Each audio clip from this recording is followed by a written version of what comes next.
Throughout the last week of downtime, the party, as they begun to state, started to have more and different activities throughout Travar. From some that are trying to get to know their guild members more and more, to some that just go to a library to research. Others are going about their business and their jobs throughout the city. And during some semblance of unknown circumstance, it seems like Davrek has some personal business and had to step away this week. Or he was simply not selected for the task. Many marks were put on the board, and one of those marks talked about a need for your party. It was brought about to your attention, and as well, one new recruit has been brought in to the Benevolence. You've barely met each other as the Scrang looks over and nervous or not, seems to be looking from the other end of the table. Josh, would you be kind enough to describe what they see, and if you wish, after they describe what they see as a character, would you be kind enough to introduce yourself in some form? It helps if I unmute my microphone. Yes. So, sitting across from you at the table in a luxurious seafaring attire, you see a tall, blue-scaled Scrang with a long beak and a green glowing fin. He is accompanied by, I believe. Is he accompanied by? Not at this time. No. Not at this time. Disregard. Yeah. Middle-aged as far as Scrangs go. He also looks a little on the weathered side. Has seen the world, if you will.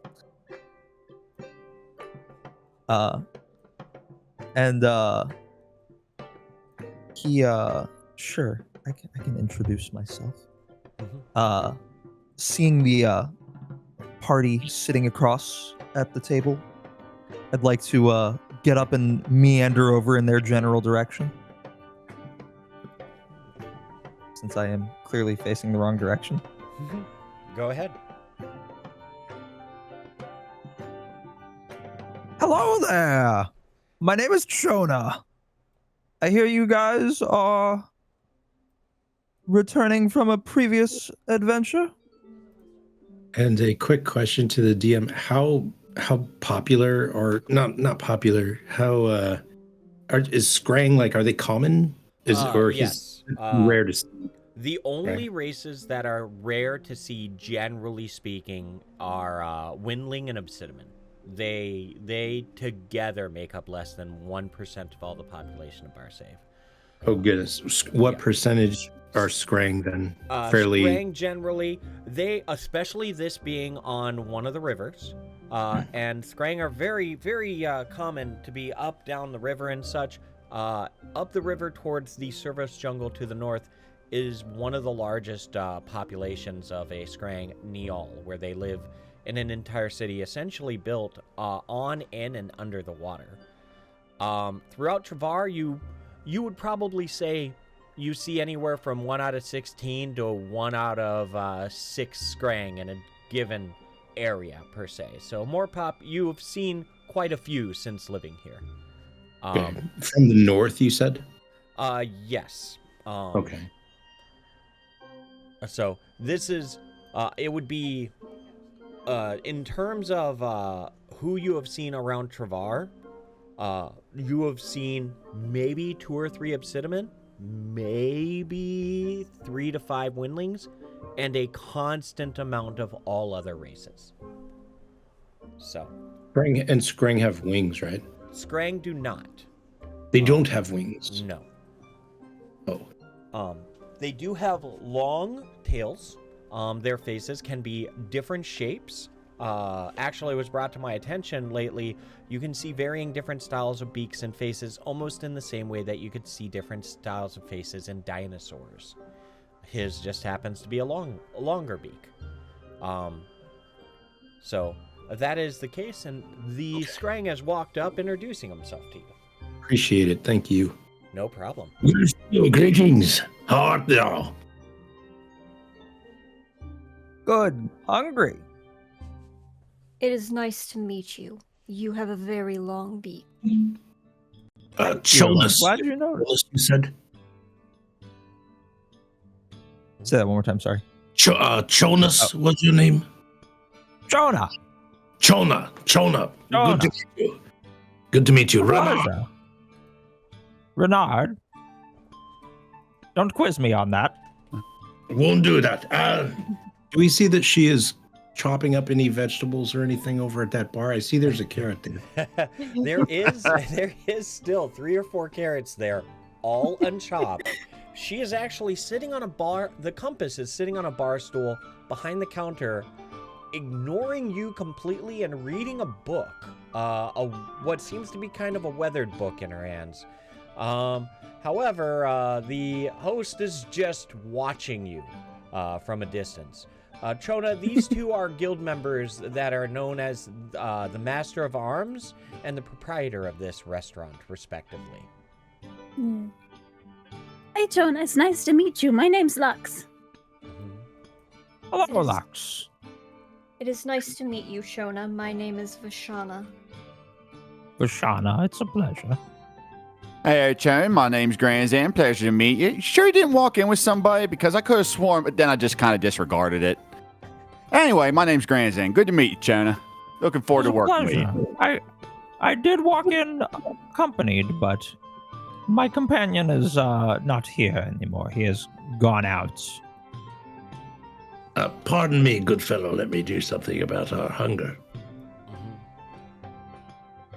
Right then. Are you whipping up some lunch yet? Is it time? The host looks up right at your face and smiles, and he says, I'll go get some for you right now. Mind if I snag one of these carrots as a snack for me and my friend? As he's walking away, his back towards you, he lifts a hand as if to swat the air, saying, make yourself at home. Very well. We'll grab a couple of those then. Bring those back. Go ahead and add 1 to 4 carrots to your inventory, whatever you choose. Well, I'm gonna add 2, and I'm gonna add 1, and then I'm gonna offer carrots to the rest of these guys. Carrot?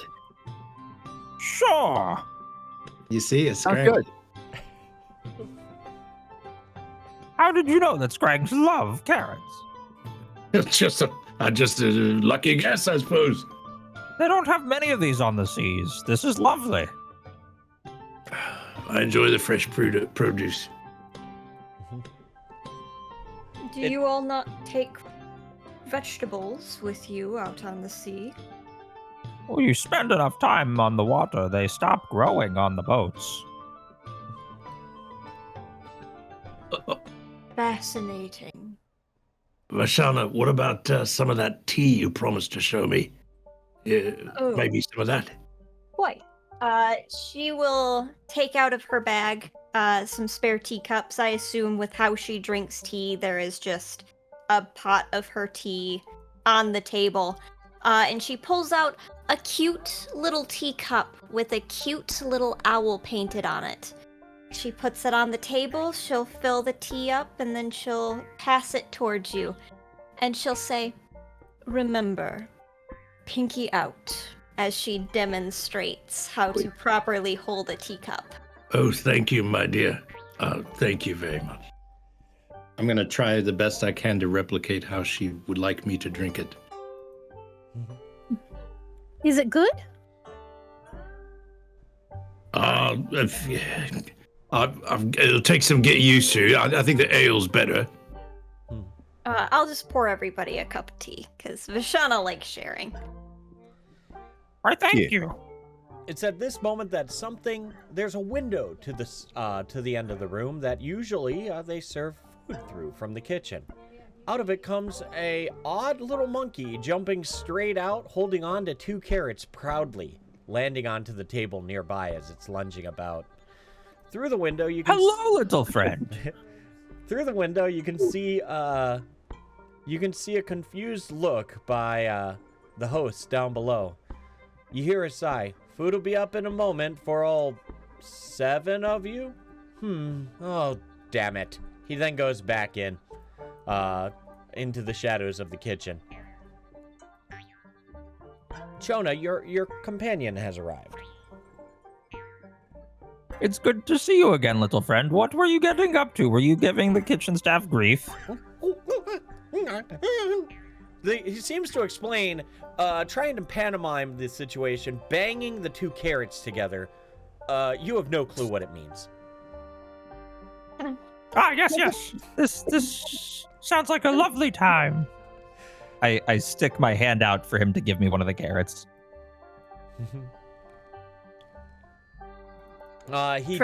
He does not give you the carrot at all. And before you As I'd expect.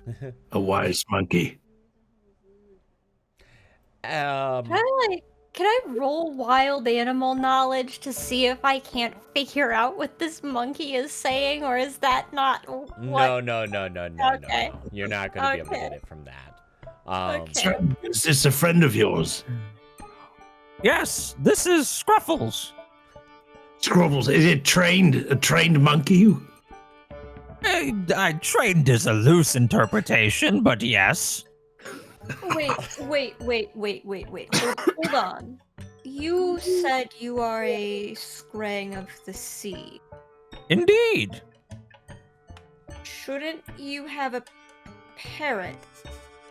I've been trying to get this one to eat crackers like a parrot for some time now. It's gone as you would expect. Fascinating. Isn't that right, Scruffles? It's at this moment, as all of you are finishing this conversation, the food gets passed out. A plate of bread and some prepared pork alongside a bowl of vegetable soup, as expected. Oh, that's what I'm talking about.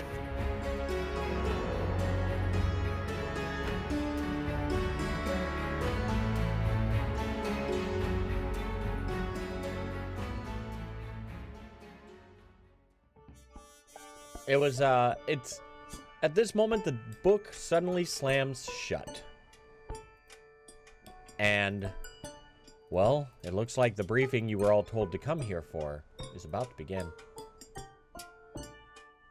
Let's see, there. No one looks up from the book she was reading at the bar from atop her bar stool. She casually, hops down and disappears behind the tall bar. Moments later, she reappears, and strives up to the table. Without any effort whatsoever, she just simply steps forward with what seems to be a small hop into the air and just simply lands on it. As if she just walked up to it. And she's... was eating there! And she walks around your food, pacing back and forth. Ponytailed hair, dimples, and piercing eyes look at each one of you, and she glides her dwarven thumbs along the inner strappings of her overalls as she talks to more than each of you. Or more to than with each of you. Her briefing begins. Let me get this out of the way for a sec. There are no words to describe how much ecstasy it brings me to know you all returned from the Badlands unharmed last week. Well, almost all of you. But I understand you used the healing implements while you were out. That's a shame, below the standards that you'll need to have to survive going forward. I don't know who was the weak link in your group, and I don't care. She gives an almost casual glare around. But I guess you might not be as skilled as I hoped. Be more careful this time around, because if danger finds you, you'll have to mend your wounds on your own without our help. And if it turns out one of you lied to our good guild member about them, it's better I don't find out.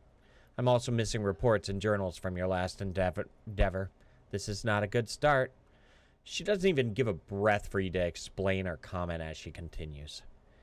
I told all of you to come prepared to leave, and you all seem ready to move after that meal, and that's good. Your ship leaves in an hour, so let's make this quick. There's a town that the Vision put a lot of effort getting tied up in an exclusivity contract, much to the frustration of some of our competitors. The city of Quellic was providing us with fish and furs. It's all they do, apparently. The shipments stopped, and we've heard rumors that the city is closed to outsiders. No word to us, so something went south. Get out there, figure out what happened, and get the fish flowing again. Let them know we'll send them our next shipment of vegetables that they need after we get our fish shipment first.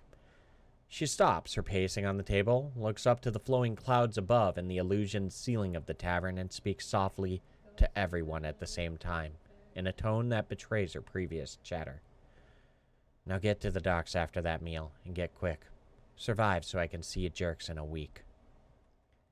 She then shrugs and just hops upward, crosses her legs in midair, and gently lands on the table among all of your dishes, barely with a sounder impact. In her hand, you see the book she was reading as a journal from another member of the guild, the name Kuru scribbled on its front. Your presences are now ignored, it seems. The front door of the tavern beckons you silently as much as your food, as the crackles of the fireplace seem to bid you all farewell when you're ready.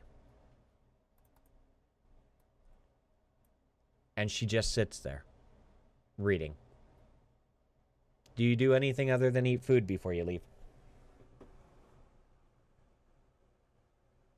Just make sure that everyone's fed and that Clyde's all ready to go too. Mm-hmm. Clyde is very ready and just resting, waiting for it. The only other thing in the tavern right now other than the monkey is a full-sized wooden ape doll that you're aware of, where Scruffles is now trying to chatter with. After a bit, all of you are ready to leave. Anyone who did not eat carrots, go ahead and just keep them in your inventory, or remember you have them. Eventually, scene changed, just so all of you know. So you're not scared. Okay. Well, I did it last week, and I scared, unintentionally scared Sivan. Don't turn a token with vision in this scene. I will figure it out and fix it. Usually when the screen goes a different color than what I'm seeing, it means bad things. No. This one is... Why is that? This scene should be fine. Sorry. I'll fix it right now. Configure. Lighting. Should have a global illumination source. There you go. You should see now. Yes, no, yes? No. If we're supposed to see a dark void, yes. Yeah. I'm sorry. Vision enabled. That? Oh, hey. There we go. There Here we go. You're in Travar. As the party steps out of the cozy familiarity of their tavern, the streets greet them with lively buzz. Cobblestones echo beneath their boots as they weave through the morning throng, the scent of fresh bread mingling with the tang of wood smoke. From a stall of a familiar group of children turn and wave to the adventurers as the baker shoos them away from their begging and pleading. They rush to the group, asking questions about their newfound heroes as they travel upon their way. How you're all alive? You're all, wait, there's the big one. The big one's gone. The big one. One of them rushes over again to you, Renard, inquiring about how things have been. Good. Thank you for asking. The big one, he's taking a break this time. He's tired. He's taking a nap. Earned a lot more than the rest of us, so he's getting his sleep. We're gonna go out here. We've got to. Have you heard of the city of Quellic? They all stop and look at you, confused, shaking their heads. No. Well, we're going to go out there to the city and find out why they're not sending us any fish, huh? Are you guys like fish? They all cheer and start clapping. Fish! Yeah, I love fish! Yeah, we've got to go find out why the fish aren't flowing here. Yeah, the one orc boy in the background says, fish is disgusting! It is, but it's good to eat. They're gross to look at. They got the little suckers, the bug eyes, they're all scaly, slimy, but they're good to eat. They all start looking around and then start paying attention over to over to the other dwarf nearby. One of them looks at you and says, "I saw you catching a bad guy the other day," pointing to Granozan. Oh, yeah, that guy. He was stealing from people down there at Founder's Way. He's a fast guy, but you can't hide from Granozan. You just can't. They all cheer a moment, and one of them is sheepishly blushing towards the Windling, and just does a little toodaloo, like wiggle of the fingers hello from a distance. Wave back.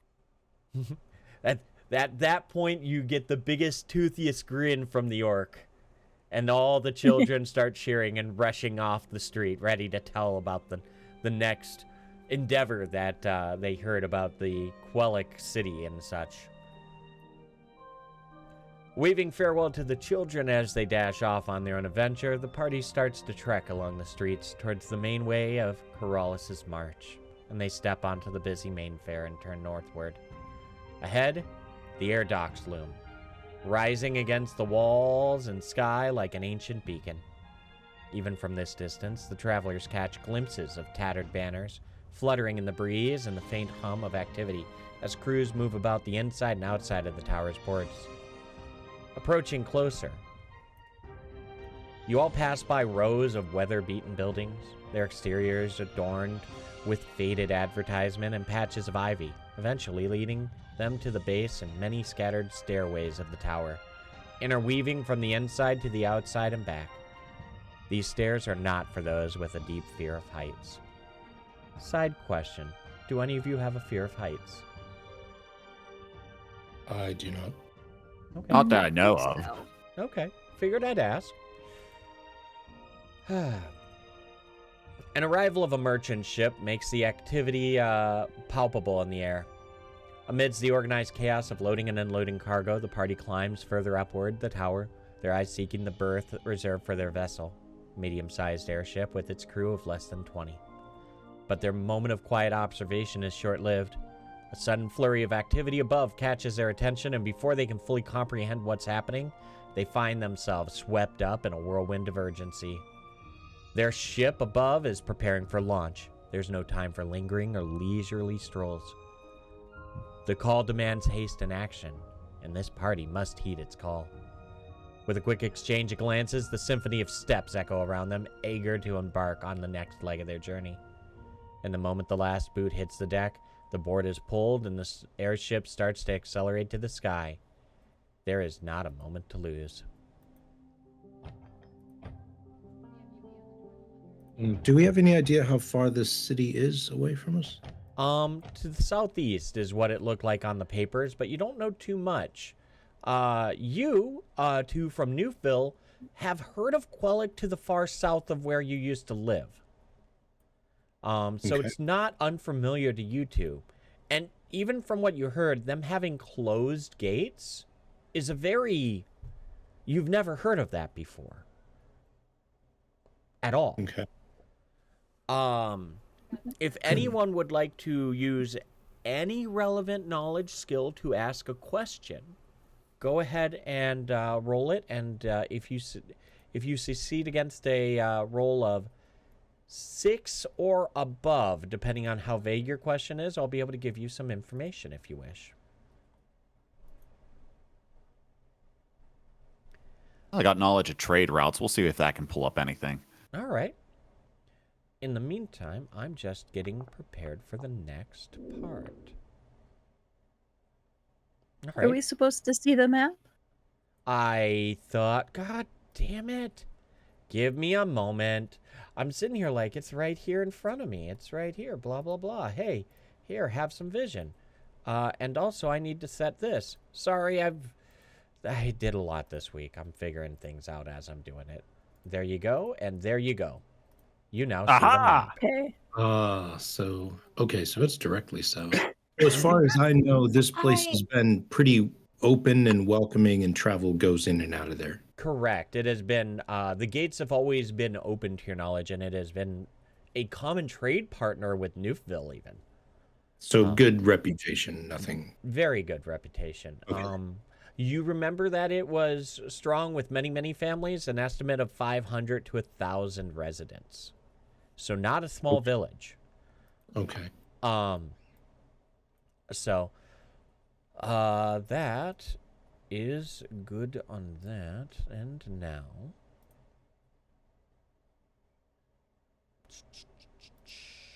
this.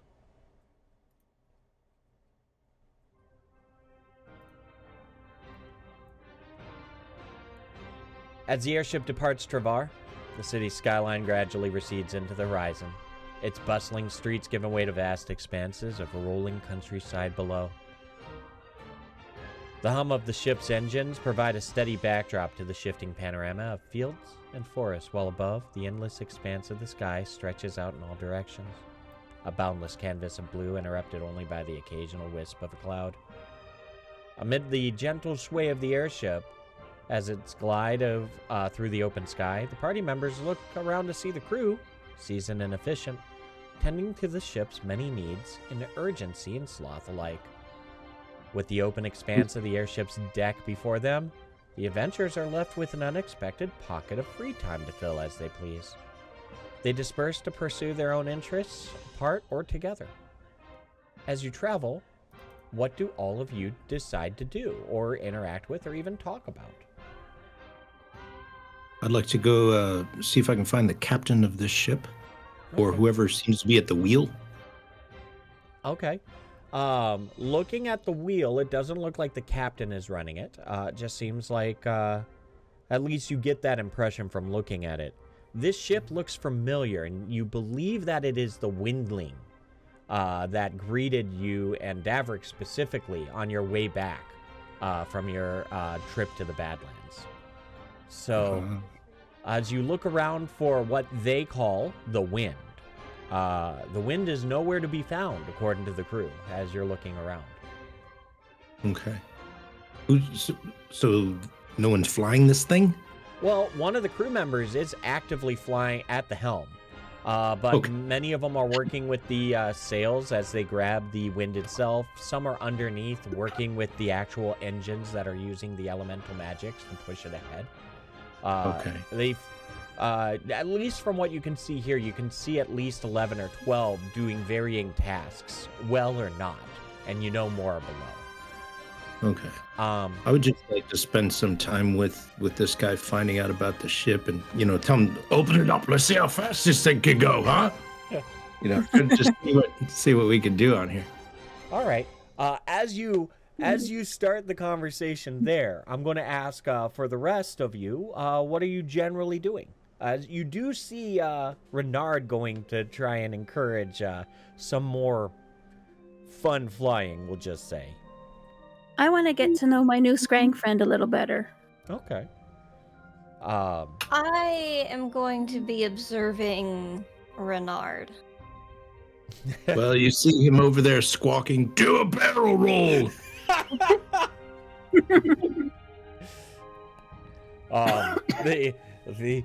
And what about you, Granozan?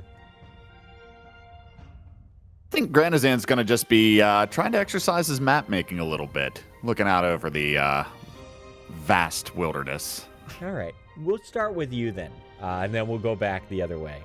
As you're going around and looking, you notice that there is an orc leaning out the front, observing everything down below and ahead, and you believe that he may be the equivalent of what would be in a nest, but instead observing.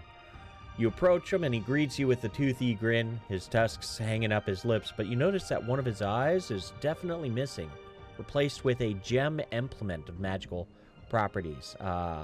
It is not unusual for you to see, though it is kind of rare to see around others, as this magical eye allows him to see in probably more magnified ways as he's observing. You start up and strike up a conversation with him as he points on to some landmarks and such, allowing you to have an easier time and more conversational time with your map making. Around the... That's an impressive piece of kit. Meanwhile, to the middle of the ship, Chona, the Windling comes up to you on the back of her mount, which you believe is called a Zoac from your experience. You've seen them quite prominently here and there as creatures all over the Servos. Much more common there than Travar. Go ahead and continue, Joy. Hey, where did you get your monkey from? A companion I met sailing the seas over the years. He's joined me for many a journey across the rivers, the waters, all of it, as we explored the world trading. Really? Does he know how to do things? No, not a thing. As He just does what he wants, huh? Anything and everything. As you observe, right now it looks like the monkey is doing everything it can to hold on to his leg for dear life. Oh, It does he not like flying? Not in the slightest. It's my favorite part of the week. For all the grief he gives me, I am thrilled to see him getting a little bit of it in return. So he's used to the sea, not the sky, then. I've never been in the skies more than once or twice in his days. It's at this moment that you hear a bunch of shouting around of surprise as the ship starts dipping down below. Just a little bit. Renard, you have succeeded in one act of ridiculousness with this man. Let's go. It starts diving towards what seems to be the nearest cloud. That seemed to be the target of conversation in the background. The conversation continues with the Scrang and Windling. Are they always this adventurous? Like to try new things, I think. I see. But they're not usually terribly reckless. Are you okay over there, Mr. Scruffles? No? Good. Oh, poor thing. Hopefully he'll be better once we land. What kind of monkey is this? Like a chimp? A small, definitely a small chimp-like monkey. Not at all a large one. Yeah. Like how big are we talking? It's. Is it the same size as me? It's about a foot tall. It's shorter than Joy. Okay, Shorter than what I Lux. was So wondering. very, very small. In fact, at times you could probably see this monkey standing on Chona's shoulder as a replacement for the parrot, as the archetype would go. Okay, so it's not that big. All right. Mm-hmm. What brings a Windling to these parts? It's been some years since I've seen one anywhere near Travar. Really, I just wanted to get out and see the big city. I haven't been out of my, well, I haven't really been anywhere that much, and I wanted to try some new things. And You this should was try a new the thing. rivers sometime. The Scrang have famous boats that you could ride. See the world very, very quickly. Oh, maybe. It sounds really fun, but I don't know how to swim. I just know how to fly. Mm-hmm. Well, you could fly above the water now. I suppose. The water does scare me a little bit, though. There's so much underneath it. At this moment, you see, you look back towards the back end of the ship to see Renard. You are at the edge of the ship towards the north side, pointing off in the distance. You can see the towering needles, the pillars of Crimson Needles, Davrick's hometown off to the north. But the point that you recognized is one of the bridges between the needles you worked on, and you're pointing and shouting, your pride to anyone who would hear it, I would assume.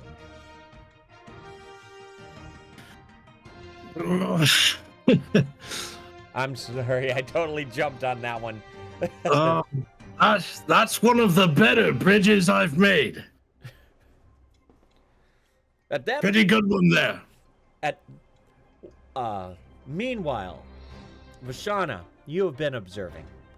And what you have observed, whether he realizes it or not, is over half the crew is now no longer doing their job properly as they are gathering around and watching what Renard is talking about, pointing at, or is enraptured with his conversation. Few of them are clapping and commenting on bridges now, is what you see from a distance. Do you do anything? I'd like to make a roll for engaging banter. I will give you that in a heartbeat, friend. Since it looks like that's what's going on. Okay, I've got that here.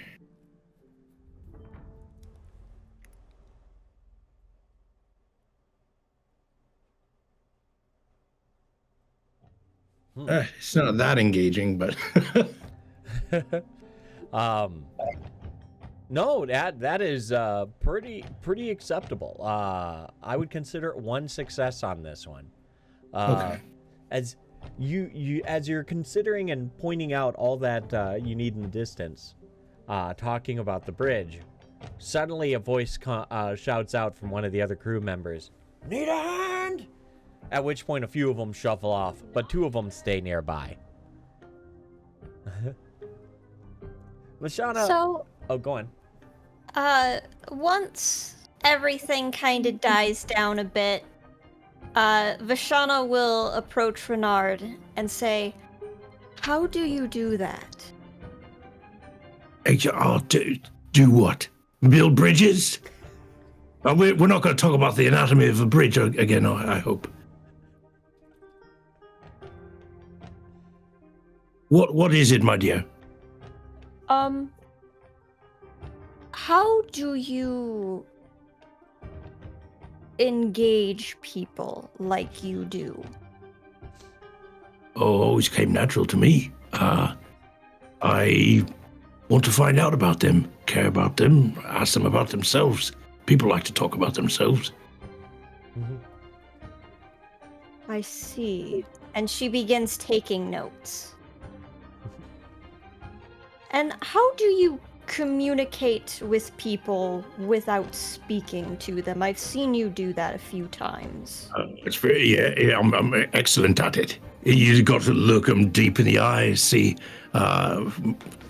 if you can get a feel for what they're thinking, and then you give them a feel for what you're thinking. We'll have to try it, you and I. You can practice with me. We'll get it right together. I'll show you how to do it. See, look over here. See, this mate here, who's been flying, he's got things under control. So if you give him a look, like, you got this, and here's how you do it, like, you got this. I see, and I do my eye like that, like, you got this, and he's gonna give me a see there. Now give me a wink back, like, yeah, I got this. He got a nod. There, that's the non-verbal communication. It's good if we could do that. We might need to do that at some point. I see. And she keeps taking notes. As the notes and such continue, Granozan, you're starting to map out much of the river that was south of Newville, actually, from what you can see. Which, now that you think about it, you never really had too much of an experience on this.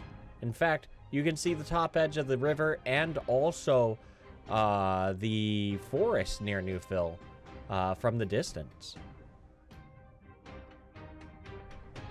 Hey, this is amazing being up here this high. I really can't say I've ever ventured out this way too much. Spent a lot of time out in them woods there, learning how to be a better scout, but this is kind of neat, just being able to kind of connect it all together for once, put on paper, you know? Yeah, I know. That's the way, says the orc as he points out north. So, you're from Newville, you said, huh? Right. Yeah, I'm from Newville. You familiar with the place at all?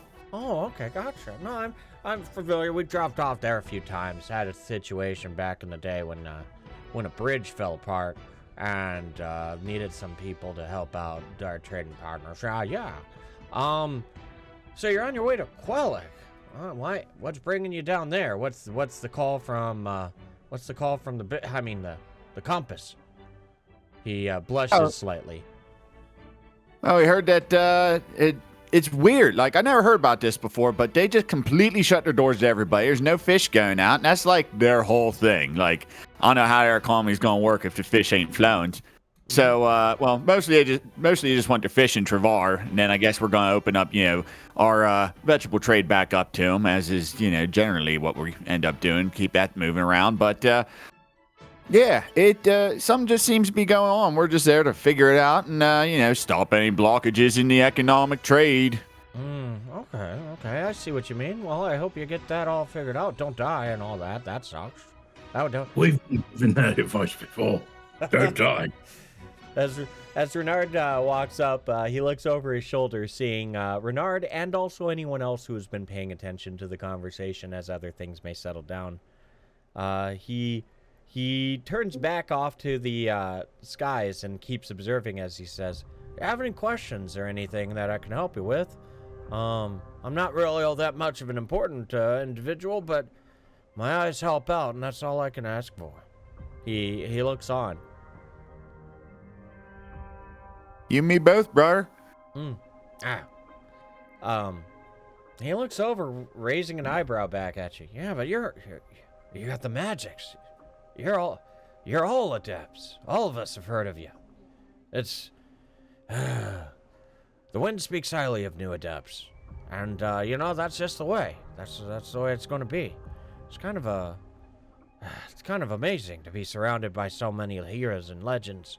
And all I am is just a person who had an unfortunate accident that turned into a benefit.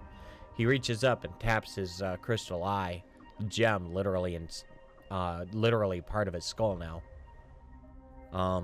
He points down towards the south, and in the very far distance, you can see the mountains and what seems to be a walled city off at the distance. It was also at this point that you realize that half the day has already gone by, and the sun is starting to turn an ounce of red as it's approaching the end of the day. You've only spent half a day flying, and you're already where you are. Beautiful up here. He grins. Yeah, it is. Anything I could help with? Sorry that the captain's a bit busy. She's skydiving. Yes, you thought it was quite amazing to have all of us adepts here. That we're really quite amazing. Someone needs to tell the woman in the tavern we came from, because she is not impressed with us at all. Do you know her? You see his entire body seize up, referencing her. Yeah, that's how I feel around her too. I can see what you're doing there. That's how she makes all of us feel. What's her problem? Is there something you know about her that could help us out? Because the woman won't warm up to any of us. I don't know. I like her. He looks down and he actually breaks his task a moment. He turns around and puts both elbows on the edge of the ship, and he looks at all of you. First advice is get her a drink, get her 5. Get her a little sauced up, and she'll be good to talk to anybody. Keep her out of your bed. He furrows his brow, and his tusk goes up. He kind of touches the edge of it. Other than that, she'll warm up on you. Just do what you can to help out and focus more on the guild. She hates deceptive assholes. There's enough of them out there. But if you turn around and you start taking care of people, you start doing things and helping people, that's what she respects. Deceptive, kind of what I do, though. She nods and says, she's seen enough people fall under her watch. She takes all of your safety deep. And you're new. You're young. Well, I don't know if you're young, but all you need to get a little bit of practice, a little bit of legacy behind you, and I think she'll respect you like the rest. He nods. He turns around. She's only that way because she's scared. Not of anything terrifying, just of losing the people she's in charge with. She takes her job very responsibly. I mean, that's just the way it should be, though. You know what I mean? But she's the compass. She'll find us the way. You don't happen to know her real name? Oh, no one. I didn't think so. No one Pathfinder. He looks over his shoulder. Her name's No One. Is this girl No One? No one or No One? No One? No one. No one. Whatever. No. I just call her No. the compass. Okay. Okay. Very well. So, as at that point, he starts going and looking down. Any other questions before you start approaching the downward descent? How long before you come this way again? Are we to get picked up after a certain amount of time? He looks back. He says, "I was told we'd be back here in a week, midday, 7 days from now. So, we'll drop you off tonight. You'll have about 6 days doing what you need to do, and we'll be picking you up at the same spot. Sorry that the captain's not here." He leans forward over the bow of the ship and points almost underneath and behind, and he says, "She's down there." And you hear a call from underneath, a cheerful "Hi," as he turns around and gets right back onto the ship, feet to the deck. He says, "She's been flying the whole way. She must be exhausted, but it's her exercise. It's a weird way. It's whatever way." Whatever. Okay. I'll just wave if I see her. He starts calling out a few things, and he starts pointing towards some nearby woods as the setting sun starts to come. I was gonna ask, did Noves learn anything from his role for trade routes? Oh, that's a good point. Thank you. Yes. Granozan, what is your question you would like to ask? And Joy, thanks for catching up on that. Yes, thank you, Joy. I will ask, do I know, or would I know with this trade route knowledge, the family that generally controls the most of the fish export?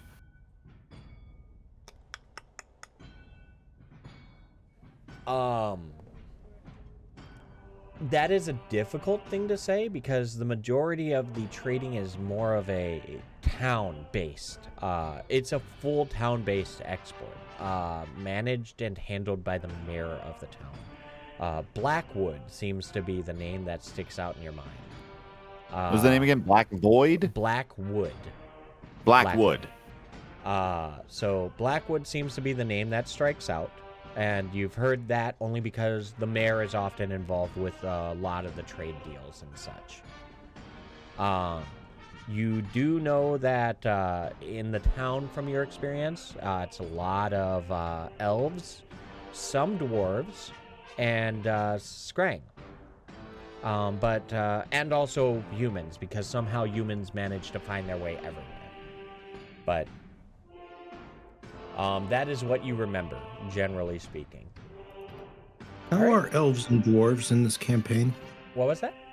What's the relationship between elves and dwarves in this?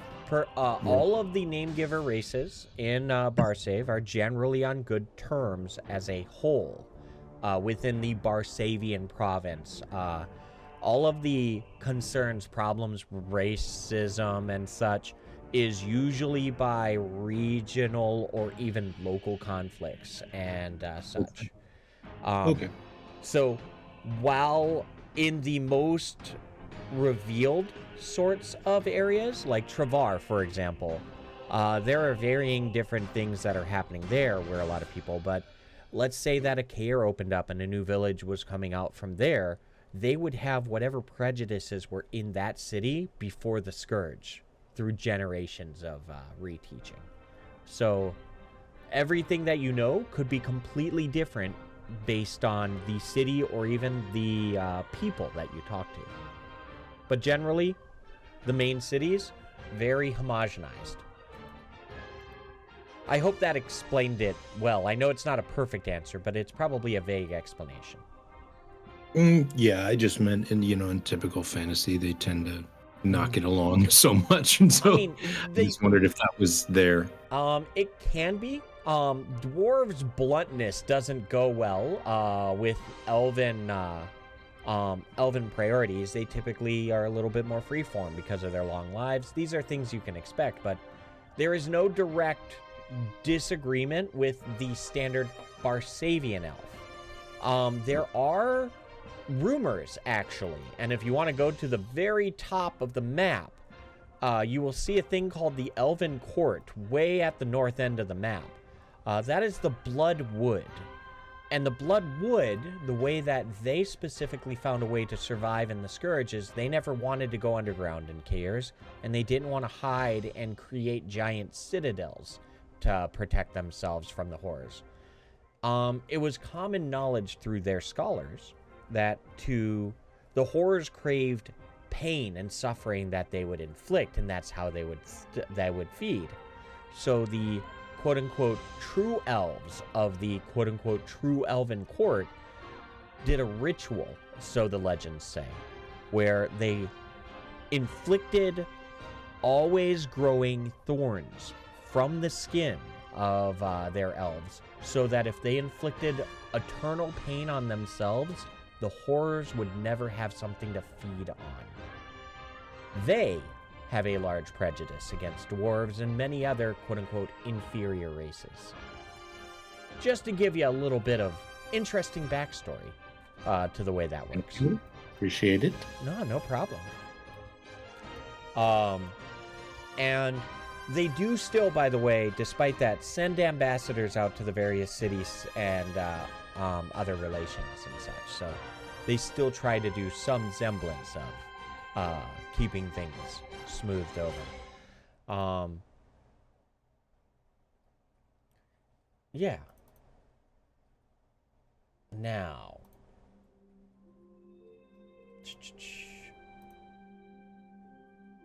That's that. There. As the sun approaches its set, a call out from a crew member with a crystal eye who's been speaking to you gets the entire gang into a flurry of activity. The airship starts to descend. You've reached your destination. A crew member points to a large boulder at the end of the trees, his troll finger drifting slightly to the side and traces the trail south to the city walls of Quellic. Let me get you here. Sorry, loading this. Let me know if you can't see the scene.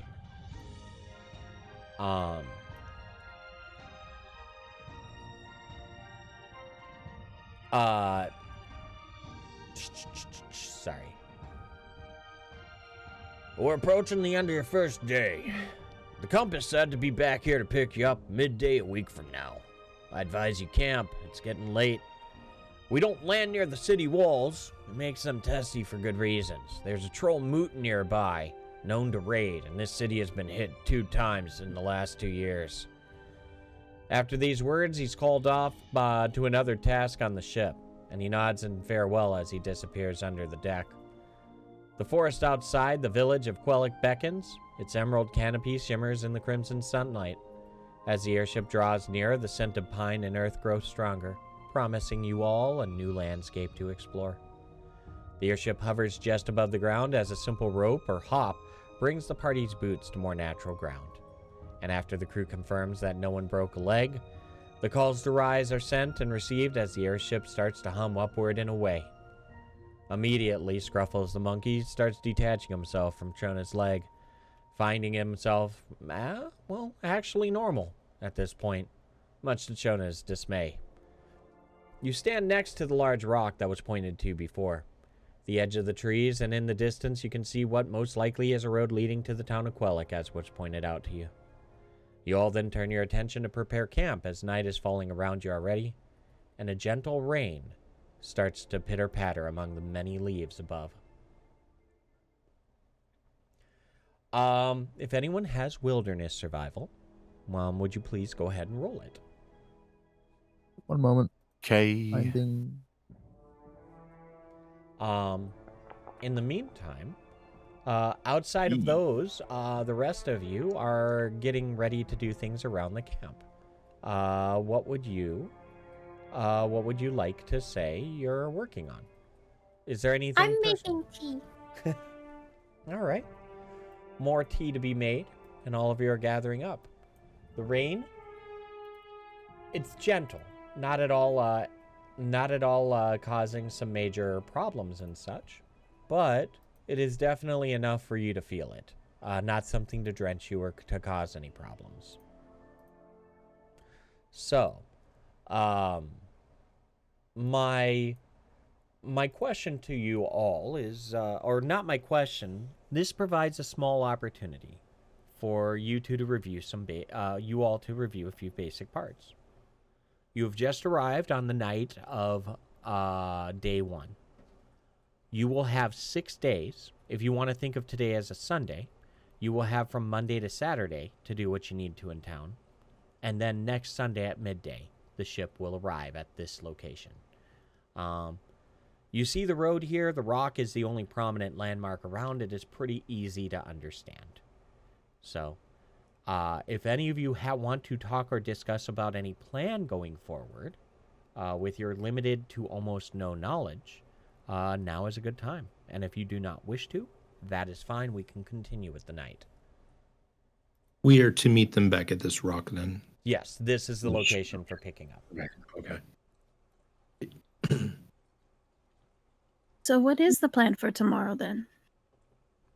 We'll take the road to Quellic and see what we can discover there, I suppose. How many days walk do you think it is, or is it nearer than that? Granozan? How far is it? Do you know? Do you think? Granozan, for your knowledge, from what you saw from above and landing, you would guess it an hour away at most. Not too long. Okay. Mm-hmm. I mean, they got us pretty close. I think it's just the fact that, water usually goes downhill or a little bit uphill. You can't quite see the walls from here, but it'd only be like an hour's walk or something. I don't imagine anything will attack us here if we're setting up camp here. Setting out right away in the morning then? Shall we set watches? Before we actually camp for the night, despite the light rain, would I be able to find a night flyer to converse with? Yeah, you can definitely do that. Okay. I would like to do so to gain some information of the immediate area. All right. Go ahead and roll half magic. I have yet to do that. Let me see. So, on your character, which you don't have access to, but you know how to access your character sheet through the actors part in the top right, correct? Yes. In there, on the character sheet, half magic is in the bottom left corner.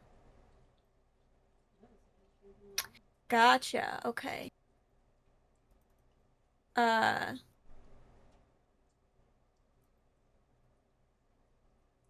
I get a little pop-up for it. It says miscellaneous modifiers. Yeah, roll it as a difficulty 6. Okay. And my whoa, hold on. There we go. Okay. Attribute anything in particular? Is it the one for Command Night Flyer? No, just go ahead and roll it on perception. It shouldn't be that. Hold on. Okay, because right now it's on dexterity. Oh, that's right. Yeah, go ahead and do it with or charisma, actually, because of the nature of it. And there you go.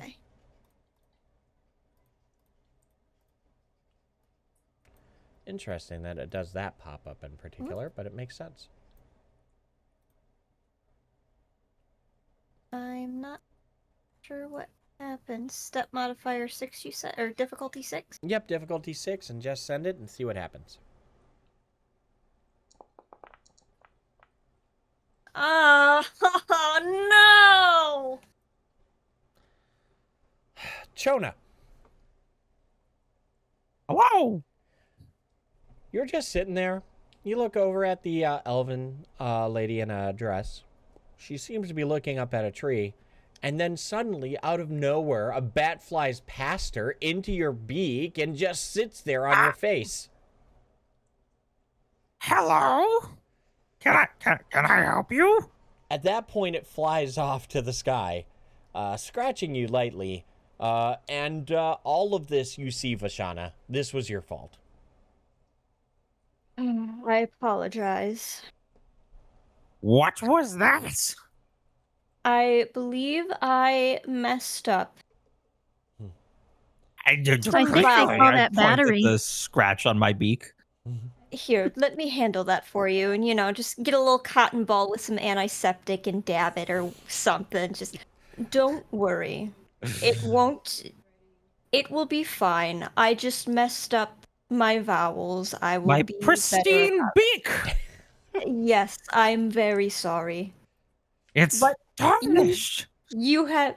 It is just a slight scuffle. It should not be anything. A scuffle? Do you see my beak? I do. It is very hard to miss. Okay, ladies love the stars. You can't miss the scratch. I have some blue paint if you want. No, I have much nicer dyes than that. I also have some dice you could use. Oh? Better ones, yes. Ooh, we could have a face painting. Go on. I can show you some lovely things I can do with your face if you're open to painting. Ooh, that would be fun. And permanent. Oh, mine's not permanent. Mine are. All right.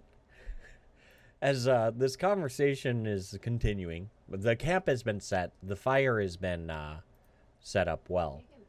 And as all of you continue your conversations and getting ready discussing who would be on what watch, a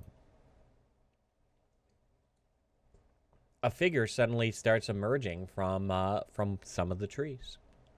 His form slowly materializing in the flickering light of your campfire at the edge, and with cautious yet determined steps, the newcomer approaches, his features obscured by the shadows of the night. "Hail, travelers! His voice carrying through the damp air with a friendly warmth that cuts through the chill. "Mind if I join you by the fire for a while? Seems we're all seeking shelter from the storm tonight." His broad-brimmed hat and cloak shields his face from the rain, but his eyes, glinting with curiosity and goodwill, meets yours as he awaits your response from the edge. Oh, hello. Welcome. Yes, we could gladly find some space for you. What can I roll to see what this dude's about? Awareness? No, you just ask your question, and I'll tell you if you need to roll. I'm very suspicious of everybody who just comes walking out of trees. Your general demeanor that you can see is he seems just genuinely friendly, at least at first glance. But that's about it. That said, he also seems, if you look on his back, you'll notice that what seems to be not necessarily a backpack, but a weird contraption on his back seems to be holding many, many, many furs upon each other, like he has been hunting and been gathering furs. He seems to be a hunter, at least from first glance. Pull up a log, friend. Have a seat with us. I shall pour you some tea. He nods friendly as he walks up. Jonas Ironwood. He starts stepping forward. Hunter in the area. And he steps over. By the way, Lux, I by default had you sitting on the rock above. If you want to be moving anywhere else, you can totally move yourself. Clyde is enjoying himself up there. You're traveling alone. I'm going to come down here. Okay. Never mind. It won't let me move. Oh, because of the wall thing there. Never mind. You're good. Repeat yourself, Renard. Sorry. Hunting alone, Jonas? He nods. Always do. It's the way... Is this territory fairly safe, then? He frowned slightly. Not necessarily. I've got a good way with a bow. But rainy nights are specifically nights to be afraid of. There are some odd wolves and bears to be aware of in the area. Best we're all together then. He shrugs and says thank you again. He seems genuine in his demeanor. Looking around, he does not seem to have much gear on him other than the necessities to hunt. So he's not carrying a large traveling backpack or anything like that, so it implies that he lives in the area.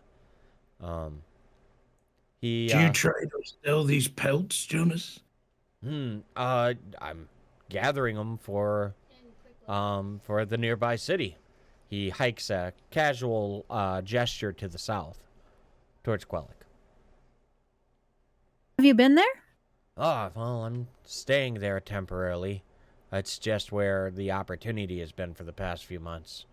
Normally I'm native to a town to the west. I just don't remember much about it, weirdly enough. His eyes furrow. I don't remember much of my past.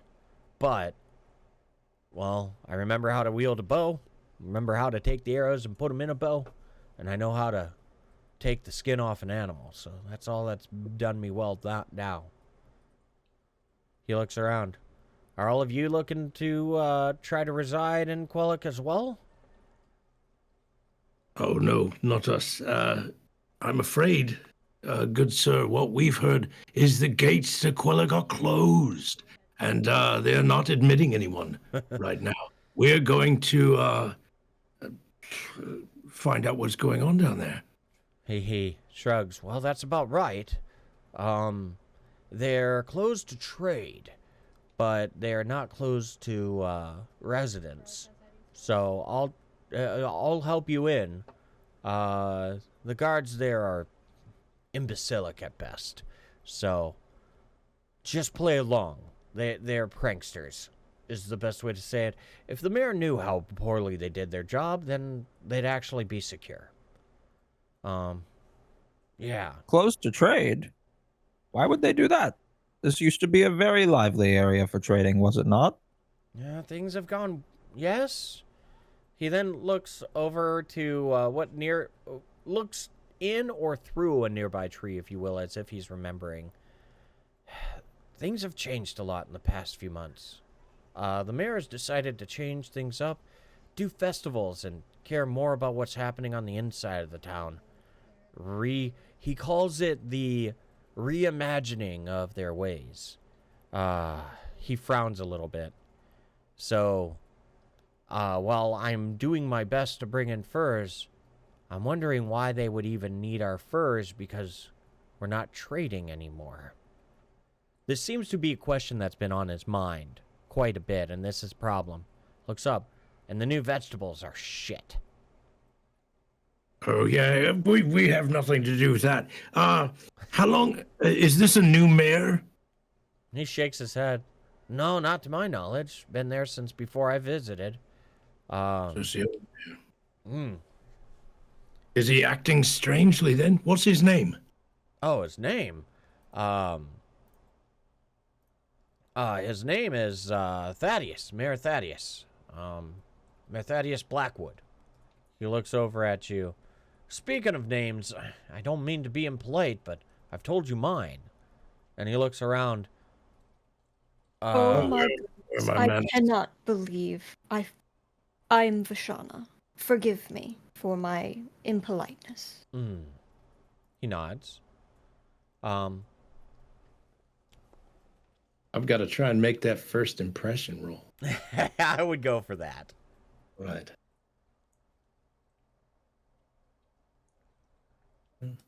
Renard Stonepaw, at your service. Oh my gosh.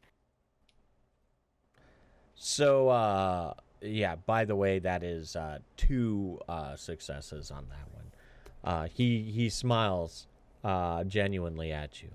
Well met. He looks to the rest of you to introduce yourselves. Well, I'm not much to follow up a show like that. My name's Granozan. Sorry to hear that you lost your memories, but glad to hear you still got your livelihood about you. He nods, looking to the Scrang next to him, and then after that, the Windling. Greetings, I'm Chona. Hang on. I also have one of those. He nods in response, and then looks over to the Windling. Hi, I'm Lux. It's good to meet you. He smiles. Smiles each in turn. A little bit more towards Renard and starts talking to him directly. Yeah, so you're trying to open their gates? He raises an eyebrow. Not in disruption, just curiosity. Not so much open their gates, as we heard that they'd closed trade, so we've been hired to investigate that and find out why it is they've closed trade. By the looks of you, you're about a bit confounded by why they would need your furs if they're not trading as well. So perhaps it's something that can benefit us all. We're just trying to look into what is going on there, and yeah, I'm afraid that's all we know at this point. He opens his mouth slightly, and then stops, like that mid-air moment where he stops like he's about to say something and he thinks better of it. It's not even exaggerated, it's just kind of obvious, mostly because you're used to seeing this type of distrust in the wild. He takes a moment and says, "You'll have a lot to investigate there. Things have honestly been weird lately, but I'm an outsider. How can I say otherwise?" He looks down at the fire, points at it, and someone else grabs a nearby log, piece of wood to throw in to keep the fire strong, as it seems to be dwindling, and he says, I've seen quite a few things that are odd there, but if you wish, when we get in there, there's a place called, they have different districts, and one of which is called Shadowrock, because it's, he motions up to one of the mountains nearby. It's under the shadow of the rock on the poor side of town. They've set up huts and tents for people, for refugees to come in and stay, and that's where I'm staying. He looks to the fire. There's actually a few that have become vacant lately near me, so I'm pretty sure we can get you in one of them while you're there. But that'd be much appreciated. He looks and he looks over and says, "Well, I'm willing to take one of the watches tonight, or take one with any of you. But you gotta do your work to get your pay." He grins awkwardly and lopsidedly, as if answering that request. A very distant howl in the distance occurs from what sounds to be a wolf. He doesn't even turn his head at it. He just shrugs. Oh, don't be silly. We've planned it already. We've got it all planned out. Get some sleep. You're safe here among us. He looks and nods and looks around and smiles slightly and says, "Well, thank you.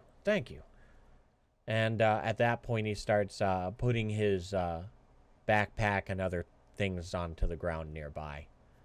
You have an opportunity to ask him any other questions before the night shifts happen. Any questions from any of you towards our friend Jonas? Jonas, you said that rainier nights are specifically more dangerous than usual. What was out in the woods that was worth the risk? Like, why wouldn't you already be back near town if you already, knew it was going to be this dangerous out? Well, there was a really... He leans over and tilts the back handling thing for his furs, and the one right on top, he says, "This one right here," he starts patting it. "It was good prey. It led me on a long chase away from it, and I meant to be back. I would still be walking back right now if I didn't come past your campfire." He smiles weakly. "But it was a wounded Brithen." He looks over and says, I wouldn't have a chance normally, but it was limping on 3 legs, so I wanted to go for that. It should do well. He smiles. Griffin, that's impressive. Oh, no, not a griffin. No. Oh. He frowns. A brithen. Anyone with wild animals and or creatures can roll a knowledge check on that one if you wish. I do believe I shall. And Granozan, you can roll half magic if you wish on perception. Hit the half magic button in general. Yeah, it's up to you. Oh, okay, there you can change it. Mm-hmm. So there we go. Oh. Keep going. So all of you succeeded in that. Generally speaking, Brithens are known as ferocious, large bears with horns on the side of their head. To put it in perspective, a Brithen, if one story that you remember is a Brithen was faced with 3 bears and was threatened, so it simply killed the bears. So they are known to be very ferocious, generally speaking. And so whatever this person is, either they're that skilled or they're being honest that the Brithen was that harmed. But then it begs the question, what harmed the Brithen? Took the words right out of my mouth. Brithen's horn? What was that? Did you get the Brithen's horn? He smiles, and there was a knapsack that he had tied to his belt. He reaches over, and he pulls out the horn from the knapsack. This horn is a curled up horn, like you would expect from a ram, except from one end of its circular mass to the other end is about a full foot. So it's a good price, huh? He smiles. He says, "Oh, I'm not selling this. I mean, if I would give it, I'd give it to our herbalist. But no, I'm keeping this one as a trophy." He smiles very very proudly. Yeah. Do you got any fox pelts in this? He actually, he looks at your mask and he smiles.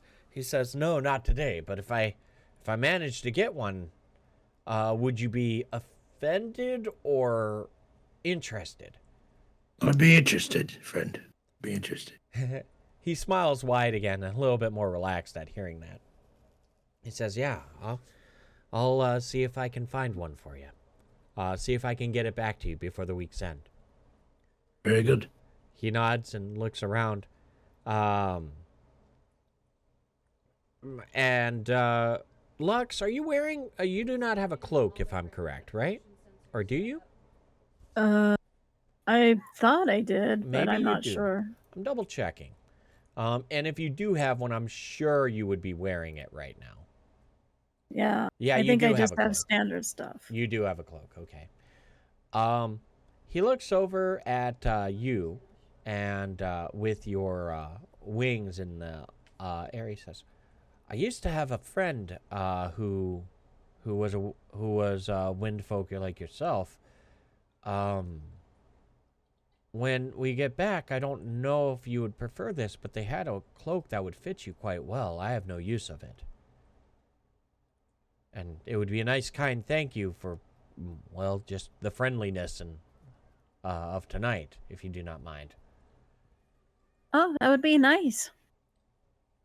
He nods and says, "Yeah, no, it's. I've been worried that I wouldn't have a way that I would just have to leave it behind when I left. So it would be nice to be able to give it to a friend. Well, a friendly soul." He looks up and says, "But yeah, I should be getting to sleep, and we should start the watches. It is late."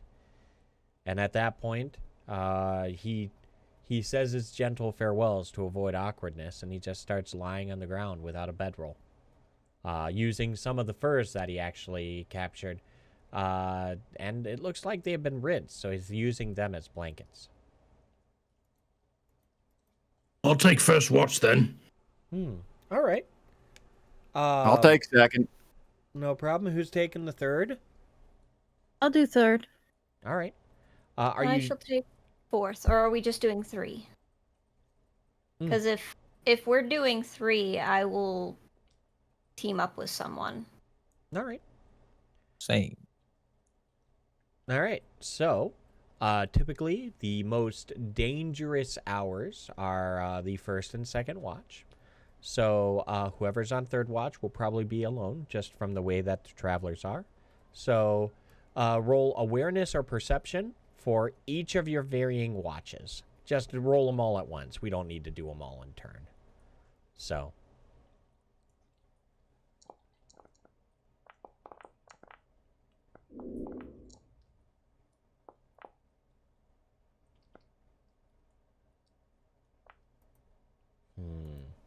I'm going to do a quick refresh on mine and see, because I'm noticing some odd lag.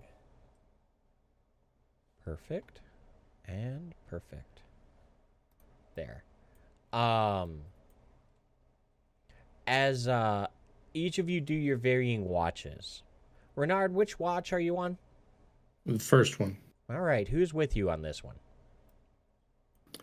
I'll join. Okay. Whoever. Sorry. No See problem. if you would like to. Chona and Renard, about halfway through the watch, an unusual noise is coming from the east. It's somewhat of a cracking noise of sticks and such, is what both of you notice.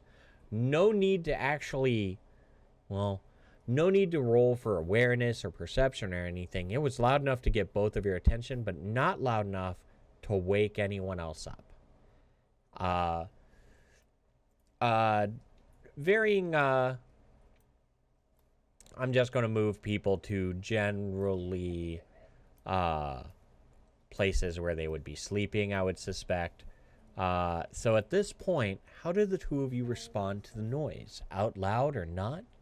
What do you do and or say out loud? I'm gonna at least whisper. Chona, you hear that, don't you? I thought it was just me. Yes, I did. How I'm far going away to, is this sound?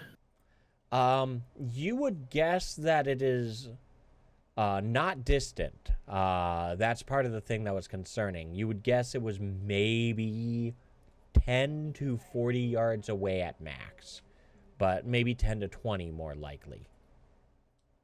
Okay. Judging by... Go ahead.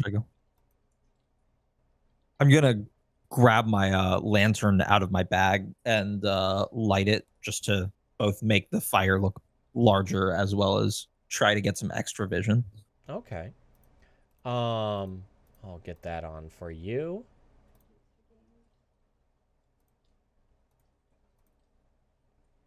You pull out the lantern and you light it from a small stick from the main fire.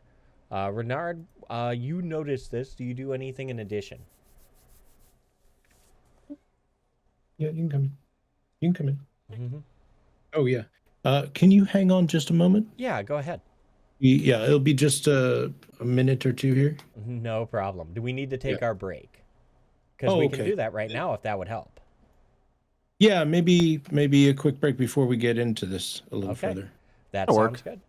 Then the break it is. And at this point, it is time to chat it up with chat. And also sneeze. Oh, I'm sorry. I thought I was muted. Oh, it's okay. It's a Earthdawn After Dusk was always better for your sneezes. Well, thank you. Let's get some let's see if I can find some awkward suspenseful, let's see, sci-fi music. Sure. And Sivan, you going off you stepping away? Yeah, just a quick bathroom break. I figured. If anyone else needs to hit the bathroom, great. If not, say hi. Hello. I'll be back. No problem. So, chat, welcome. If any of you have any questions or any comments, it would be great. But other than that, it's just a simple setup. So,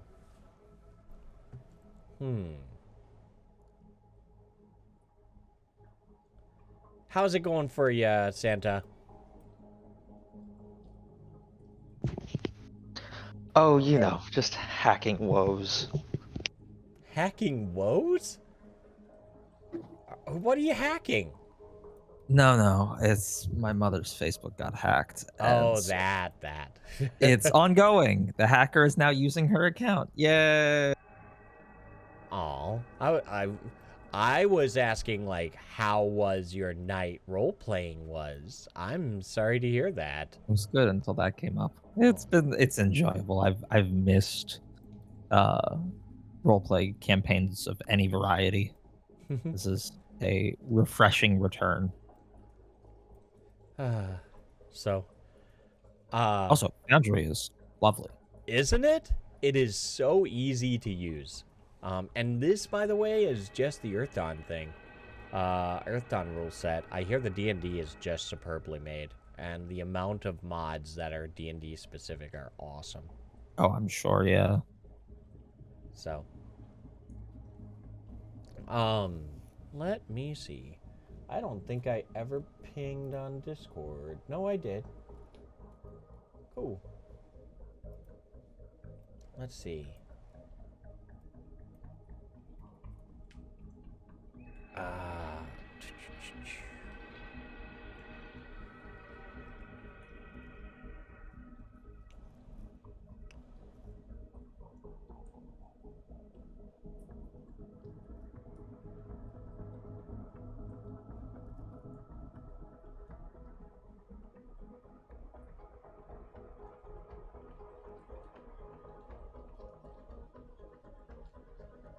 I'm back, so I'll say my obligatory hi chat now.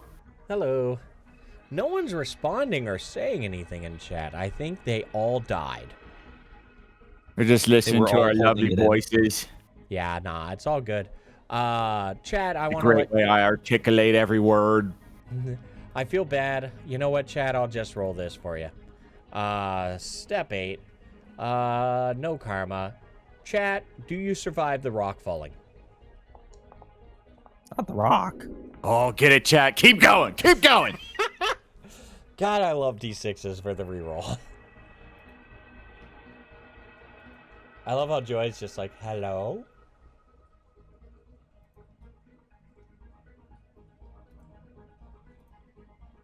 And your. Yeah, no, I think all of them have fallen asleep or chilled.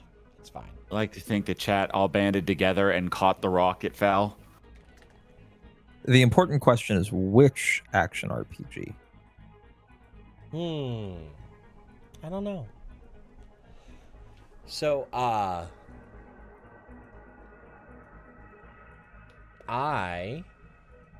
personal, like, random GM thoughts. I'm trying to do my best to kind of explore and give the good description experiences for the first time of doing a thing. And this is more to others than you, Santa. Because, like, last week, I wanted to really hit that foot travel so that we can feel differently about airship travel. You know what I mean? And now we had our first airship travel. So I look forward to not feeling the pressure to give first-time experiences on travel and jumping in a bit faster in the future. You know what I mean? Easy, Ian. Ian, nice to hear. I'm back. Hey, welcome back. Thank you. And Joy's back, too. I do love that we can tell who's back by who's moving their mouse.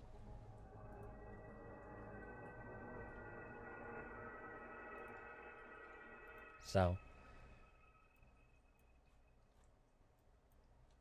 let's see. Libra? Revision. I'm searching it now. Yeah. So, what we need apparently is more carrot-based talents. I actually think that I might need to just go out and make a carrot master discipline, where all their talents are carrot-based. It's on Steam if it helps. That does. It is.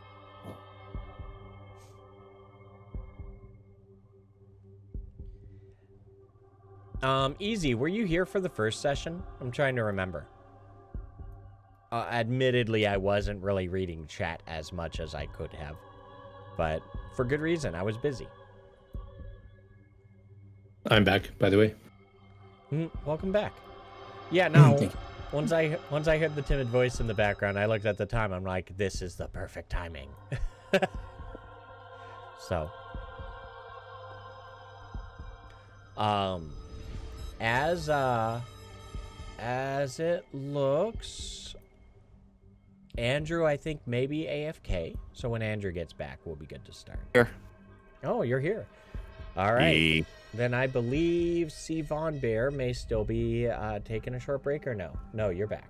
No, yeah, hi. All right.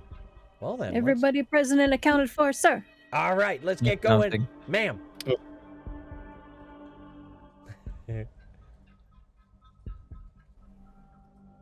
It's a Sunday night. We saved the counting people for tomorrow. Previously on Earthdawn Benevolent. Crack. Now we resume our story. Both of you are observing. Chona is holding up a lantern, newly lit.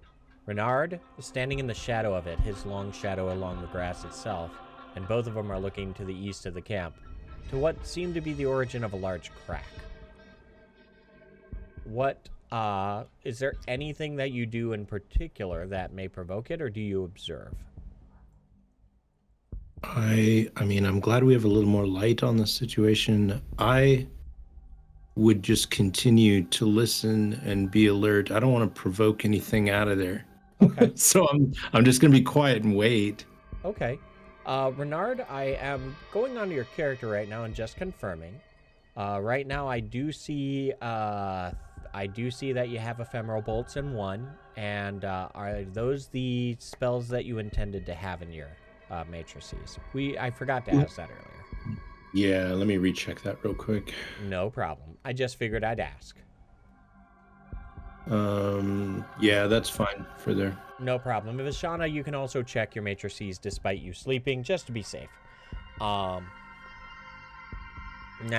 well, actually, you're asleep, so they're essentially closed or wiped at this moment. You'll reattune them in the morning or when you wake up. Wonderful.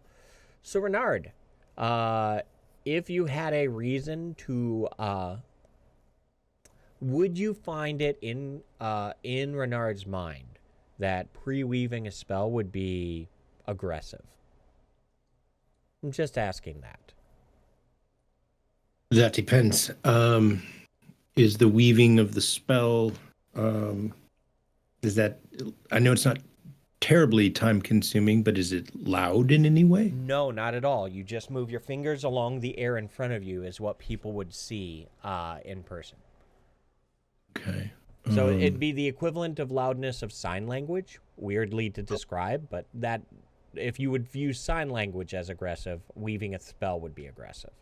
Okay, then I would weave, yeah. Okay, then I will assume right now that you are pre-weaving, and you would be continuously pre-weaving, and if something starts, you would be able to start with a thread weaving roll before anything would start. So we'll just go forward with that. Okay. Now, Chona, are you observing or doing anything in particular before we proceed? I am going to be observing, but I will ask that question. Where's Scruffles? Scruffles did come off the ship with you, but you think he's sleeping near or on the shadows of the rock. You don't know where he is in particular. Maybe he's in a tree. He kind of just finds you. Fair enough. Mm-hmm. In preparation, I will take my hat off. Okay. You take your extravagant hat off and you put it on top of a nearby bedroll so that it doesn't get dirty. As time proceeds, what seems to be minutes suddenly ends with an animal jumping out from the bushes. It's a rabbit. At least what seems to be a rabbit. In the darkness, it just seems to be a rabbit, but you always have to question things in the wilderness in Barsave. It sits there and it observes you. A little bit. And then it turns around and jumps back into the woods. As you observe cautiously for another 5 minutes, no other noises come, no other large alarming things happen, and it seems to be calm. 5 to 10 minutes, and the adrenaline has faded. I think we're good to lay back down. Or continue the watch. Did you see that rabbit? Looks tasty. You should have took a shot at it. Oh no, too close to the woods. I wonder if that hunter Jonas would have taken a shot at it. Quite possible. Maybe we should wake him, see if we could fix us up some rabbit stew. Rabbit breakfast. Ooh. We missed our window of opportunity there, I think. Quite tragic, really. I think we'd probably sit back down. Yeah, I don't see any reason to get too excited now. All right. Both of you, through a shared experience, seem to now talk about carrots and rabbits off and on.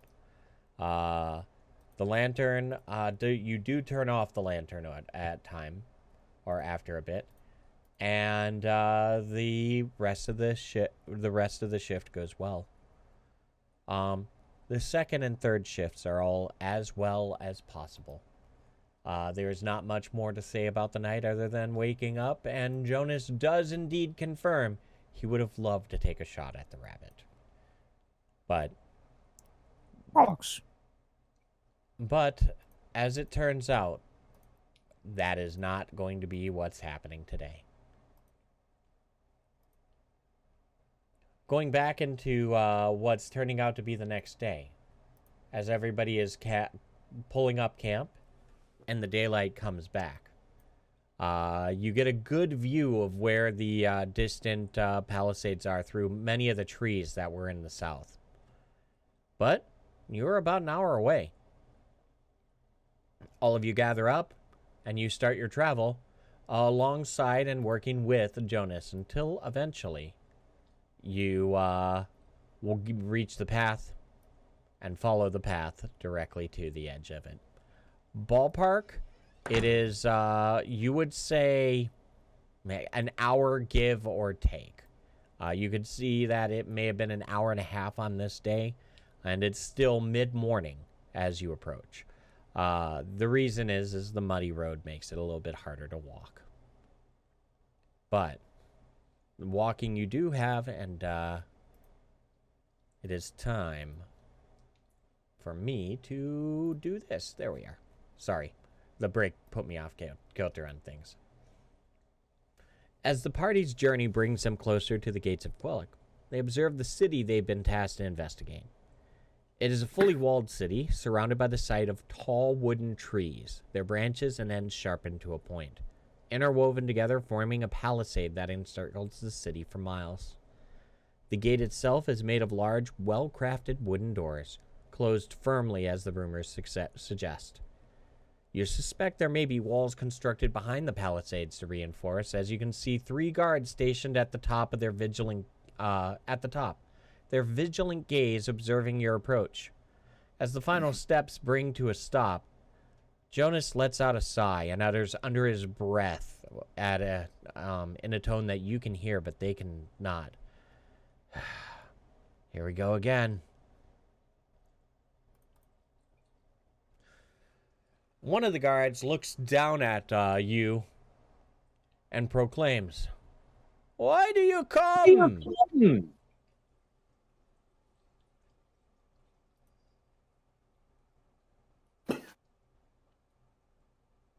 He stares at all of you blankly. Greetings, sir. We are but mere travelers. We have come to visit some friends of mine from the trade routes. The guard looks over at one, looks over at the other, and they both look down and say, You've got no friends here. And they both all three of them start chuckling. Ah, yes, much to your dismay, your mother was quite lovely the last time I visited. To which, Oh, I like this guy. To which the two guards next to him just start ravenously laughing. Jonas just starts chuckling without reserve either, and then catches him and stops himself from laughing more. He leans over and whispers to the person next to him, which happens to be Vashana. oh, this is going to be good. Is it? He looks up for the response. The guard who's been speaking does not look entertained. He turns his attention over to anyone else. All of you have mothers here that you'd like to insult? He glances down at all of you.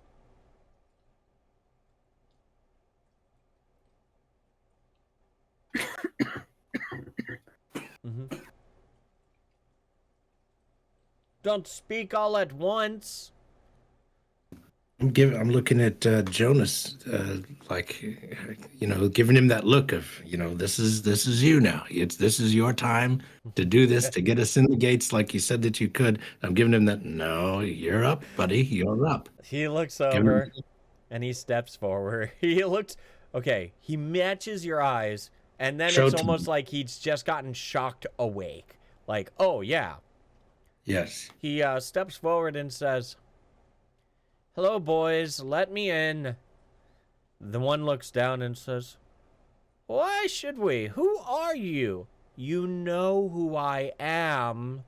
It's Jonas." He says, "We already got a Jonas. We don't want another." He sighs loudly. "Not that Jonas. The hunter Jonas.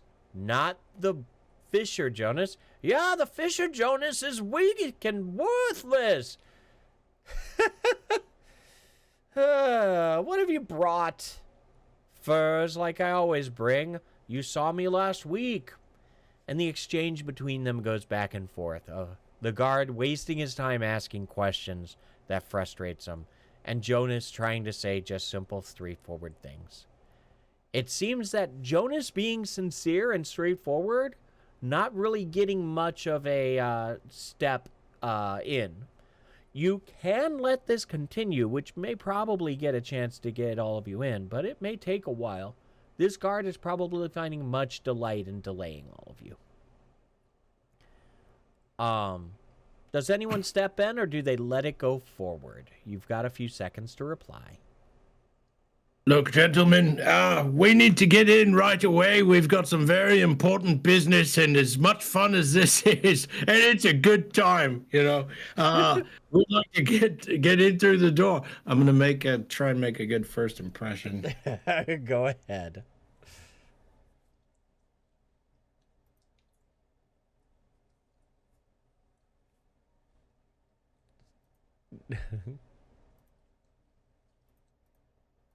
Let's see.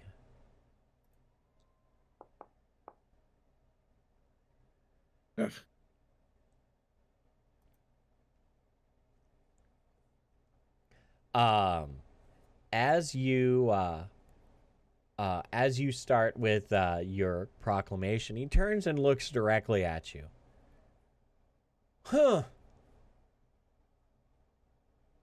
And then after a few awkward seconds, he says, "What have you got to give me?" The other two start giggling. My mind if you don't open the door. "I've got plenty of pieces of mind. I've got two."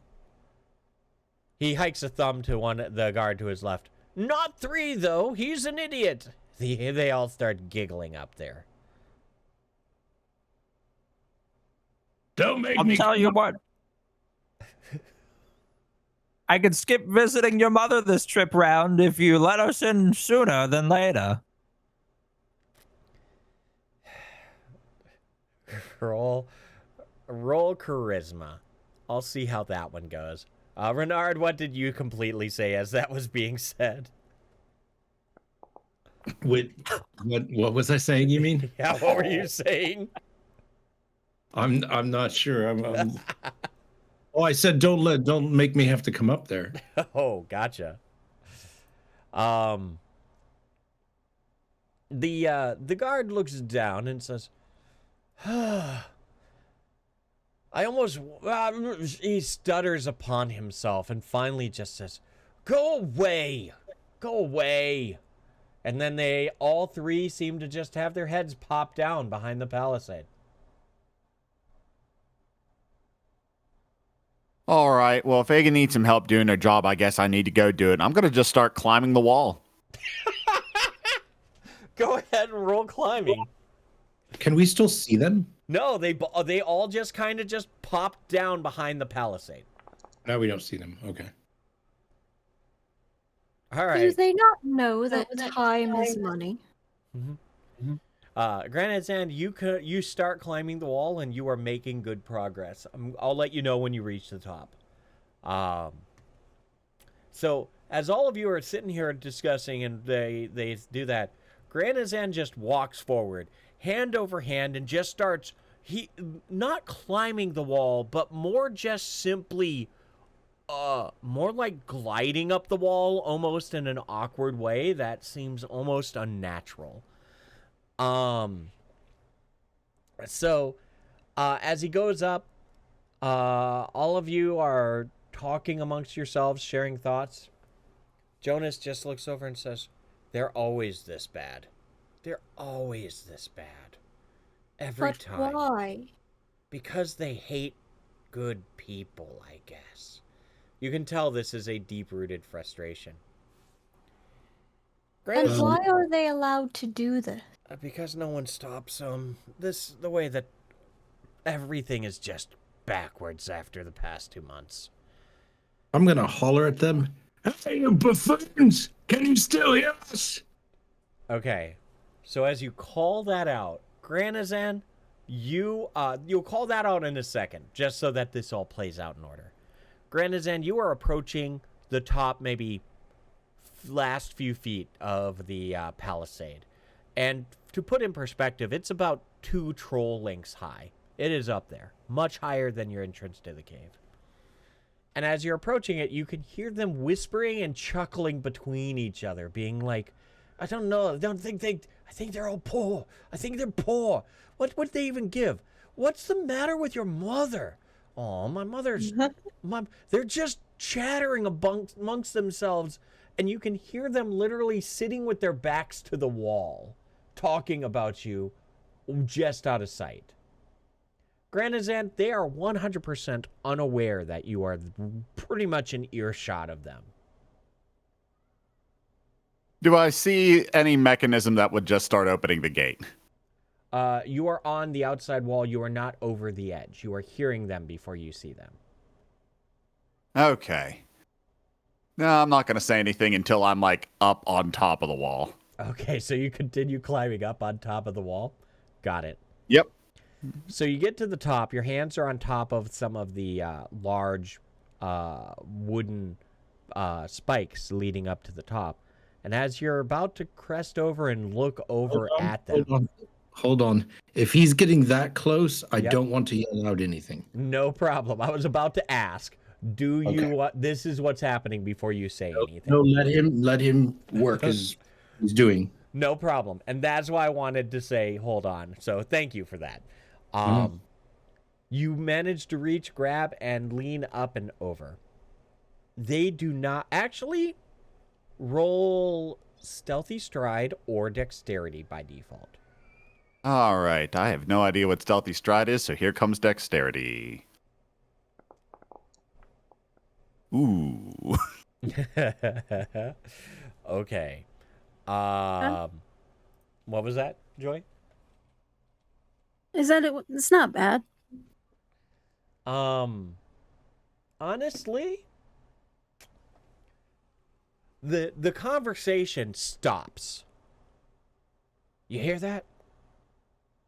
And by the way, you're leaning over and you can see them, and they're not turning around or looking up or anything. They're looking back over the town, but all of which just sitting there side by side looking over the town. The top of the wall has no back guard, like you can just fall over. There is no mechanism you can see up here that works it or anything.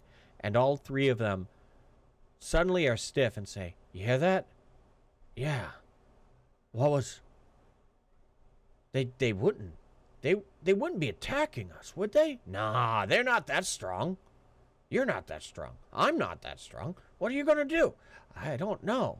Do you want to talk to him? Nah, let's leave it. Let's let him stay there. Let him stay there.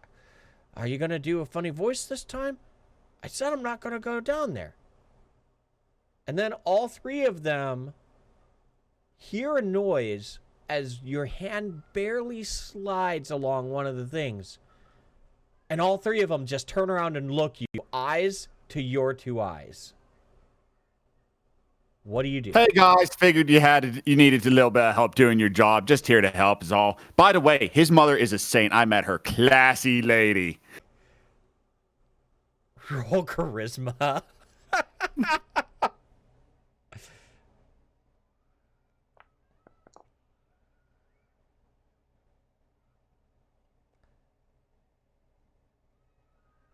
The two nearby start laughing. The main guard looks pissed for some reason. All three of them, now that you look at it, you thought that they were dwarves from a distance. No, they are just well below average humans.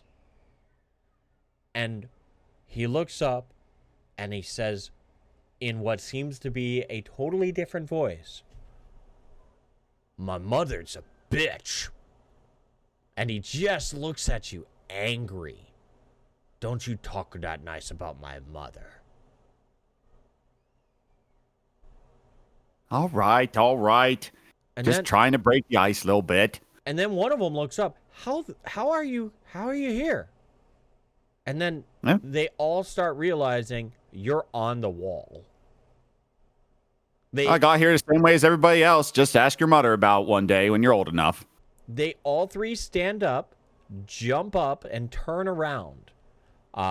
Two of them are reaching for their weapons, but the third one stepped wrongly and is starting to disbalance himself and potentially fall off the other side of the wall. Shit! I don't care if they come after me. I'm going to try and at least help that guy from falling over. All right, roll dexterity. More.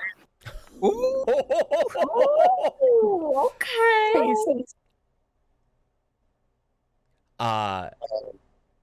Describe how you handle it. So basically, yeah, I just rush over. Don't care if those guys do anything. If I see them even come near me, just dip, dive, duck, dodge, and make my way over to this guy. Make sure or pull him away from falling against the wall. Geez, got to get steady on your feet there, buddy. This entire from down below, you see him. You see Granozan simply disappear, pull in for some reason, as it seems like he's actually started some sort of endeavor. Go forward and seem to do some dance with one of them, and he manages to get back on the wall in the same position in one fluid motion. I'm gonna mount Clyde and fly over to him. All right, you start flying upward. At that point, all three of them look forward, and one of them's just sitting on the ground in shock. The main guard looks up and says, "Name." People call me Mr. Grolwaz whenever they don't know me, so that might be the best way of going about it. Grolwaz. Noted. Well, he just nods, looks over at them, and then he walks up to the palisade, hands on, and he just kind of ignores you right next to him, looks down.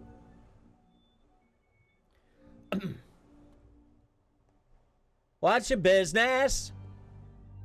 Calling down to the group, taking note of Lux flying upward. His eyes are drifting down to the Scrang and the dwarf who were speaking before.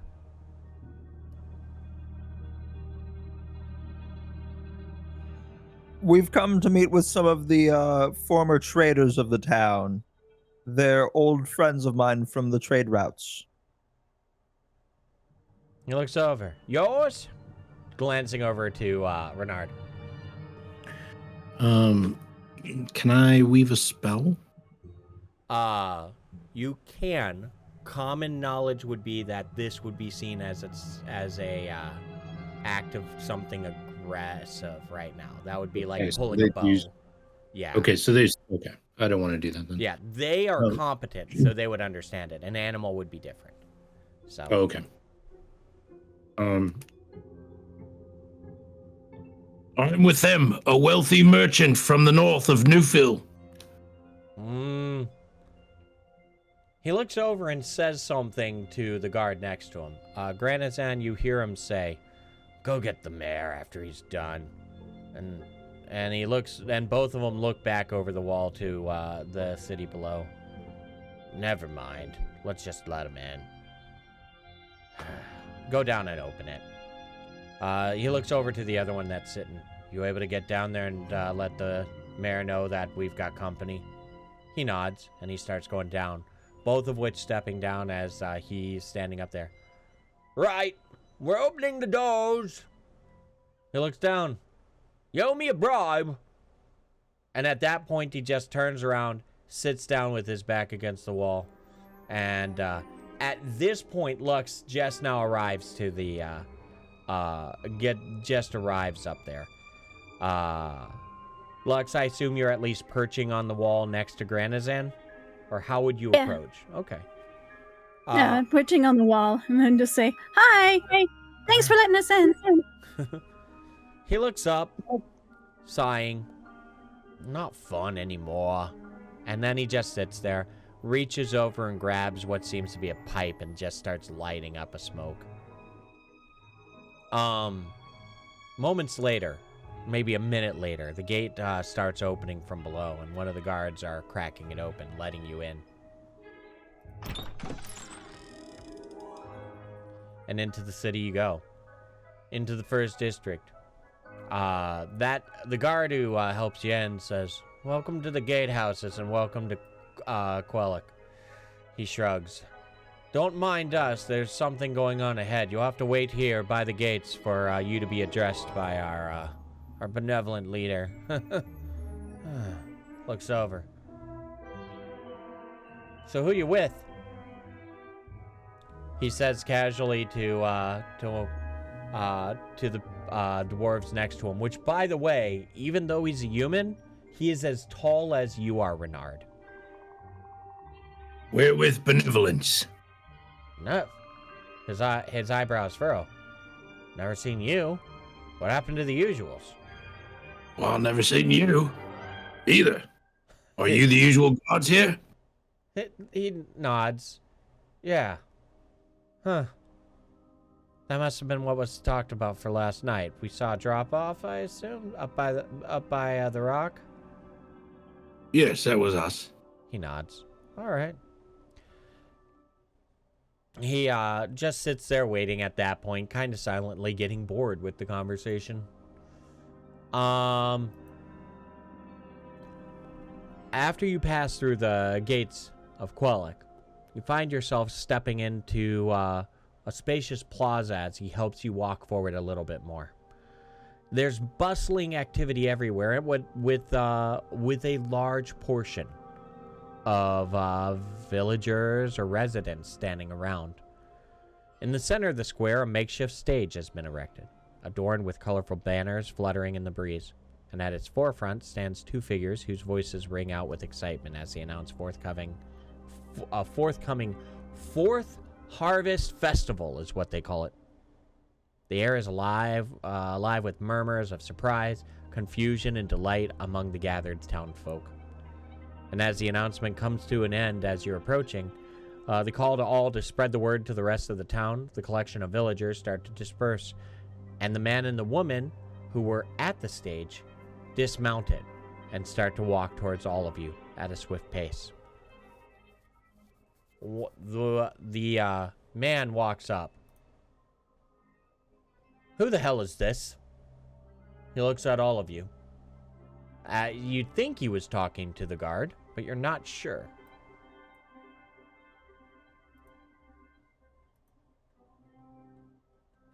The guard stays silent. Oh, okay. We represent the Benevolence Company. Oh. And you are? His tone changes as soon as you say that. He ignores your question and just generally waves in front of all of you. Are you all from Benevolent Trading? Motioning to all of the party as a whole. Oh, this gentleman here we met along the way. This is Jonas. He says he's been here before. Refugee, I would guess? Jonas nods. Furs. He just hikes a thumb over his shoulder. We've met before. You probably don't remember me. Huh. I see. He turns over to you. Your name? Renard, Stonepaw. We're here to see the mayor. I see. I'm the mayor. Go ahead and call me Thaddeus or Thad. He reaches his hand forward. Wonderful. I shake his hand. I've heard good things. I'm going to go with that first impression again. Go ahead.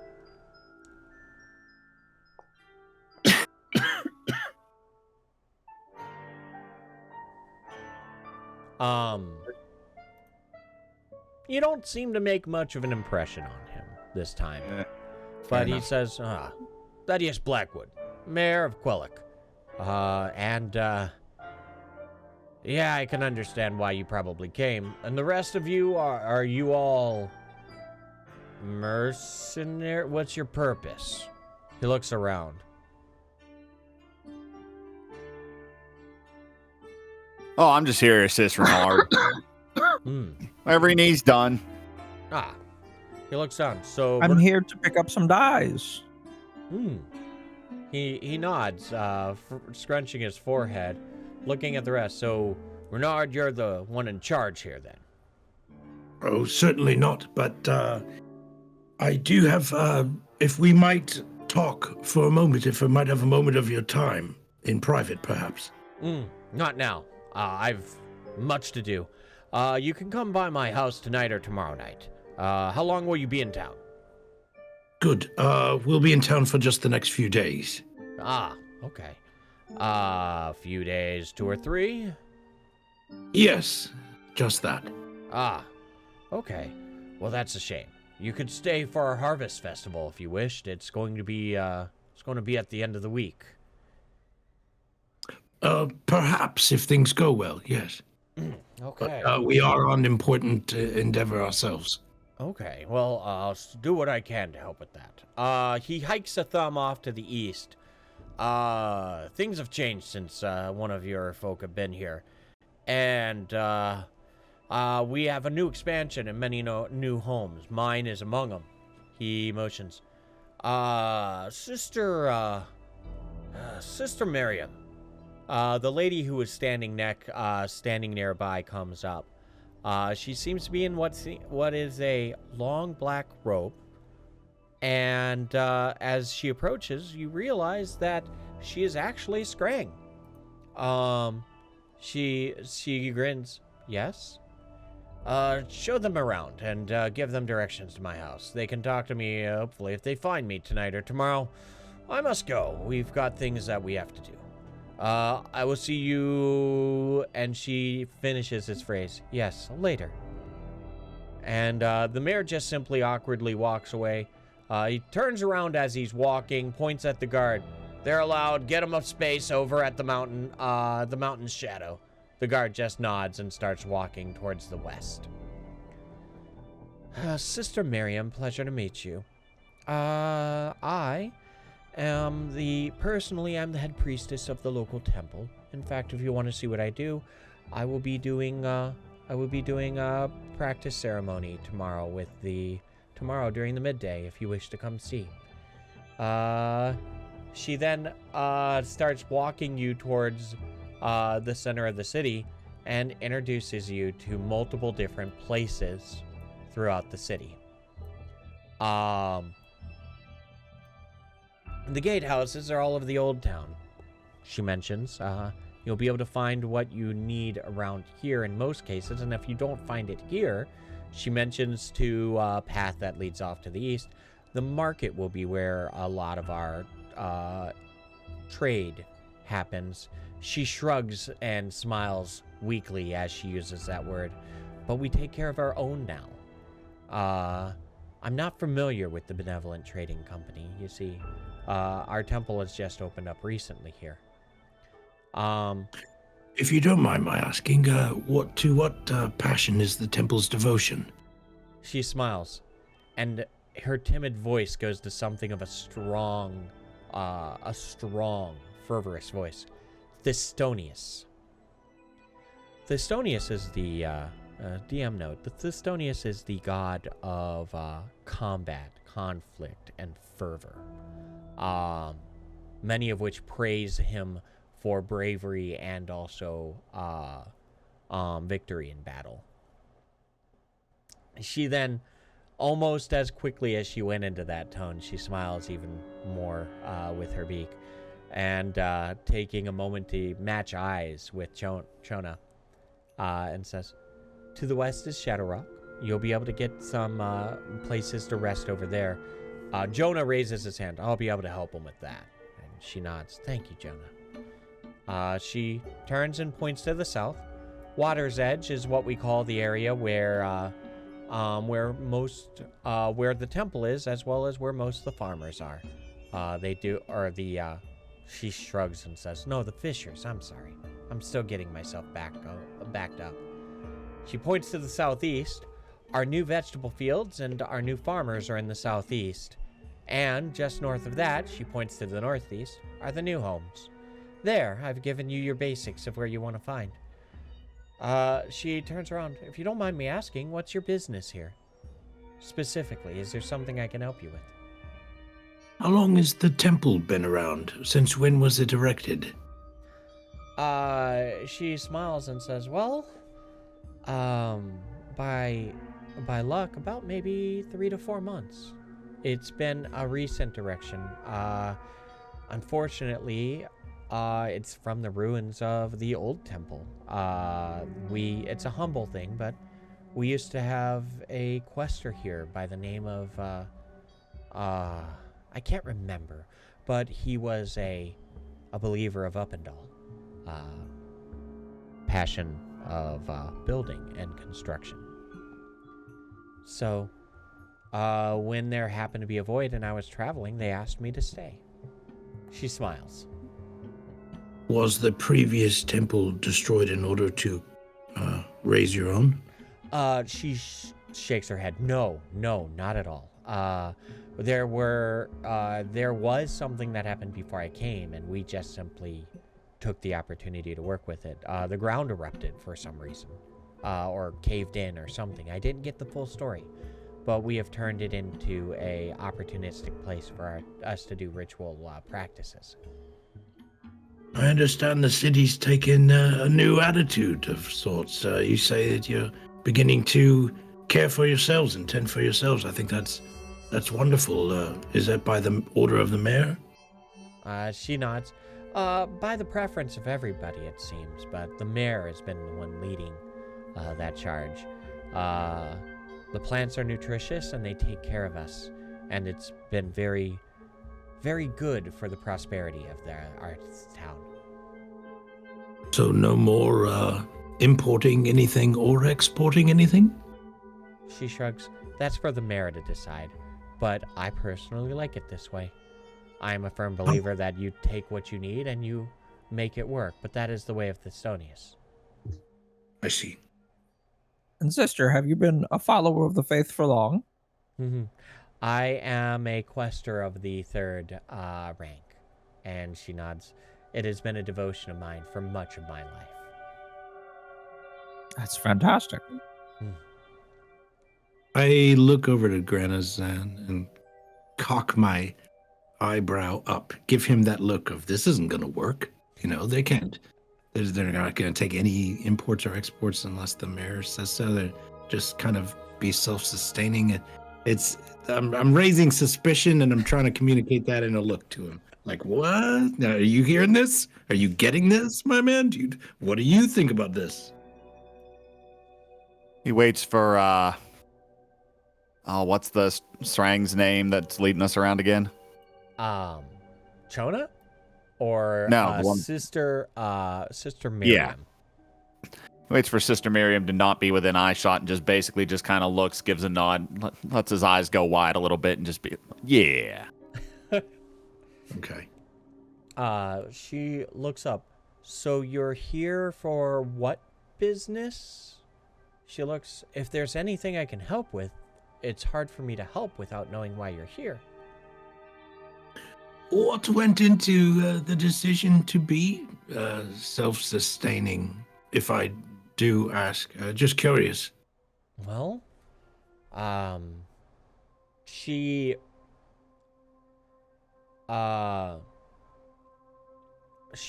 grins a little bit and says, well, there has been a point where many people were talking about how the trades were unfavorable and how they wish that they could take care of themselves. We had open land, so they just decided that it was a good idea to just start farming, and the results turned out to be well. She smiled. The land is blessed, and we got food faster than we expected, and many people enjoy the vegetables that we grow ourselves. A lot of our imports for other things have dried up, and now that we eat our own fish, the town has been able to prosper even more. So she just shrugs and says, that's what the mayor found. That's what the mayor understood. I see. Well, we won't keep you any further. We'll head over to the Shadowrock area and find ourselves some lodgings. Perhaps we'll talk again later. Maybe I'll see you in the temple. She smiles. Tomorrow midday would be a great day to step by. Excellent, yes. She then realizes, and talking to Jonas and also managing to pull out a paper from a pouch that she had from under her cloak, she gives a scribbled way of basic directions to get to the mayor's house, and also a few keywords that you could ask other people around to help you get to where you need. So you have generally what you need to find the mayor's house. Okay. She then does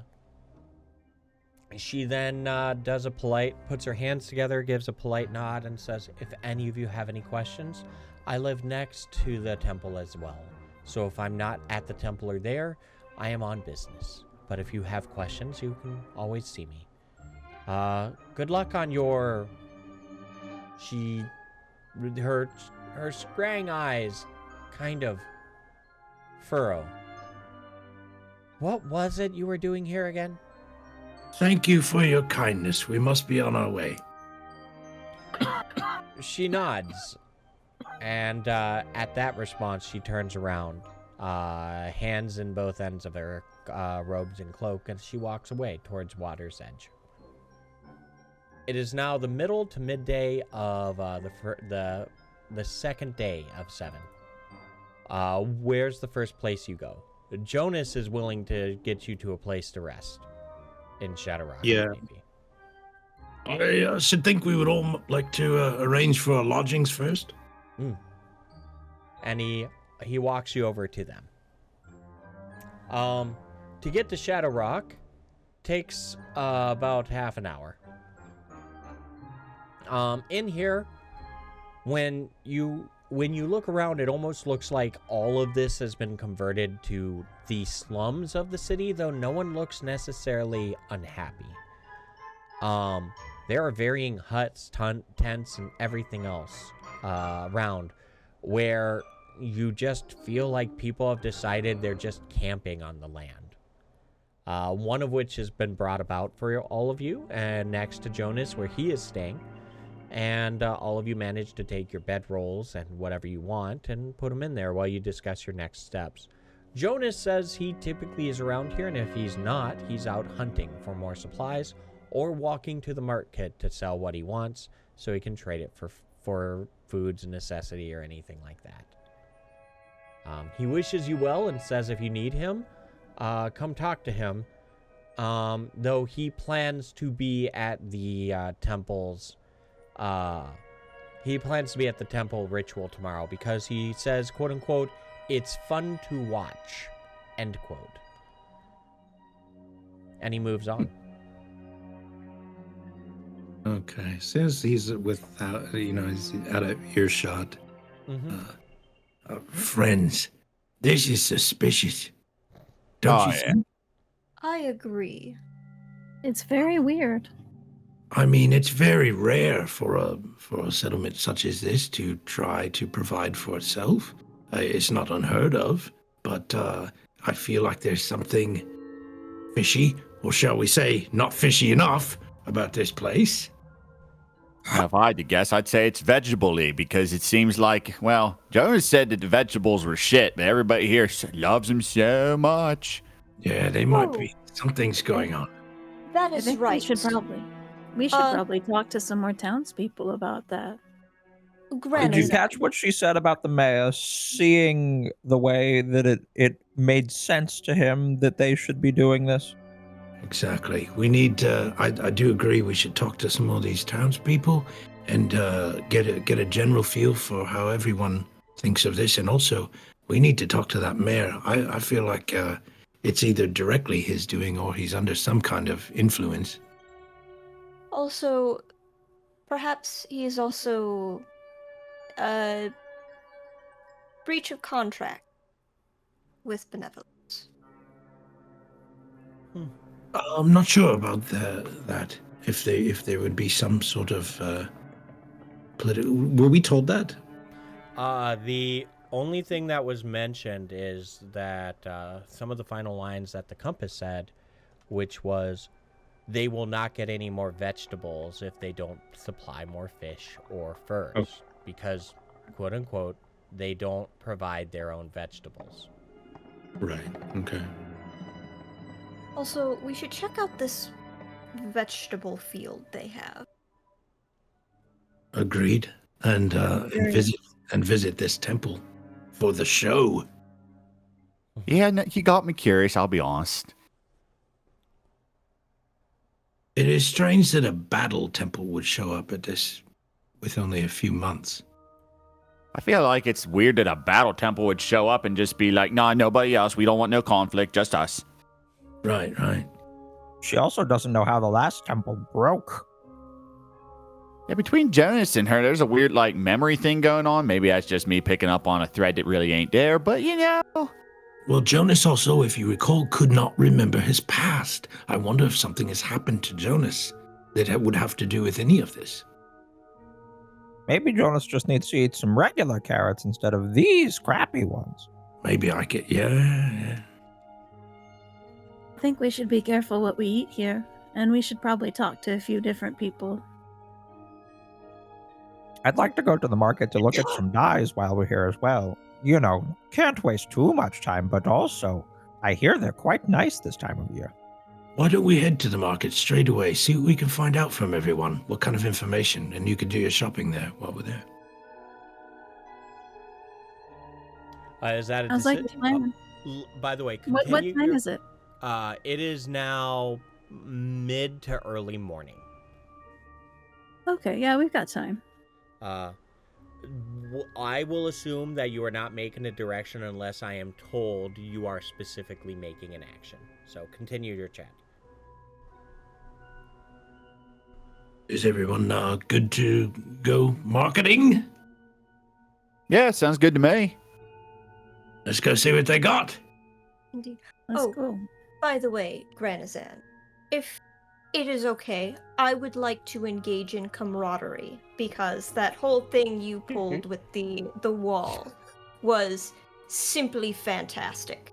And Vashana will raise her hand up as if she is raising her hand to speak in a classroom.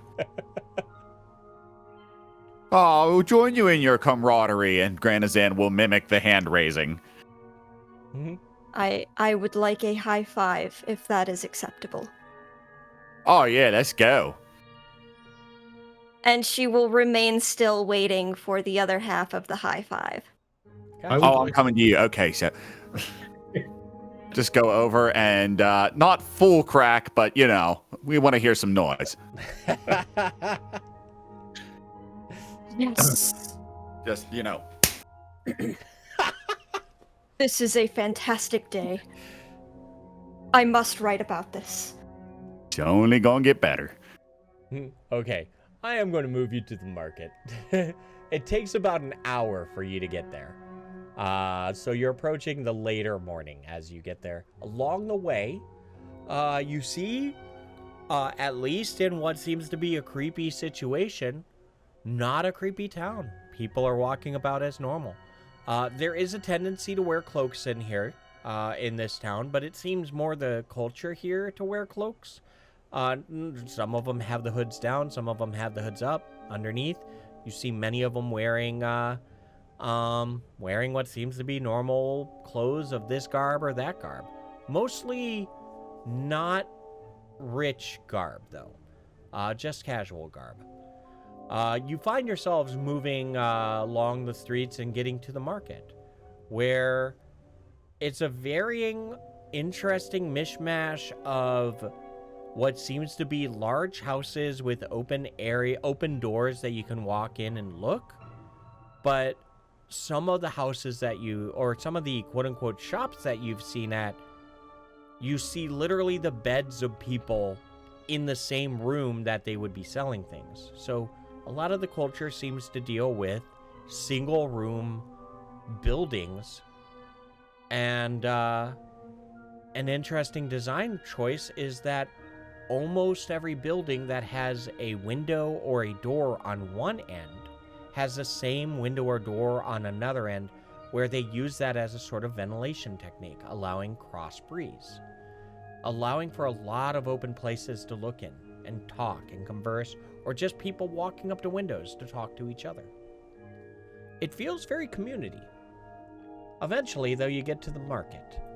And more specifically, the central market, where many different buildings are all in a row, large buildings. Pish-pashed and sparkled with a bunch of smaller, the best way to say it is buildings that are maybe as large as the tents and the huts you saw before. A mixture of large buildings for purpose and small buildings for just sleeping. You do see some buildings specifically set aside for outhouses, and they seem to do communal eating at specific rooms. So, what do you approach, or how do you approach your strategy at the market as you arrive there? How do you start your investigation, rather? Generic strategy. Well, player to other players, what are we thinking here? I'm thinking I got to get them one of the carrots around here and compare the two from what we have from back in Tavris. Sure. Yeah, and then Travar.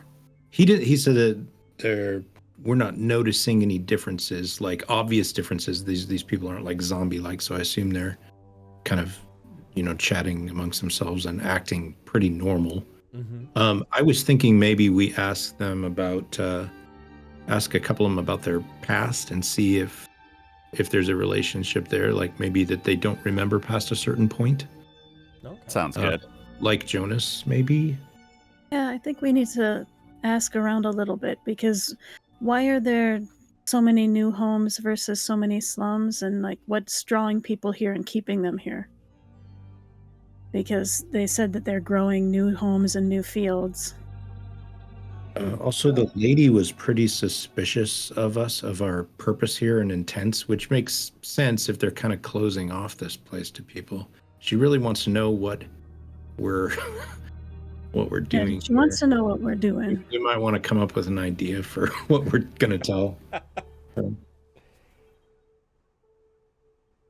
Well, is there a reason that we're not telling her why we're here? Yeah, if they're going to keep their secrets, we're going to keep ours. This was my frame of mind with that. But I mean, that and if they shut themselves off and we're like, yes, we're merchants. We want to do trade. We need your fish for vegetables. And they have new fields. They're like, nah. Yeah. So I don't know. What do we want to tell them? If we just say we're here to investigate why you're doing this, I think she told us that they just decided that that's what they're going to do. But I think there's more to it than that, and I don't think they're going to let us know. Yeah, not straight out of the gate. We're going to have to like do more detective work. That's why I think like asking people is a good idea. My main line of questioning would be asking about the vegetables in general, like finding the place that sells them here and trying to get more information that way about these fields, because our good friend, the hunter, did mention that the vegetables here were like trashed here. Yeah, it didn't taste good. You start asking about in the market, getting, I assume, in a very casual, friendly way, just trying to get to know around, and a few pieces of nuggets of information come. However, for you to get all of this done, you will be asking about things throughout the majority of the day. So you spend the large portion of your day intermingled, looking at the nearby shops, trying to get some information. Eventually, leading to the following. 1. All of them seem to have memories and such throughout their entire lives. So the memory loss is not specific is more specific to Jonas. Okay. However, there is a hint of a few of the children that you talk to that talk about how they know of other people or of their other friends, and their parents talking about how they seem not to care about their memories or talk about their youth. So it may not be specifically to Jonas. It's just not widespread, is what you've come to the conclusion of. Secondly, there's been good talk about the vegetables themselves. You did manage to get a comparison carrot. Their carrots suck. It is half the size of one of your carrots. And actually the one that you saw was pot-marked as a carrot, which is a little bit concerning. Not that it's diseased, but it is not well. When you handed it back to the person, they smiled and said, but it was made here. And they bit into it. So, that, take as you will, the vegetables here are of low quality. I would buy one of these carrots. Okay. Would you just have? Yes. Mainly so that we all can, if anybody wishes, take a bite of it and, compare the texture or the mouthfeel of the carrot. Okay. It will cost you 1 copper, which is 1/10 of a silver, and you can put it into your inventory. Okay. 1 Quellic carrot. Outside of that, there was a few rumors that came about, but I would like everybody who is questioning to roll a charisma or a relevant charisma-based thing other than first impression. First impression will not apply on this one. I will take Streetwise as an alternative as well. Good. Watch as I flub every roll I come up with this evening.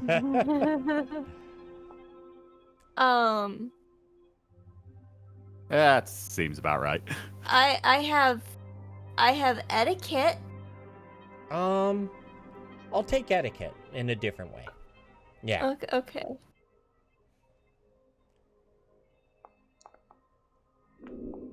More. Hey. Okay, so I was requiring an extra success, and the difficulty was 7, which makes for a bunch of stuff. Let's start with Granozan. Granozan, you found that people are very frustrating here. The end. Frustrated with me? Because that would track. No, like just generally they're frustrating to talk to for some reason. You don't know why. There's something odd. Enjoy your 2. Oh no. I'm Very sorry much. to interrupt. What? I'm trying to type in one Quellic. Do not hear. Oh, what? No, go I'm on. trying to type in one Quellic carrot, and every time I hit C, my character sheet disappears, and this is when I am in. Oh. Okay, never mind. Apparently it did it, but I was literally in the middle of typing one Quellic carrot. I hit the C. Everything else was in there, but it cut off at the C, and it closed my character sheet. It did it twice, and apparently third time's the charm because it worked. I I don't know. suspect you Anyway, may sorry. have had the shift and or control button accidentally half stuck.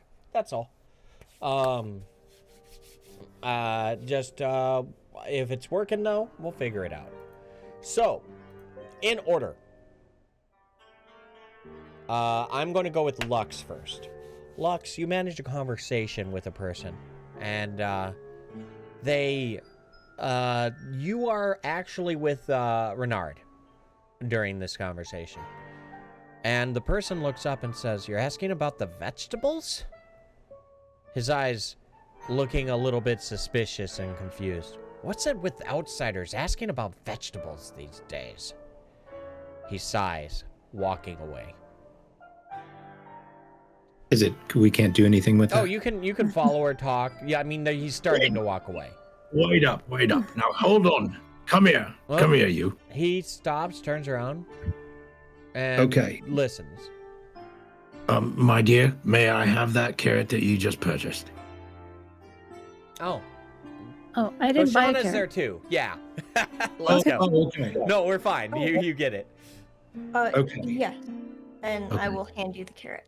Okay, I'm gonna take this in my hand, and then I'm gonna take out one of my carrots, one of my good carrots. Uh-huh. Now, good sir, I want you to take a look at these carrots because I need to decide if these guys are magically duped or if they're just homers or what. Now, you look at this carrot, and you look at this one. Tell me which of these carrots you would prefer to eat if you were going to eat a carrot. He sits there, eyeing you suspiciously. Roll charisma, not first impression. How about etiquette? I'll take. No, not in this case. Not in this Okay. case. Okay, so charisma. Yeah, charisma is a good base. All right, I'm looking for a 4. a 4. Yeah. Okay, you've got a 1. Oh no. I'm about as like, he doesn't want to deal with this. Yeah, no, he looks at both of them, and he looks at you. Why are you so obsessed with vegetables? What's up with you outsiders? He sighs, walking away, obviously frustrated. And he calls back, obviously the good one. And he keeps walking. That doesn't do anything for us. But we could do this experiment with any of these people. Grab somebody else and do the same damn thing. All right, I'm down with that. I'll let you use what we got going on with this. Somebody's gonna tell us the difference here. You've seen a varying amount of people that seem to be competently picking the obviously healthy carrot over the Obviously, unhealthy. okay. There are a few that stop and say, points to one and says, "Was that one grown here?" And he, the wonderful carrot? yep, and they say, they almost seem distraught, like they're making a conscious decision of, one of them actually says, "That's probably a better tasting one," pointing at the good one, but to support us, they kind of hesitantly point towards the other one. Okay. I think that tells us what we need to know. That was a good scientific experiment. One of them, then we go over to Vashana. Hello. In one of these experiments as they're going on, the lady who's looking at it, a dwarven lady, looks up and says, all of you are just so rude, you outsiders. And as you are inspired by a moment of why is outsiders such an important term for them to use, Vashana? And that is a question that strikes in your mind as she's turning to walk away. Well, I huddle these. Yeah, go ahead. I will point this out with a simple. They seem to be really stuck on us being outsiders. As the woman hears you while she's walking away. Well, I wanted. Oh, no. And she just says, well, yeah, why don't you just go to the damn herbs and go talk to her about vegetables? All of you love your vegetables. It turns out as she's walking away, she's more agitated than she was in person. That's odd. She mentioned the herbalist? Yes, and I do think we should check that out for sure. I think that's for sure. But I think you would agree, Vashana, that these people are not magically duped into choosing the right one. They can identify the better carrot. They're doing it out of spirit because it's what they're supposed to say or how they're supposed to feel, which means they're being influenced but not magically influenced, right? Correct. It is like a very large-scale camaraderie. So I don't think the herbalist is fooling them with anything, with any secret spice or anything.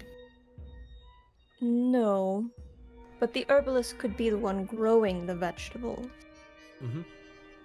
As all of you are approaching, you turned out to find out where the herbalist is. Their shop is closed for the day. It is approaching evening at this point, so you suspect that you can check for it tomorrow. This will have to be something we look at after the ritual. Did Chona get what he wanted in the market? Did I find my dies? Chona, yes, you found your dies. What dies are you looking for? I'm low on my reds. Well, Chona, you can talk out of character for a moment. No, I'm committed. Don't do it. Go ahead. While I was bartering for the dies with the vendor that I stumbled into, I wanted to inquire with him about the displays that they put on at the temple and his thoughts on them. You get to learn about the because of the nature of the community trying to take care of their own, they are grateful to the sisters' ability to practice sparring matches so that everybody can learn not only how to attack those who are aggressive towards them, but to learn the importance of defending those who you need to defend. It seems to be not ritualistic combat, but more ritualistic training. And he says, for outsiders, they say it's like watching a tournament. It's entertaining to them, it sounds like. Though they don't understand, you also get to feel the presence of Thistonius himself at these experiences. He says, it's worth it. Does the whole town go? Sorry, I can ask that in character. No, varying amounts, it seems. There's not much, it depends on it, but some days it's a lot, some days it's not much. It all depends on who wishes to go. And have you been recently? He smiles. Last week. He participated. Oh! Yeah. By the way, this guy is scrawny. He is what you would call quintessential peasant. And would you say that you've learned a lot from the sisters? Nods vigilantly. No words to respond. Maybe sometime you will have to show me a thing or two. He smiles. Yes, I will. But only if you threaten us. He says, don't attack unnecessarily. I have no need. You have great dice. Roll perception. Good luck insight from anyone on this one. 2 things. Number 1, the dice are of good quality. Number 2, That's good. Oh yeah. why would someone who is talking about the glory of Thistonius talk about only being aggressive if you're attacked? Do you feel as though you've been threatened recently? Why might you be concerned about someone attacking? He just shakes his head. I've got to close up shop. Sorry, it's late. He points to the outside of his window. And at that, he politely finds a way to get you out of his shop, unless you wish to earn bad favor. You can continue if you wish.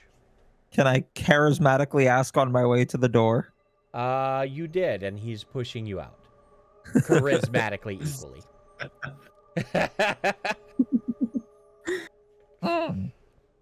Thank you for your time and the dies. I quite look forward to using them. By the way, 5 copper out of your inventory, please. Now, lastly... I'll allow it. I'll allow it. Lastly... No, I think that's it. Did we ever figure out who the new homes were for? Not... I mean, just, for lack of a better way of saying it, there seems to have been people who have been very much benefiting from from whatever has been happening over the past good while since they closed their gates. And many of those people have been, it seems that they're just homes for richer people is what you get, but you don't get specific details from people around the market. Mostly because all of them have just somewhat accepted that that's just the way things are, is the generic feel you get from this district. The entire town has prospered, and they prosper along with it. I'm thinking the loyalty here is just really high, that they're this is what they've been told, this is what they're going with. I think the temple's going to tell us a lot, and our meeting with the mayor is going to tell us a lot. Okay. It is now evening. It is not dark yet, but you could try to visit the mayor, but it may be late if you're okay with that. Otherwise, you can go back to Shadowrock or go to a new district for something. He said tonight or tomorrow. That's correct. Let's hit up a tavern first, maybe. You guys fancy a drink? Yeah, after the day I had, I got nothing. I found some cranky old woman. She was a bitch. I asked her if she had a son that worked on the gate, and then she just wandered off. I don't get it. You were referenced from the markets to the Gatehouses, and you managed to get into a tavern. This was the quote-unquote cracking, amazing tavern, according to one of the young people that you talked to. And it is 4 tables. And amazing. Yeah, it's some weird person that talked really weird. But the kid would just enthusiastically recommended this tavern. Okay.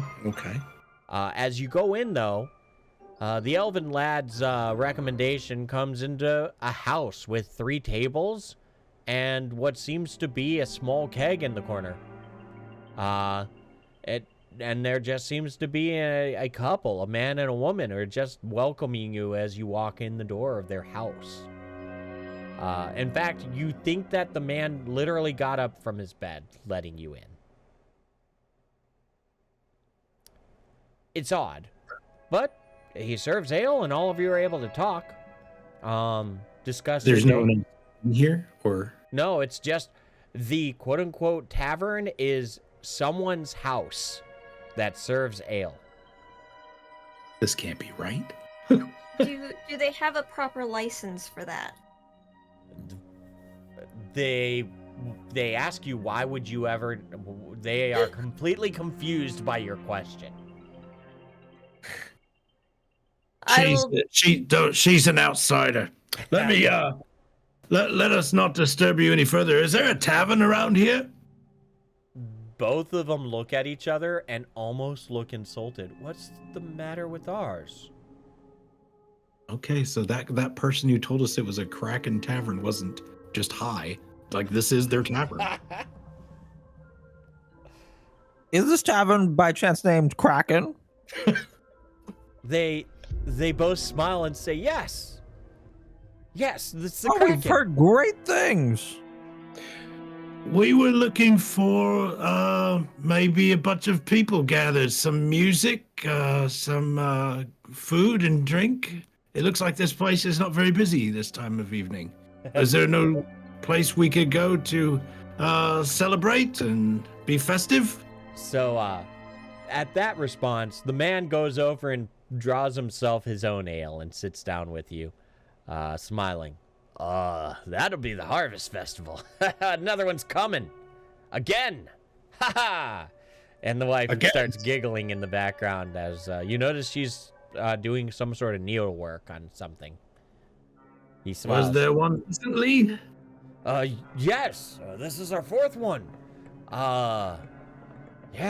He sits there and he looks up at the ceiling thinking, there's one that's going to be this 6th day. There was one, 2 weeks ago, honey. In fact, every 2 weeks. You're bad at time. Oh, yeah. Yeah, we've had 4 of them over the last 2 months. Just one right after another. Is that unusual? She's like, oh, it never happened before, but now that we have the crops, everything's good. He smiles. Yeah. Praise Jasper. I cock an eyebrow at Vashana. If we're gonna practice, I give her the eye that says, "Did you hear that?" It's another link to the crops. One of those like nods, like, "Hey, he's mentioned the crop. Did you pick up on that?" That's the look, and I'm gonna see what kind of look she can give back. The only way to describe the look Vashana gives you is the usual face that she has, but however, she does raise her teacup to her lips and pauses for a moment before sipping.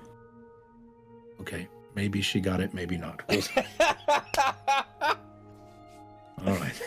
Well, there's a lot of work to do with this one. Okay.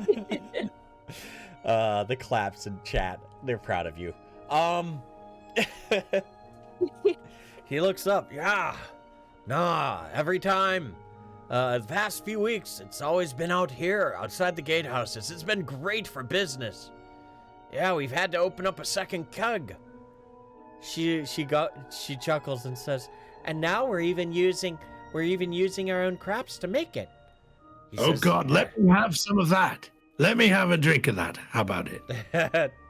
He turns around and smiles and says, you're bringing good memories and you've all I've got tonight.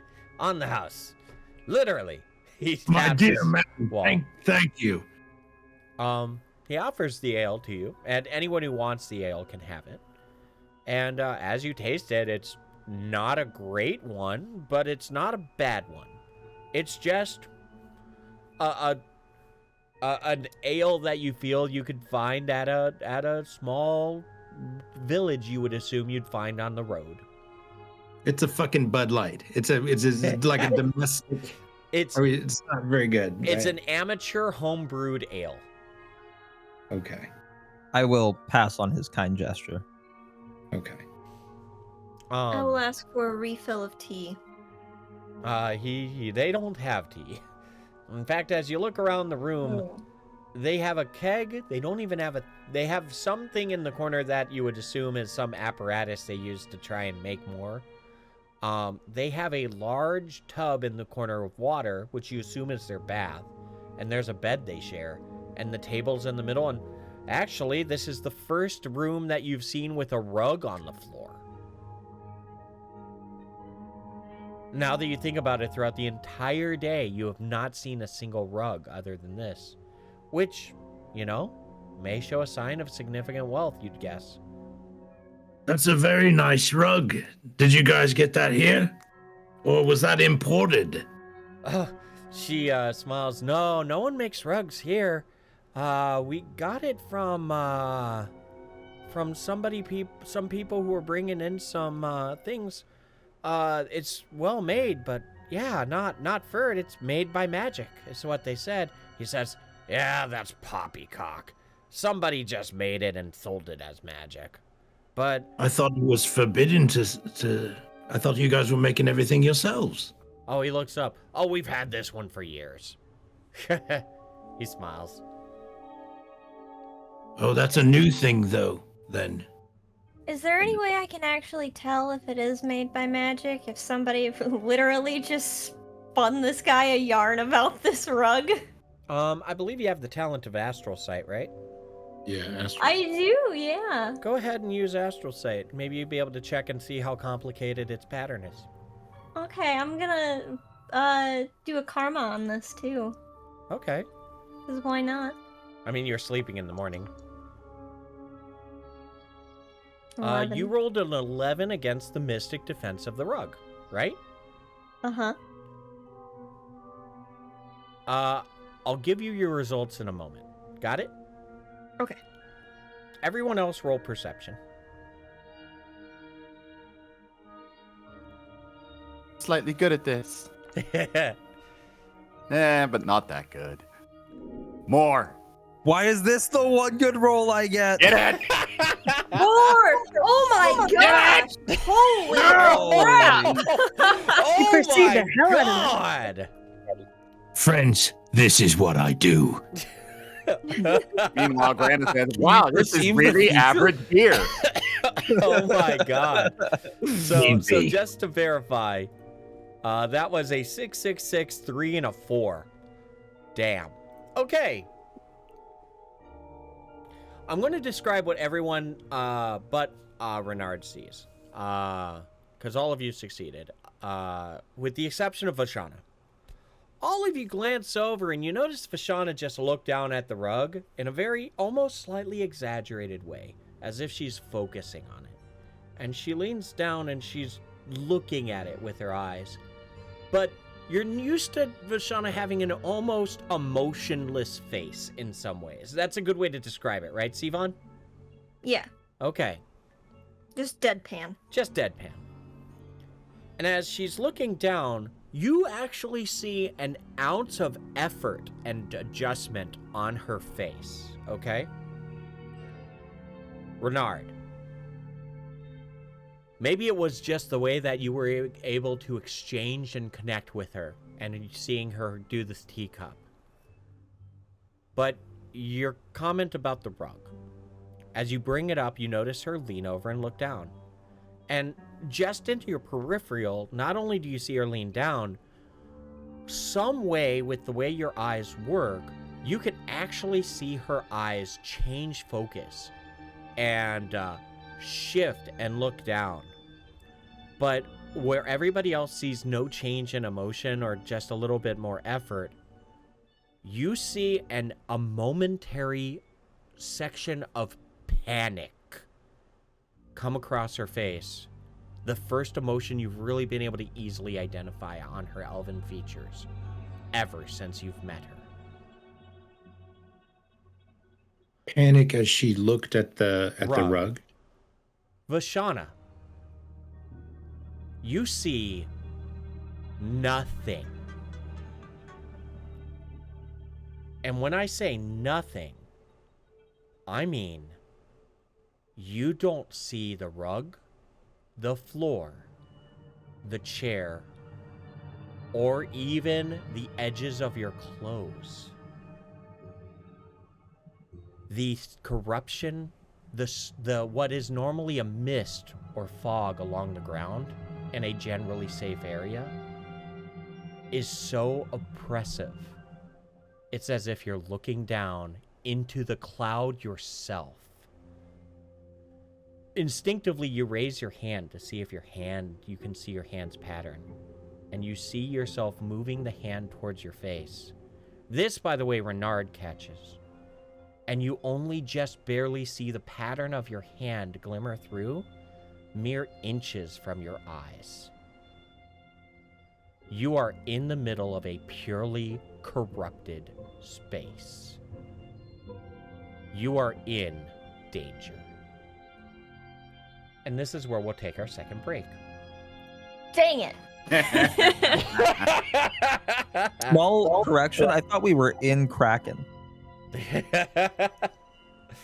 Place is cracked, all right. All right. I'm gonna So, hop up music. go ahead and take your breaks. If you need to hit the bathrooms, that's fine. Yeah, be right back. Aha! I'm in danger.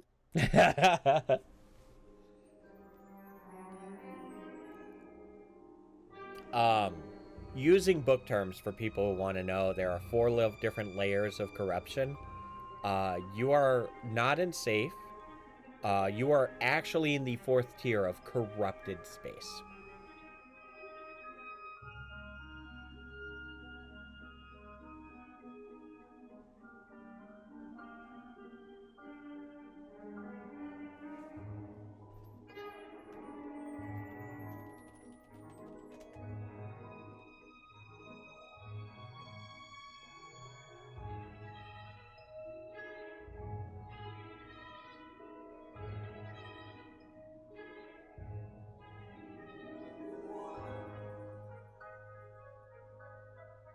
I have what I will assume is a very newbie question. Yeah. Is there an area for notes to be taken in Foundry? Yes. Hold on one second.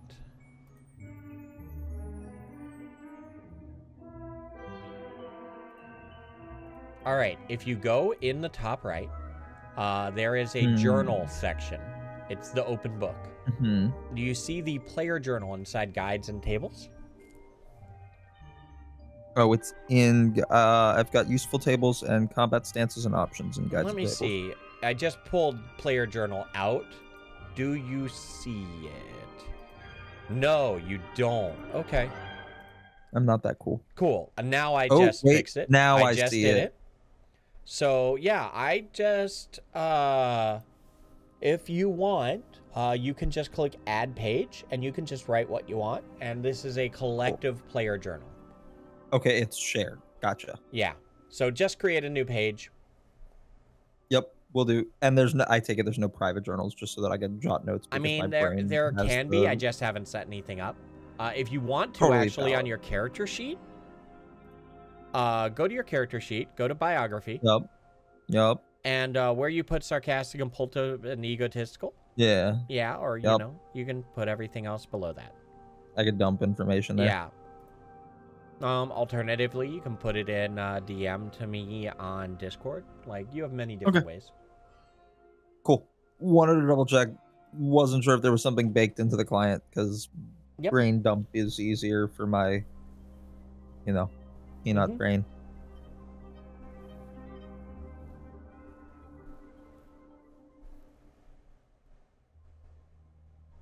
I'm back. Welcome back. Thank you.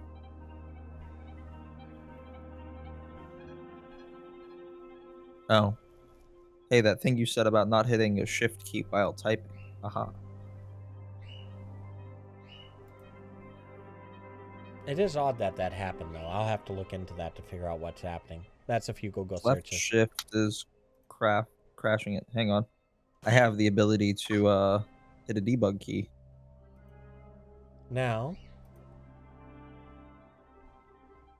chat, while I'm waiting for everybody to get ready and all that jazz, I have a question for all of you. Do you have your own, shameless question. If you were in this group, what would be the location or the next thing you would do? I'm kind of curious. Because I have managed not to share anything on the screen on this show that has been spoiler-esque. I have my notes on a different screen right now. So.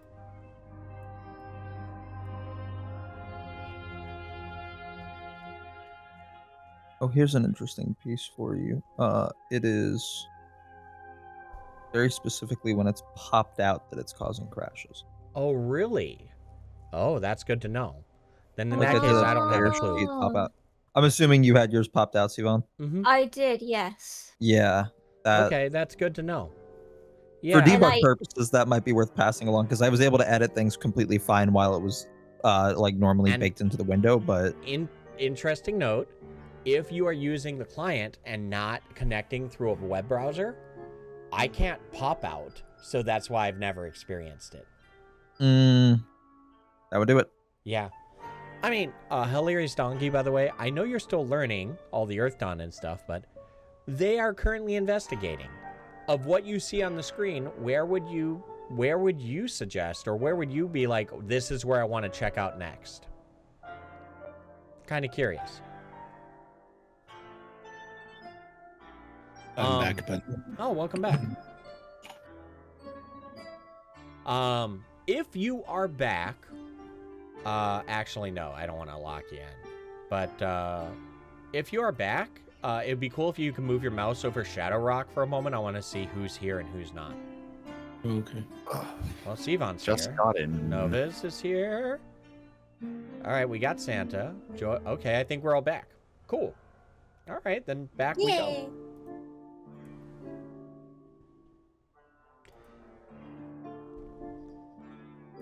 Vashana is looking at her hand, trying to figure out how. This is the first time you have ever been in a place that felt even more than safe. You have had a very sheltered time since you have been able to look into astral space. So you're almost just surprised at, it'd be like just simply putting on glasses that should help your vision, and suddenly you're blind, if that makes sense.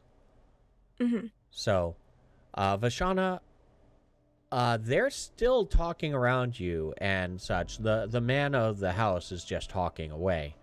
How do you respond, or what do you do?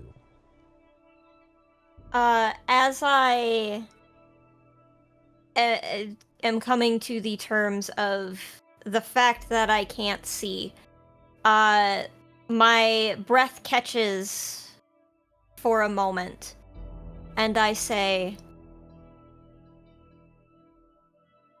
I can't believe we have forgotten and how late it has gotten, but we are due to meet with a friend very shortly.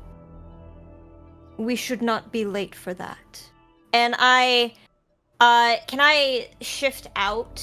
Well, Yes. can I look towards Renard?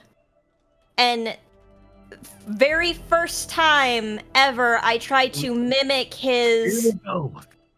We need to go. Like I read it loud and clear, this eye contact. She never says that. She's too polite to say we got to get out of here. And she looked at me right away. And even if she's doing it dumb and it's like the wrong kind of look, I know that she's trying, which she's never done, which is like, she's like, let's get out of here. She's looking at me, making a really weird face. Let's fucking go. Yes, that's right. We mustn't tarry. Sorry about that. Wonderful beer, wonderful ale. We've got to get out of here. We just remembered we have an engagement. Might someone help me as well? And I will hold my hand out for somebody to take it and lead me out, because I want to see if the corruption is just in this house or if it's everywhere before I shift my gaze out. No problem. Varying farewells happen. No offense has been taken, and he hopes that you'll come back in the future. He does ask, have you been, the only question that's of note is he asks, are you going to be in the town for a while? Can you come back? We're on very we're on very strict business, perhaps, but no promises. Okay, then he cheerfully wishes you well and a safe journey as you leave.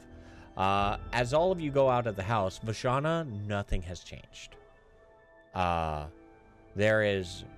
You are essentially walking through a half-foot to foot deep fog. When that is the case, I will shift my vision back, and I say, we need to go someplace we can talk. It is approaching late night. It is probably, or not late night, but definitely like the sun is set. You can go and, from what you described, it's going to be quite a time to get to New Home and possibly look. You would have no one to ask for directions at this time, you would assume.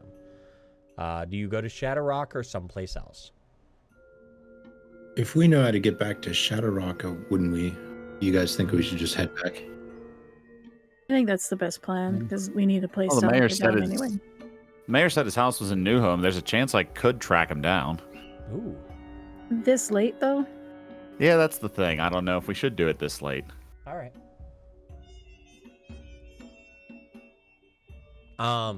Just an option. I'm alarmed that Vashana let us out of there so quickly and looked at me strangely. So I'm kind of trying to figure out what's going on with her. If she wants to find a place to talk, let's yeah, get it. I'm looking at something away from prying ears, specifically.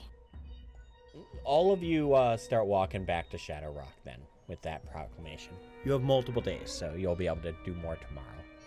And as all of you get to the privacy of your tent, looking around, there is a group of people who are near a campfire, cooking some communal food for everyone in the area. But you should have good privacy here. As private as you can get in this town. Go ahead and proceed. I will speak very low then, just as a note. Mm-hmm. So, when they mentioned the rug might be magic, I decided to look into the astral. I don't know who else can do that in this group. However, the corruption here is so thick, I am blind. We are not safe here. So it wasn't the carrots? Oh, hell. I don't think it's the carrots that are doing this. Oh, good. They looked tasty. I wanted to try one. I don't think you do. So it is a magical effect, definitely, that's on this town, city. So, Do we want to try and get out of here and camp again, or? Oh, we're already here. I don't think we're in immediate danger, but there's definitely something here. Can I use my astral sight just to see what she's talking about? yes. Go ahead and roll.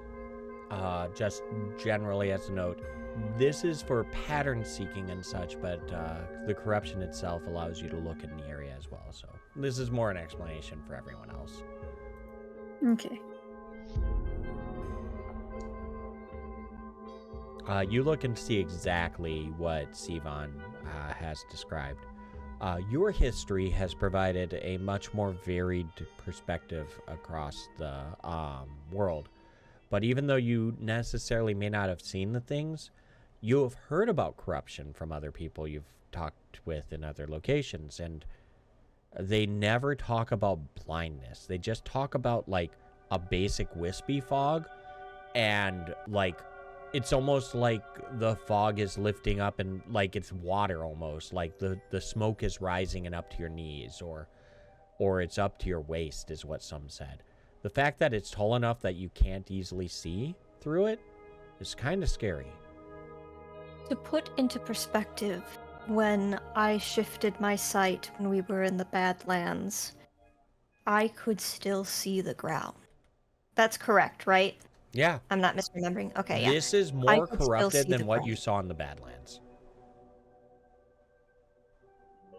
Just I did catch some panic in the eye of our hostess.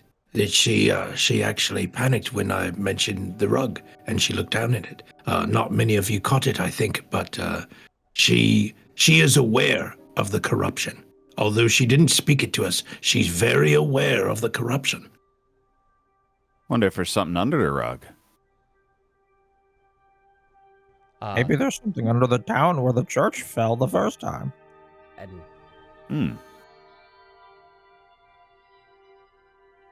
so I don't like this. Don't know. She Corruption didn't here quite- doesn't just happen. We didn't see a rug anywhere else, right?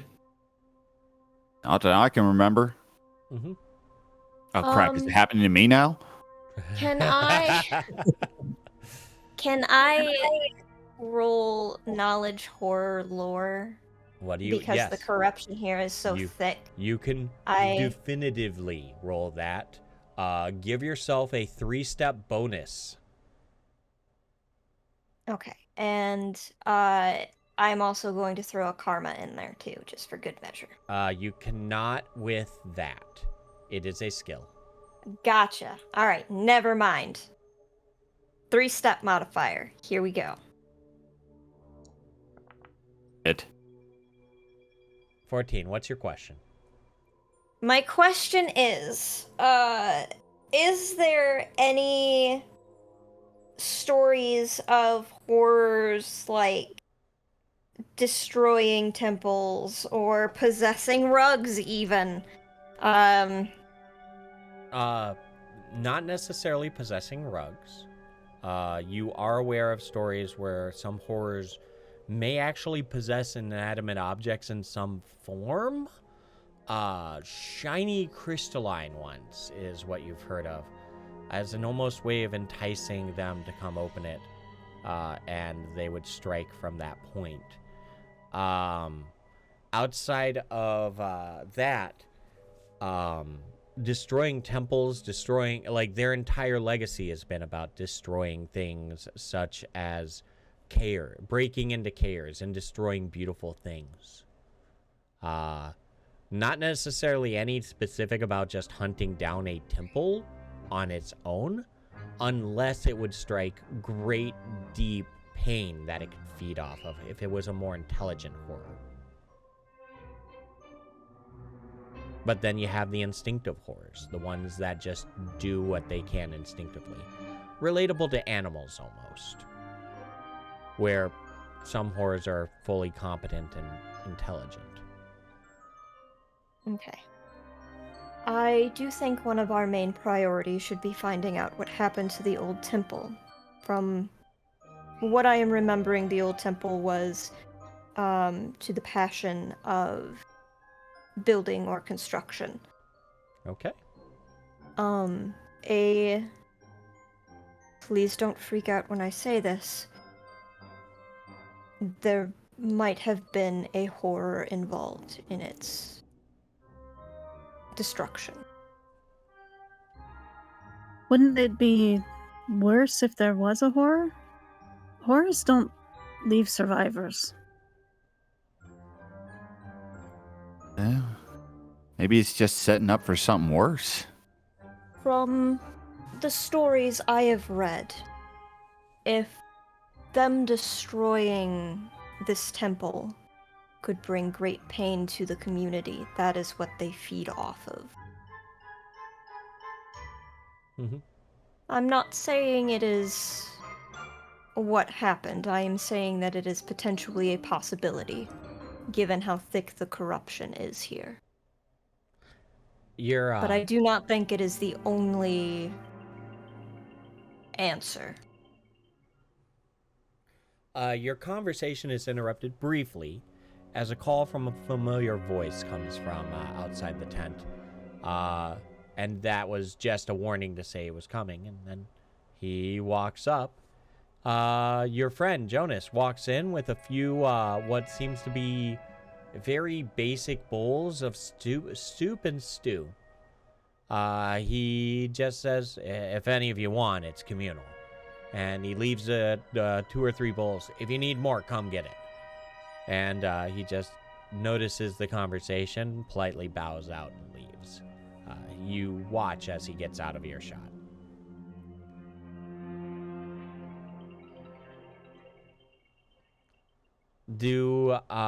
Is there anything else that you would like to discuss tonight, or should you move on? Or should we let time move forward? Do you suppose Jonas is aware of this corruption? I know not without asking him. I don't know if anybody would be aware of this and still be here. Well, the woman certainly is, who is in the crackle or kraken or whatever. She's aware and she's still here. The crack-a-lackin'? The Cragalactic. She knows. Raga. Yeah, she's very aware of the corruption. Oh. So, as food taken or not, time is good to proceed. Do you take watches or not during the night in this town? I would Well, honestly suggest we do. Yes. So, I'll just say that you did. The only thing of note during the night that you wish to even talk about is that there's varying noises of people leaving their places and going off to find a place to relieve themselves. You hear the giggle of a few children trying to do some nighttime fun or something, and their parents berating them and telling them to be quiet. What you would expect in a campground like this. Eventually, morning does come. All of you are well rested, as well as you could, because, well, something is odd where you feel relaxed here, despite the fact that you also feel uneasy with all of this. The morning comes up. There's morning communal food, and Jonas walks in among all of you as you're figuring out your day, and he says, good to see you. Is everything all right? You didn't really come out to say hello last night. Are you just keeping to yourselves? We had some weird drink at the Crackle. We went up to the tavern, and an old man and his wife perhaps were there, and they gave us a bit of a drink, and they seemed at conflict with the rug in their very house. Have you been to the Kraken? He nods, yeah. No, it's one of the only places you can get a drink around here, but they call it a tavern. He grins and talks a little softer. That's no damn tavern. Have you seen a rug in any other place you've been in, Jonas? He takes a hand up to his chin, and what others would find a little bit overzealous, he's actually doing genuinely. I think I've seen a few in the new homes, in the rich people's place. Why do you care about rugs? He looks at you a little confused. Oh, she just, the hostess there, when I pointed out the rug, she seemed quite alarmed, and I just got a strange feeling from it, that's all. He nods, turns, and kind of looks in the fake direction of the house as if he could see it from here. He can't. Huh. That is odd. I see why you're asking. If I can find something out the next time I go there, I'd be willing. Do you think that would raise any alarms? Would that make things bad for you? I think if you did it real offhand, Jonas, if you just mentioned it like, hey, that's a beautiful white rug. Where did you get it? You know, maybe make a little side chatter about it. We could use that information. He looks back.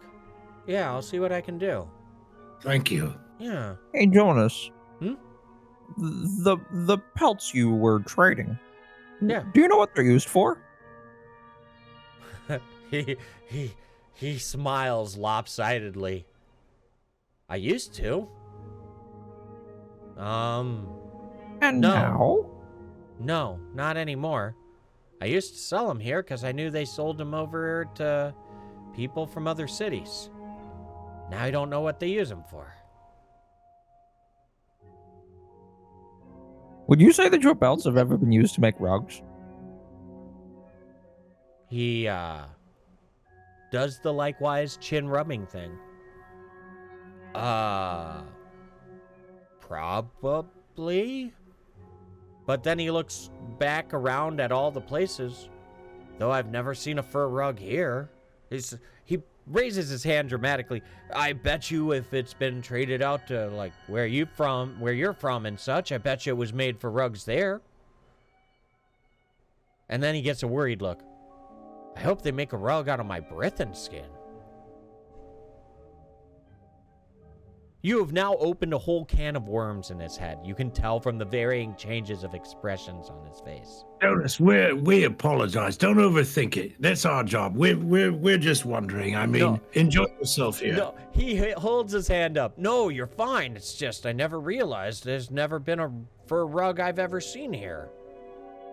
I've seen some places where they take, the trophies on the wall, but never a fur rug. He looks around at many of the cloaks around people.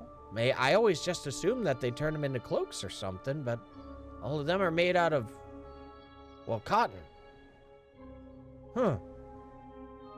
Where do they get the cotton now? They don't put those in the fields, from what I hear. Huh. There's been a lot of things he's now questioning right there. This place is just weird. It's very weird. He nods alongside almost the unspoken thoughts you may have. He looks around and he comes into your tent, uninvited. Kind of leans down and talks softly. What are you really doing here, if you don't mind me asking? I'm trading for dyes. He looks up. Okay. I hold up my bag of recently acquired red dye. He looks at the rest. You're all here to get dyes? Well, we're visiting, investigating why the trade has been closed. We haven't achieved a satisfactory answer yet. He leans back onto his haunches and kind of does a squat sit as he's rocking back and forth thinking. Yeah, it's a good question. Let me tell you some stuff. He leans forward, he says, I was going to say something the other night, but he hikes a thumb. You never know how crazy people can be. And I didn't know if you lived here or something, just someone I didn't meet. I've heard rumors.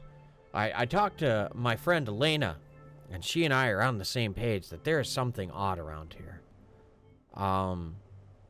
The temple that came up, I like watching the fights, don't get me wrong, but it feels a bit just weird because this place has always been so peaceful. Well, as peaceful on the inside the walls.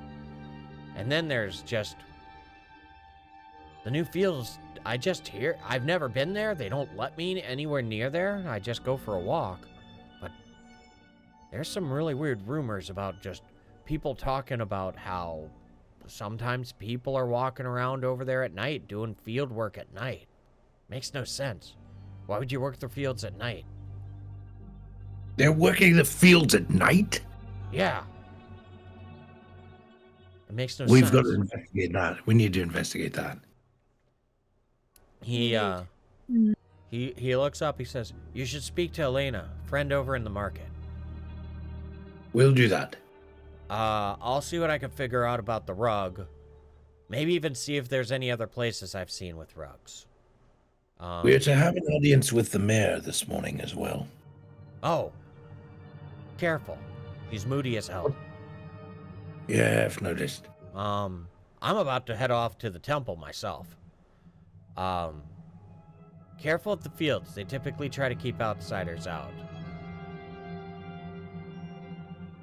He stands up and says, you and I are in the same boat, all of you. So if there's anything you need to talk about, you can talk to me. And if you don't want to talk to me, I don't blame you. This place is creepy. He nods. And if there's anything I can do to help or investigate for you, let me know. I do have something. Did you pack multiple layers of clothing, or did you pack many different raiments? He furrows his brow. Just what I got. What do you mean? I thought if you might have an extra shirt or breeches or anything. He shakes his head. Nah, this is what I got. I just dump myself in the river when I need. Very well. Thank you. He says, should I? No. Okay. No. I'll see if I can catch it tonight. Tell you what I found out. Thank you. He walks out and he says, there's extra food if you need any. And at that, he walks away towards the other people, calling to some other people, greeting them and talking to them. Where do you wish to go for your first, for your plan today? Looking at time, we have a limited amount of time. So, where do you wish to proceed? Guys, I think we got to investigate later on this nighttime farm work. Oh, yeah. Yeah, for sure, right? 100%. But we got Elena in the market. We got 50-50 the mayor, and we got the temple. We've I got was gonna say, I want to see the temple and I want to see this ritual this lady was talking about. we've got Elena in the market, the temple, the mayor, and so there's like 4 things we want to do for sure. Mm-hmm. Well, Newfield's last at night. We can do Elena possibly in the evening at the market, but the temple, I forget what time of day that happens, and I do Midday. not remember. Yeah. Mm-hmm. So- Afternoon. First thing we might want to do is talk to the mayor. Let's hit up the mayor and see what he's supposed to be moody.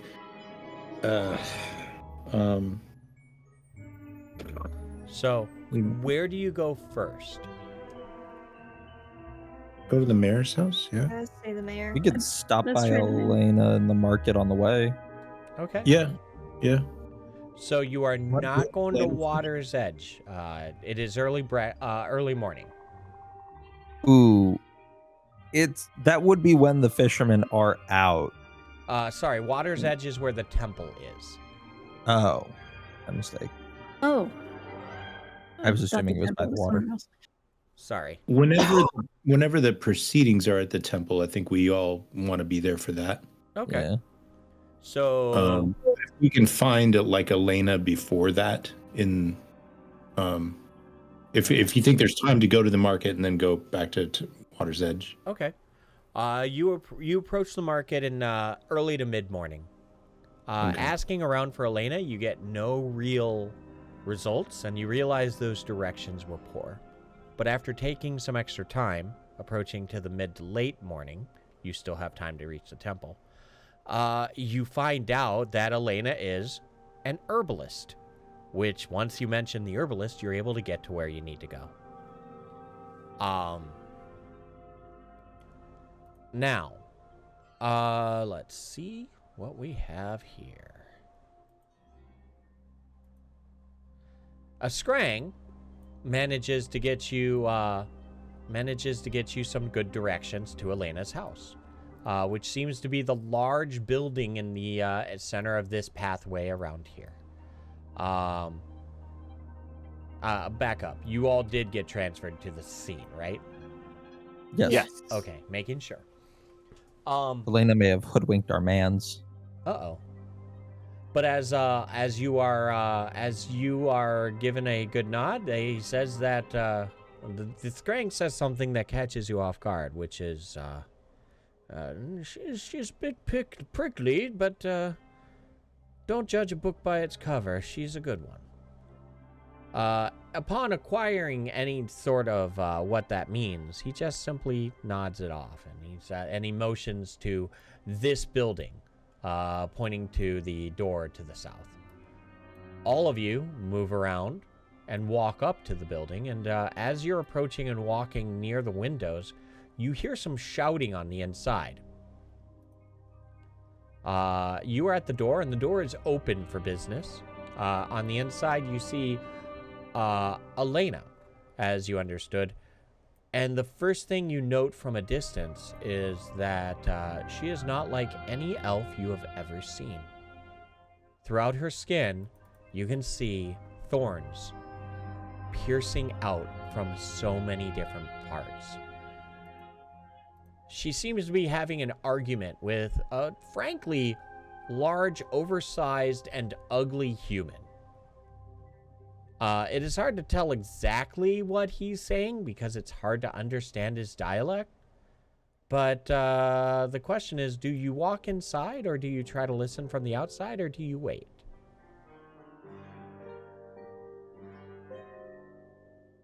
I would totally try to eavesdrop. Yeah, we'll listen for a little bit just to see what their argument is about, Okay. so we don't bust on in. Mhm. Let's But not- awareness help with listening. Let's not interrupt.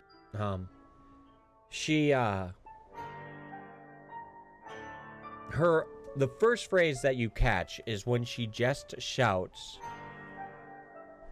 "They're not healthy."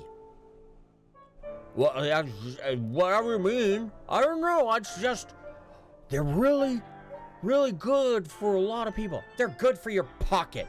I'm not arguing with that. No. But I'm not going to burn my crops. You're going to doom our entire city if you want people to die eating your shitty crops. I'm done. Can I please have my ointment? You won't get your ointment ever again. You're killing people. Oh, well, I'm giving people homegrown vegetables. Out. I'll get my itch ointment elsewhere. No one else has itch ointment. Whatever. The big oversized man starts stomping like a giant child towards the door and comes out to see varying amounts of people trying their best to be polite and wait. He then stops his stomping, immediately straightens up, looks at all of you, and after he straightens up, he says, "Good day." And he just stands there looking at all of you. Well, good day. Good morning. Good morning. And he smiles down at you, showing what's probably remaining of his, the 6 teeth remaining in his mouth. Is Elena in? Yeah, don't worry. He's... And then he starts grumbling and starting to walk off. Good luck with that itch. He stops mid-step, almost in a comedic way, turns around as if his feet are just pivoting, and he says, "What did you say?" I was telling Lux that she'd look great in a pinch. He looks confused. Lux, do you do anything in response to this? Hang on just a sec. Sure.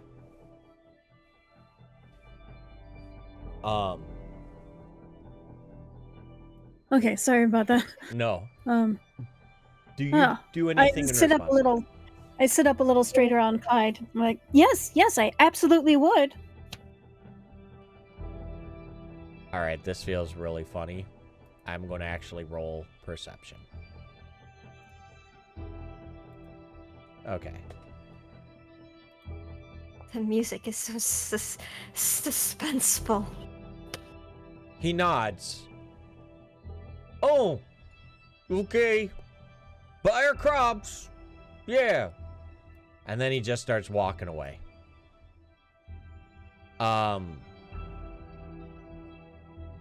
All of you roll perception or awareness.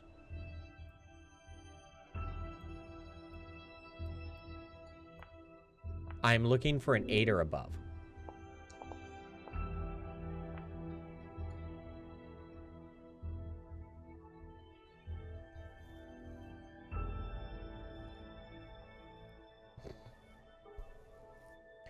Chona, Renard, that man is walking away. Inside his cloak, you saw fur pants. Yes. All of you Feel the are. force of the itch. all of you are now at a point you're standing outside of Elena's shop. Let's head in, shall we? That guy had a funny accent. He'll sweat.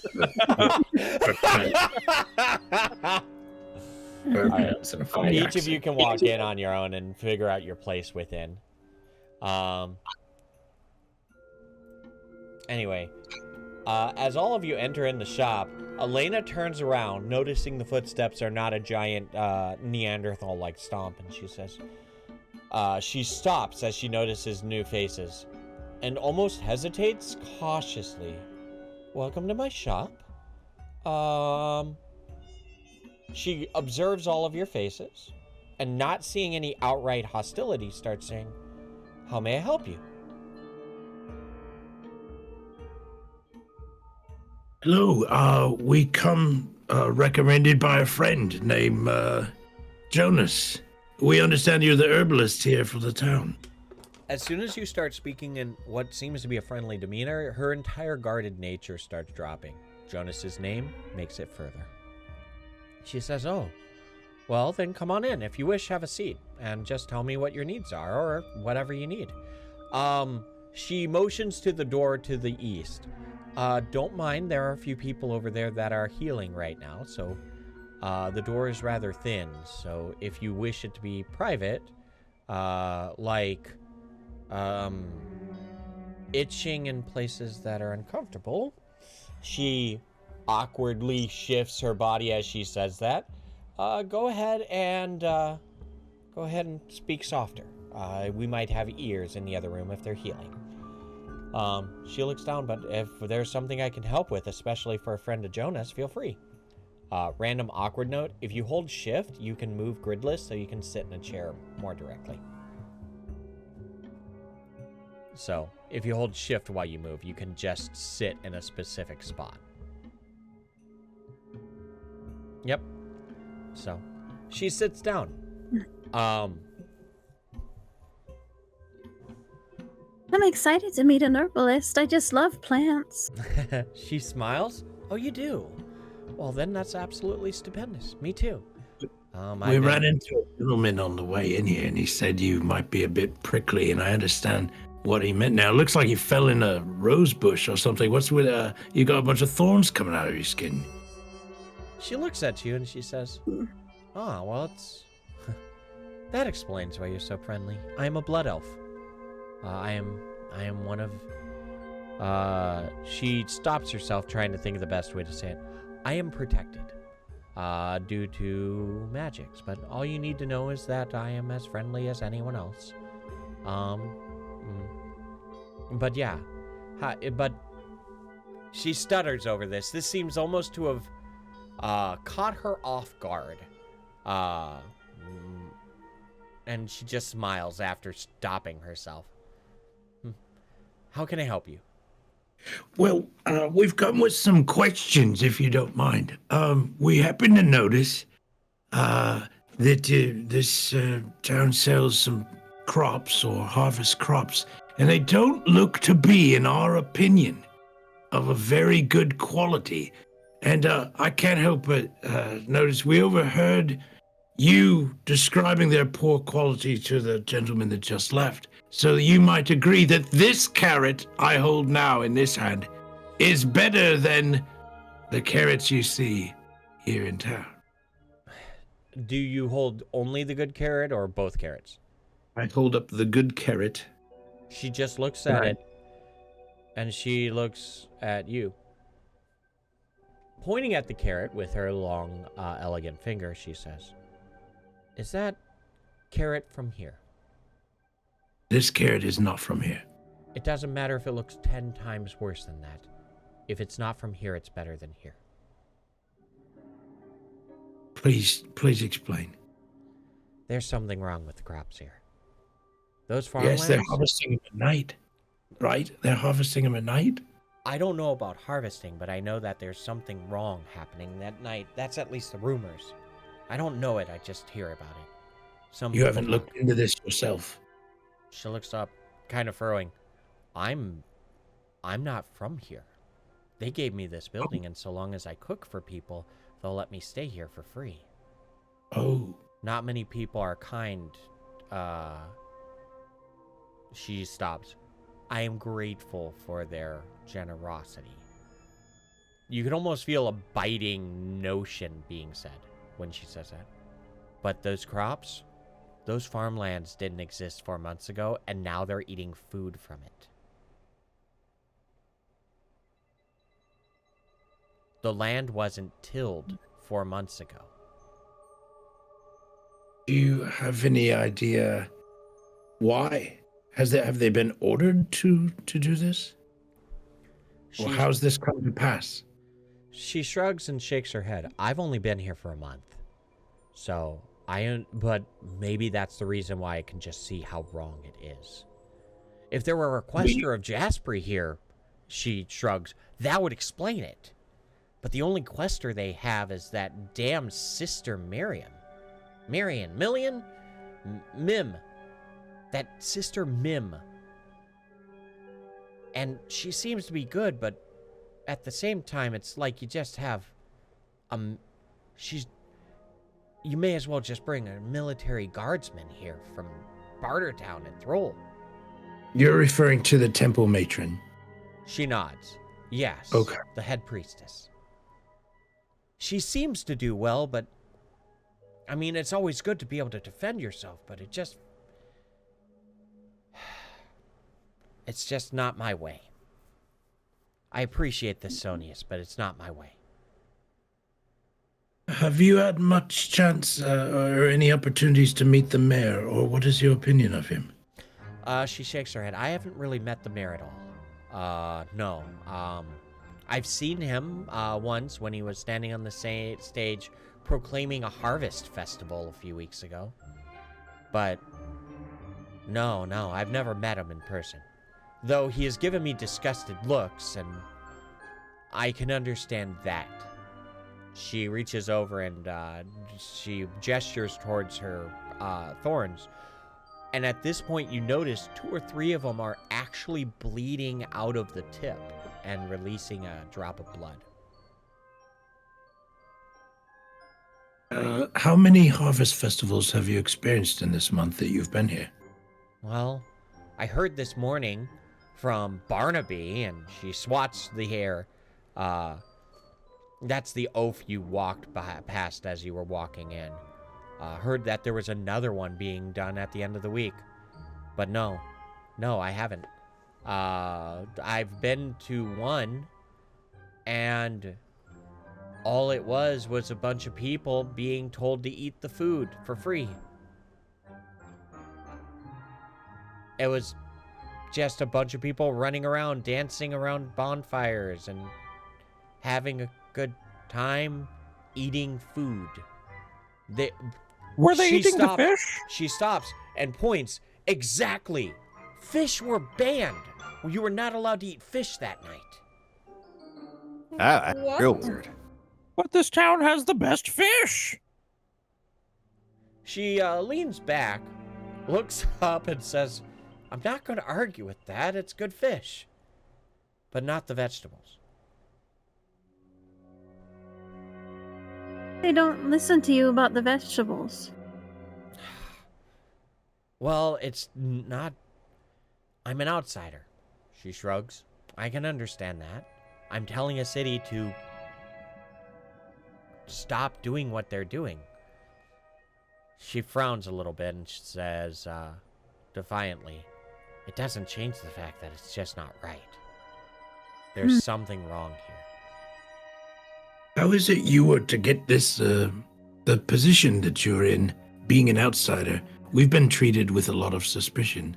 About 2 or 3 weeks ago, I heard they closed the gates. I came and they were talking about closing the gates. But I have been visiting and providing assistance for their needs for the past, she hums over a thought, 3-4 months. I have always been able to come here, do what I need to, and leave. I had some problems, she shrugs, and I couldn't live where I lived anymore. So, I came here. I've heard that they've not let anyone else in. Specifically, I don't know why, but it was during the last Harvest Festival, I think they closed the gates.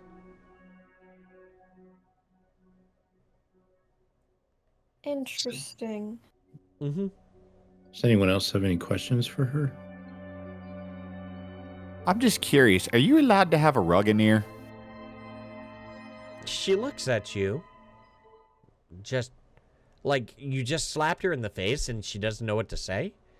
I would assume so. I don't have one personally, but no one ever told me not to have one.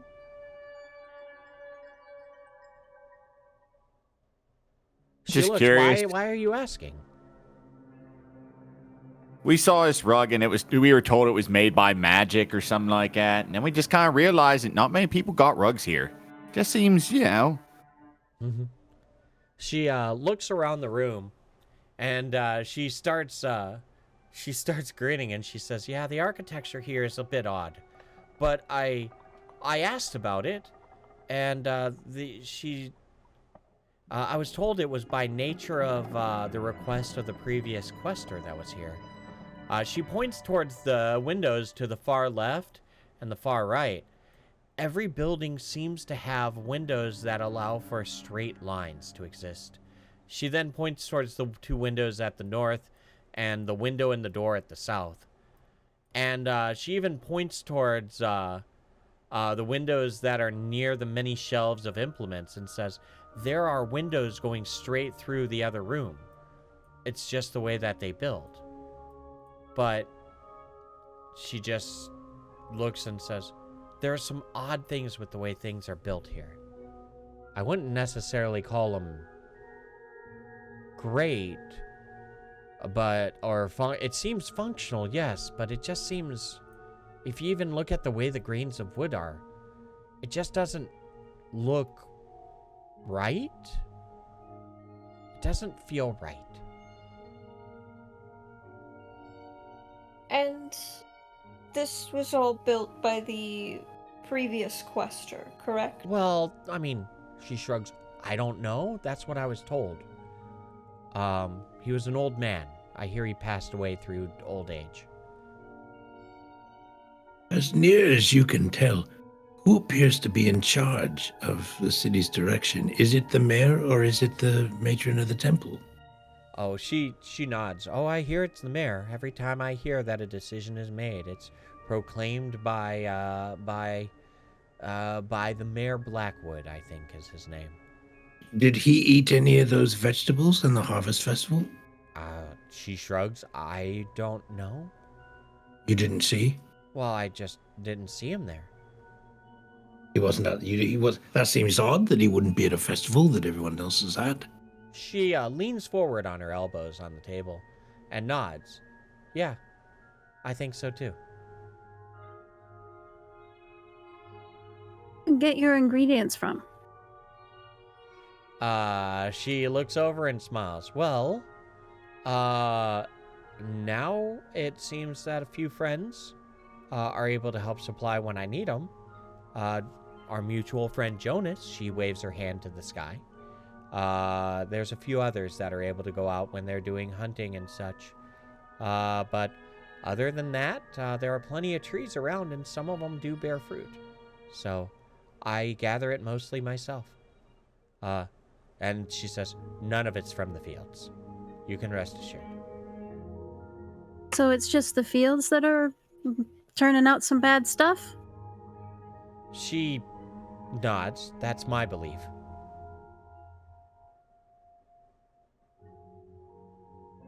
I don't know about you guys, but I'm like less interested in the temple battles or whatever that they're doing. More interested in either the chat with the mayor or the fields. I don't know what the mayor's going to give us, but we definitely have to check out the fields. We definitely have to check out the fields. I would still recommend checking out the temple itself at the very least. Mm-hmm. Because I feel like at the end of the day, my spider senses are going off about the temple. Yeah. I really want to find out how it was demolished, I'll say. Or like destroyed. That's the word They're I'm looking connected for. in some way. Yeah, Do you want to inquire about that from Elena? Yeah, sure. Have you heard about how the previous temple was destroyed at all? Or do you know anybody who was around that time and who could tell us? No, she nods. At least from what I heard of Jonah, and Jonah heard from several different villagers. There was a basement to it, and it collapsed. There was something about the way it was built that did not work well, or an earthquake or something natural. So the floor collapsed in on it. It was more of a platform, an open space platform, not a building. But now they cleaned it out, and they used the large pit as a means of a dueling arena. She looks up. It sounds horrible, but the concept for the sister at least makes sense for the way she speaks. Because there is no way to know true valor if you have a means to easily run away. She looks up. It has 2 posts in there. You're supposed to defend the post from taking a hit. And when you are, when a side has achieved or won, everyone congratulates everyone for the combat and valor and reaches down and pulls them out of the pit. She looks up. I've seen it once or twice. It is quite entertaining, but it's also doubles as a fun exercise of letting people feel the power of Thesonius and to maybe train to work to defend. She looks around her house and the room and says, I mean, you never know when something would try to break into a town or a care. It's not a bad, no matter if I believe it or not, it's not a bad practice. Isn't it a little odd that the previous temple was to the passion of building, but yet the basement was unstable enough to have the entire building collapse? She nods. Yeah, that is odd. Never connected those dots. Interesting. Do we know where the previous quester passed? She shakes her head. I'm sorry, I've only been here a month. I don't even know where the graveyard is. She smiles. Us elves, we don't necessarily think too much about the deaths. We live long lives. She looks at you, Vashana, giving a polite nod. I tend to think about death a bit more than those of our kind. She politely, curtly nods. My apologies. I didn't mean to offend. None taken. She looks around. Anything else I can help with? Anyone have anything they want to ask her? I got one more question. It's a little off topic. Don't take any offense, but do blood elves hug each other? God damn it, Andrew. Okay, I'm done. She looks at you from across the table, and she smiles and says, typically not, but they can. She smiles to explain, we are always in pain. So, more pain is simply pain. She looks at you with a kind, determined look.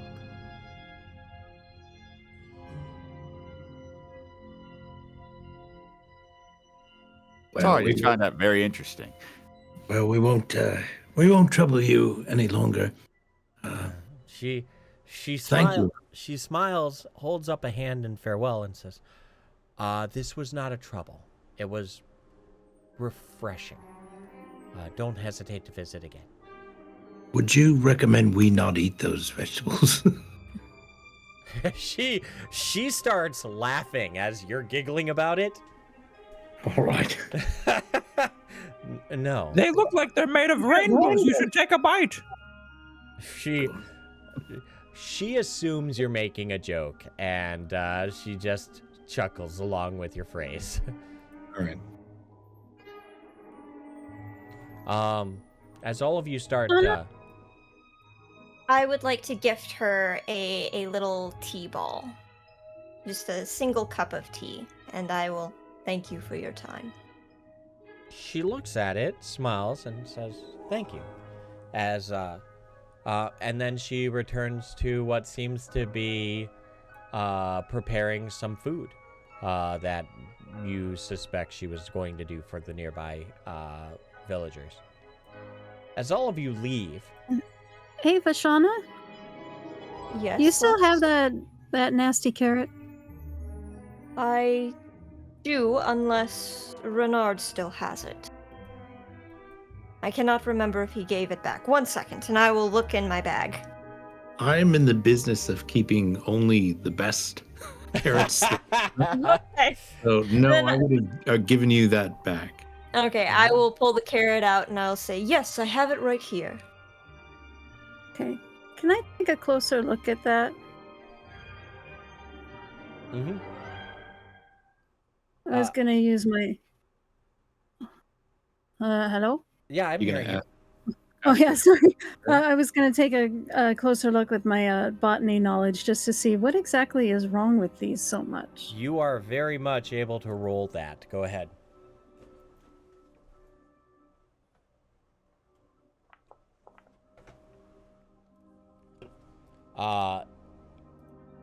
First things first. Learned they were radishes the whole time. First, they are not radishes. So, Parsnips. can you state the exact question you're asking so I can give you the proper answer? Well, what exactly makes this produce bad? Like what sort of thing happened to it? Is it a root blight? Does it have an actual disease? Is it just poorly grown? Are they using human shit as fertilizer? Like just Okay. what is causing this to grow poorly? Without the ability to say all of the nuances, without my personal human knowledge of gardening and such, but generally speaking, as you look over them, at first glance, you're seeing all of the signs of them having all of the basic needs and all of the basic, like standard nourishment that you could see. But you see so many signs of amateur growth, like just bad practices that could have prevented these common errors that you're seeing in it. Secondly, though, in this carrot in particular, as you kind of turn it, you start seeing in some of the ridges a sort of discoloration. This discoloration is not something that you can explain with competent, normal botany knowledge. There is something wrong or sick with it. And it's not just that it's rotting or it's spoiled. There is something different. It's not a thing that with your knowledge you have seen before. It's not that you don't recollect or you don't remember correctly. This is something not right. This is something that should not be sick in this way. And it's specifically with the way that the ridges are and such. There's also some parts of it that seem a little bit thicker and disheveled and just ugly.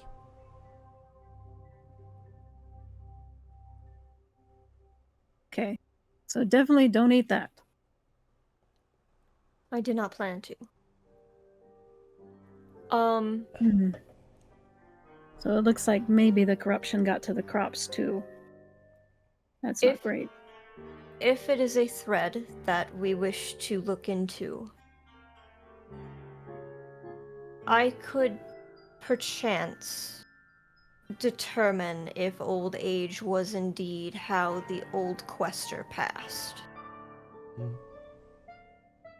The problem with that is, if it's not, and it's something horrible, I might also die too. Oh, It's okay. Death is not the end, as one Indeed. elf told me. So You might see a little crack in the mask she always wears, of a hint of a smile. next, where do you go with it is now approaching midday? Well, we got to get to that temple then, I guess. Yeah, I think I want to see the temple thing. Moving off to the temple at Water's Edge. All of you gather at the edge as Sister, I'm going to approach this briefly, by the way. But it's because you are not part of it, you're able to sit to the side and watch the temple as a group of them are fighting. Sister Miriam is standing on the edge of what seems to be a large crevice or pit that they described, and it seems to be well shaped and well constructed. Definitely cleaned up from the collapse you may have expected. The rules as you approach, one of the purveyors watch, is that you are not to step inside the bounds of the temple, which is actually open-aired. It has 4 corners of the walls holding up what seems to be a roof above them, but people are encouraged to not only sit outside on large collections of sandbags and such, but they are requested to stay in the shadows so that they could be out of sight of the people down below. The activity is simple.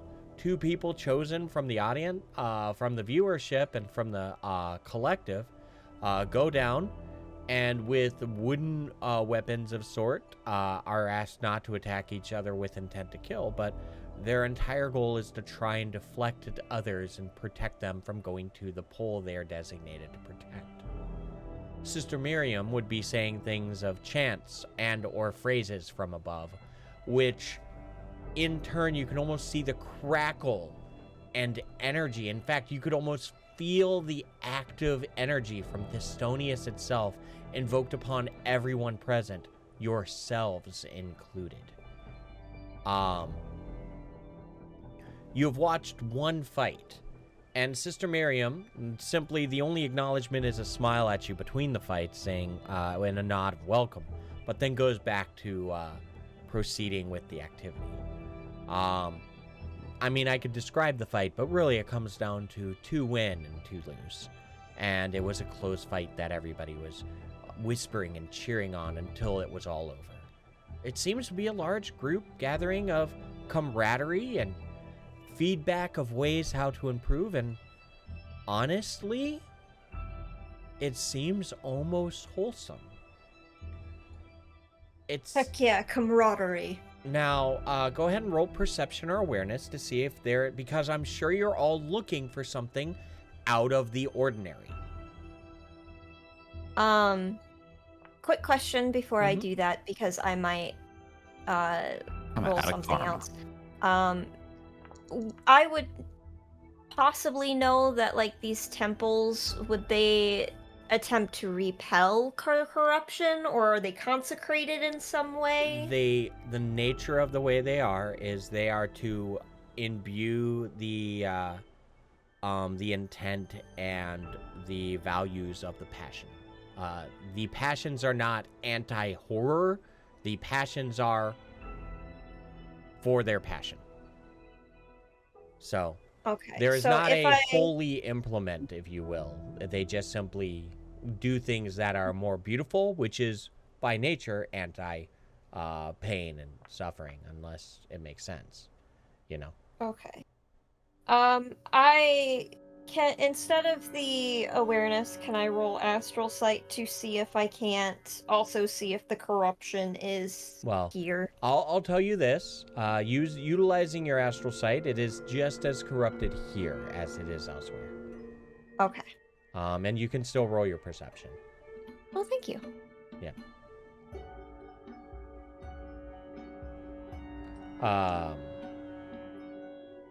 So Granozan managed to pull off the required amount. Granozan, there's something that you notice, and normally you would not really shrug at it, but there's something about your magic that is kind of screaming at you about this entire group as a whole. You notice that Sister Miriam has a very specific tone and a very specific type of cloak. It's almost a robe-like cloak, right? Rogue-like? Like, it's just a robe-like cloak. It's just, it's got arms. Okay. That's all. Yeah. And while many of the other cloaks may not have the arms that Sister Miriam has, you notice that instead of the varying natures of how good and well-crafted or worn out or lived in the cloaks are, all of these cloaks seem of the same quality and of almost the same make. None of these cloaks are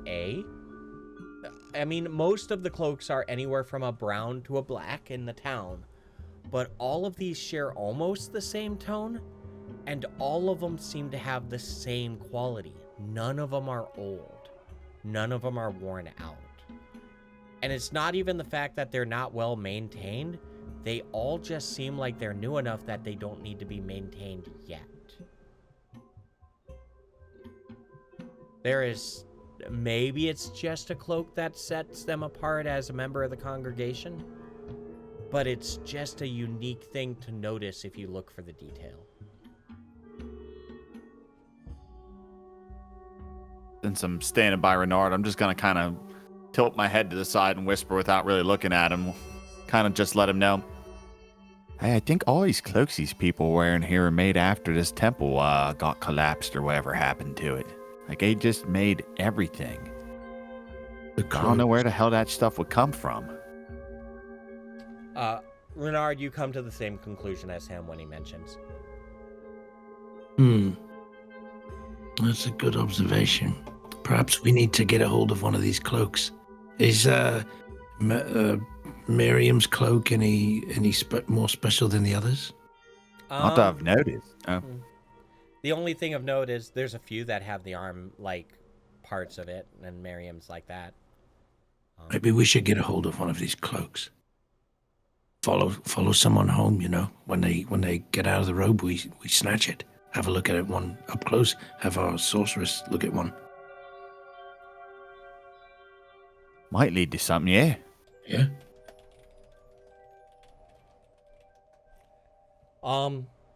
You've watched one. Do you want to continue watching more of their fights and their exercises, or is this enough?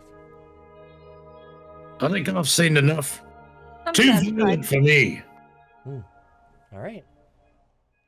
Everyone else have anything before we shift? Oh, yes, sorry. Renard, is the anatomy of a building anything like the anatomy of a bridge? Not a mason myself, so as far as the structure of buildings go, I'm not much help to you. Oh, Okay. very well. Next destination. Why does the water look undulating and green? I think that's just the circle of vision that's Yep. making it undulate. So, it is now early afternoon. It's green because of the corruption. Mhm. I would say we look at this field or either try to go talk to the mayor. I think we could possibly split up. I know that seems insane, but I'm thinking a couple of us maybe follow one of these cloaked women, see if we can get an opportunity to get our hands on one, and then someone else maybe check out the. I mean, maybe we could all go to the thing tonight since that's at nighttime, but somebody else maybe go to the mayor. Small. We may be able to visit my good friend the dye merchant, Mhm. see if he has a cloak to spare. So, side Yeah, note, that's- the sheer size of this city is one of the things that they advise on missions is not to split up, at least especially with how new you all are. That's just something that was mentioned in passing throughout the last week with the guild. So, splitting up is ill-advised, but if you wish to do it, you can. As a GM, it's going to be hard with our remaining time. Okay, we can stick together. Yeah, just for at least this. So. I just feel like we wanted to knock out things. All I know is the last time I dealt with a moody person, she got real mad at me, and then Renard, you had to step in and smooth things out. So I should probably not talk to the mayor. So, where are we moving next? Oh, sorry. Well, go on. if we wanted to talk to the mayor, what exactly would we even ask him at this point? I think my line of questioning would be how did he come to meet Miriam? When did they arrive? And so we can find out, because I think that they're responsible, not the mayor. I think the mayor is busy and snooty and stuff, and he's going along with everything, but he's probably. But I eat that carrot. What's that? I wonder if he'd eat that carrot or if he'd just avoid it. Exactly. We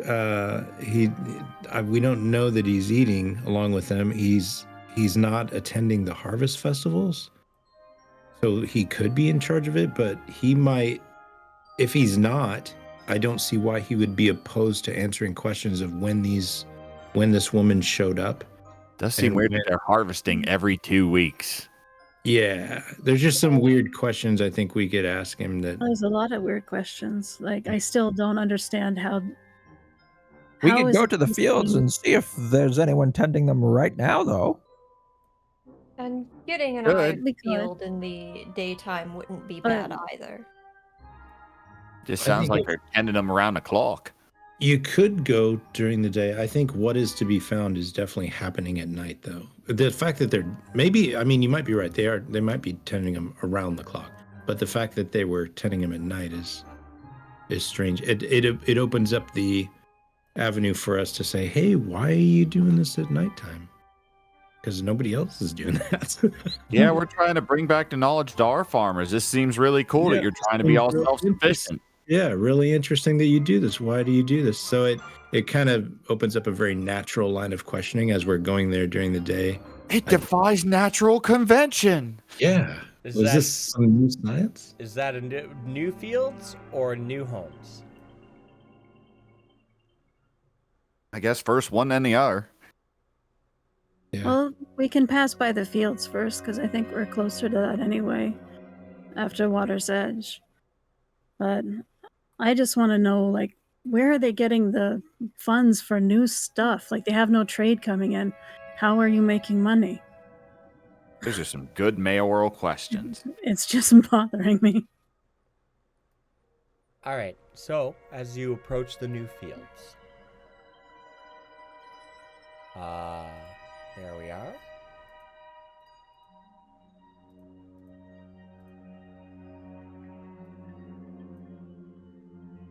I'm just making sure because I want to make sure you guys have vision. Otherwise, it's a giant black screen, and that's always not fun.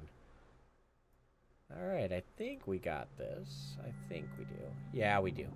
All right, you're activating it. There we go. You guys can see. The beautiful loading bar.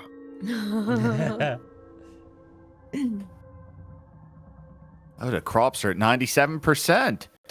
No wonder a harvest festival's coming up soon.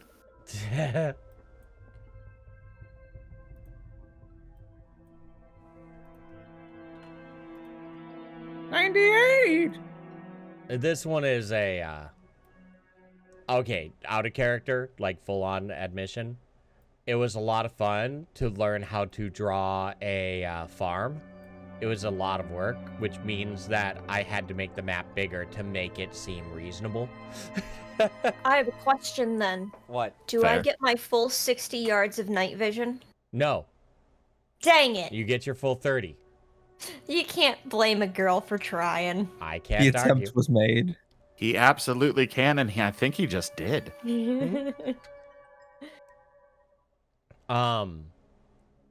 So let me know when you're all loaded. I'm in. Well, I'm here. Good. I think, Okay, making sure. Coming in. As you're approaching what seems to be a very large barn, and what seems to be one of the first fields you can walk towards. You actually manage to see two familiar faces looking over the fields, talking to each other. The other thing of note is the two other fields that you were trying to get near, villagers were politely doing their best to keep you and or other villagers away from it. Not only outsiders, just villagers. And they just politely inquire and they turn around and redirect them. For some reason, this road, there was no one on. And as you manage to start walking towards the barn, you see the mayor and the one who Elena called Barnaby talking to each other, looking over the field nearby. You have a few moments before they directly notice you. Do you have any questions? I'd like to mutter to the group, if it isn't my favorite friend, Bitchy Itchy.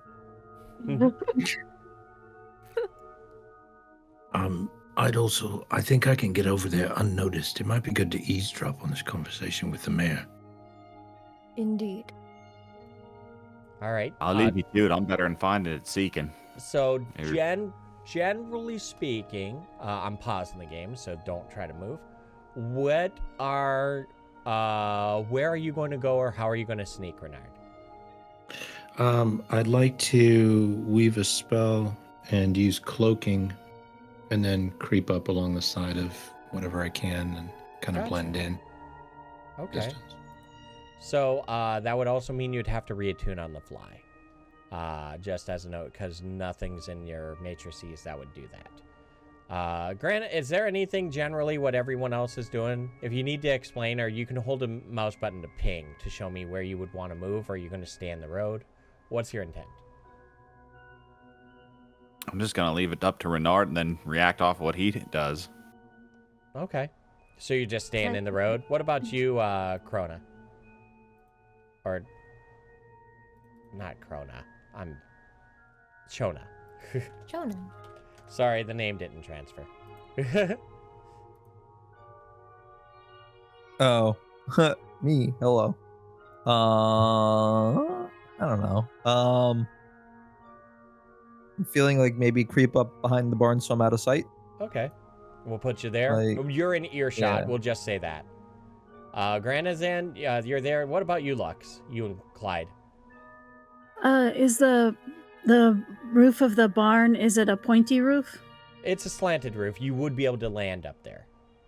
So. Okay, then I'll land on this shadowy side. Okay. I am going to place you not there, because otherwise you would see inside the barn. Not intended. We will just assume you're up there at that position. You are not in vision. Got it? Okay. Yeah. Granozan, you're just staying right there. Renard, where are you going when you weave? Do I need to... So for the attuning, that doesn't take very long, right? That's kind of a... reattuning on the fly, you would do a roll and it would take 1 round. So okay. 6 seconds. Yeah. While you're doing all of this, are you doing it from the road? Are you going to go around the end of the barn? I need to go... I would want to do that where I can't be seen, or where it looks like I can't. Then we'll just assume he's following your lead. Yeah. So there we go. So if I'm not body blocking the spell, then yeah. Go ahead and just generally roll reattuning, and I'm looking for you to botch. If you botch, then it will make things rough. But otherwise, we'll just say it takes time to prepare the spell. I'm not gonna mince like you rolling it 5 or 6 times. If you want to, though, for comedy's sake and explaining the story, feel free. But, yeah. Am I just rolling that? Then I just roll attune in you select attune, and in there hit the checkbox for reattune on the fly. And it will roll thread weaving. And you would be able to use karma because it's a thread weaving talent test.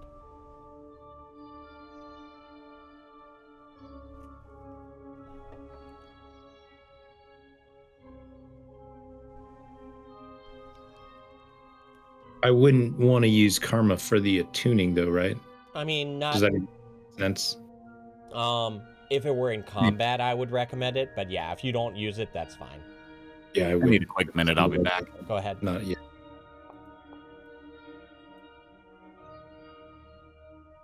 A failure. Yes. So if this were in combat, you would have to. You have a chance to fail every round. I see. In this case, because you didn't botch, I'm just going to say it takes you an extra amount of time. This helps me work with that. You can just attune it normally now without the reattune on the fly. Okay. Lux, you're observing in a better earshot than other people. As you're up there listening to him, you can't easily understand what Barnaby's saying, but everything he's saying, you assume it deals with just crop-related things. From this distance, it's just hard to understand his lack of accent. The mayor, though, seems to understand everything perfectly, and he's talking about how the crops, how they are less than expected. And as you look over the crops, this field is pathetic. They're spaced out, there's no efficiency. Like, you're not a farmer and you know this is not how you farm. And everything is talking fine until at one point they start changing an topic. And he says, and the mayor looks over and says, well, I guess that means that you don't have to worry about that neighbor anymore. That's fine. That's fine. It'll be fine. Your pigs will be fine. They are just distant enough, and we will take what we need to make sure they're unaffected. Are you complaining? You're the one that's benefiting from this. It's too late to even talk about that. Is that true? Well, there were 3 of them. But, I mean, without their master, no one needs to worry about anyone riding horses. Oh, they're down to 1, not 3. At this point, that is when you successfully reattune. What spell are you reattuning, Renard?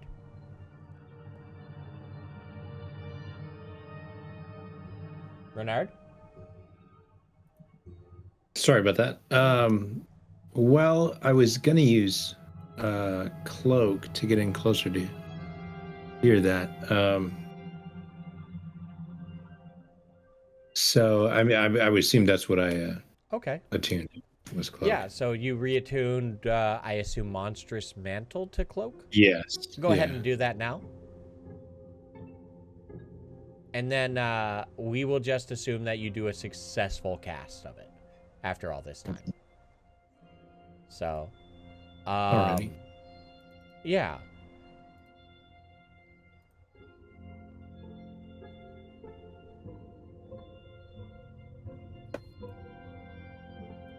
Meanwhile, Lux, you're in a good position and you're not being seen by them.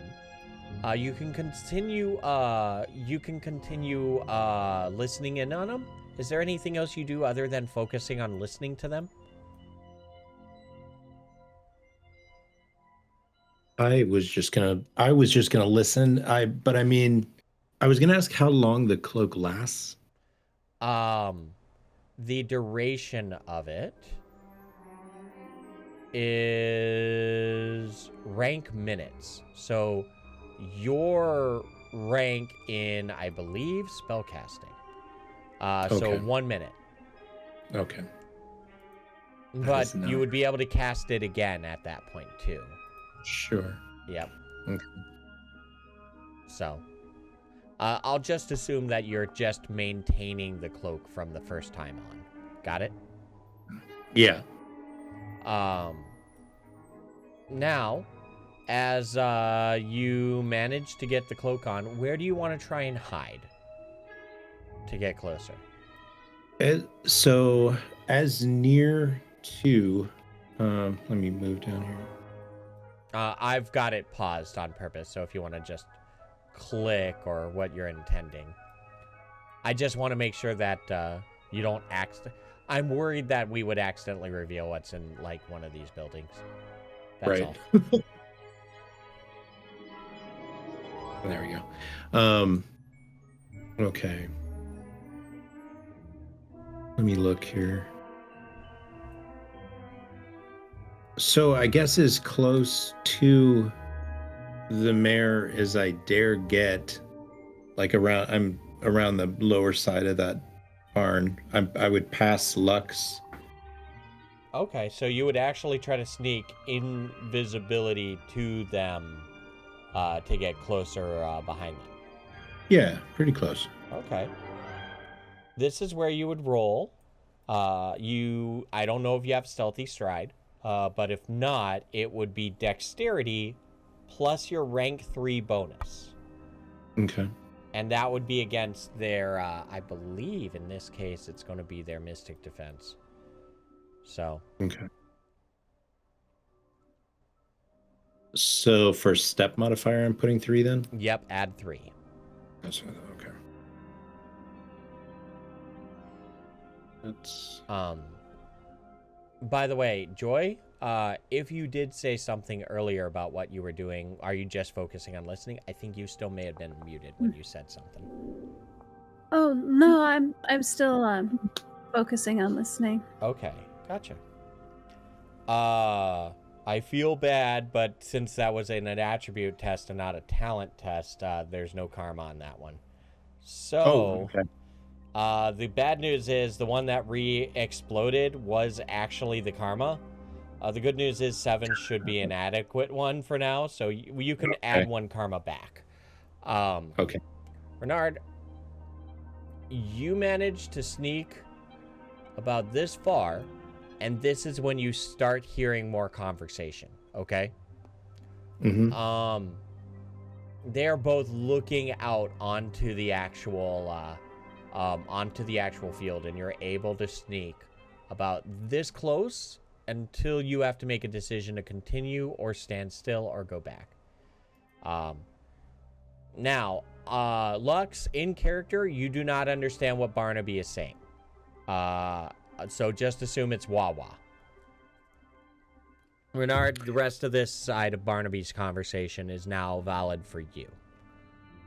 Okay. Can I do one thing real quick and just see if there are any windows along this wall? Because I know I they're was not. just thinking the same, yeah. So both of you, I'll let that happen. Continue, but I'll just say that we'll go to that part of the story in a moment. Okay. Okay. I was just hoping it would be quick and didn't want to forget. No, I'll remind you on that one. So whatever. It doesn't feel right. It doesn't feel right. Well, you have to accept it. It's what we need to feed it. What? Well, I don't know. I just don't like it. Well, it's not your fault. It's not my fault. And it's not our problem to deal with. We'll be able to gather and get what we need and maintain it, and in return, we will get all of the crops that we need so that we can do whatever we want to eventually reach our eventual goals. When are you going to tell me that? I will sometime. I will, but not today. Oh, pray. As the conversation approaches here, and this is when you get to this point, Renard, you start seeing them move restlessly, which implies they might be turning around or something soon. Okay. Do you want to try and rush forward to a spot, or do you want to turn around and go back? The way that cloak works, am I just kind of blending it? Am I taking a risk by moving, or am I taking less risk? Movement and standing still are equal.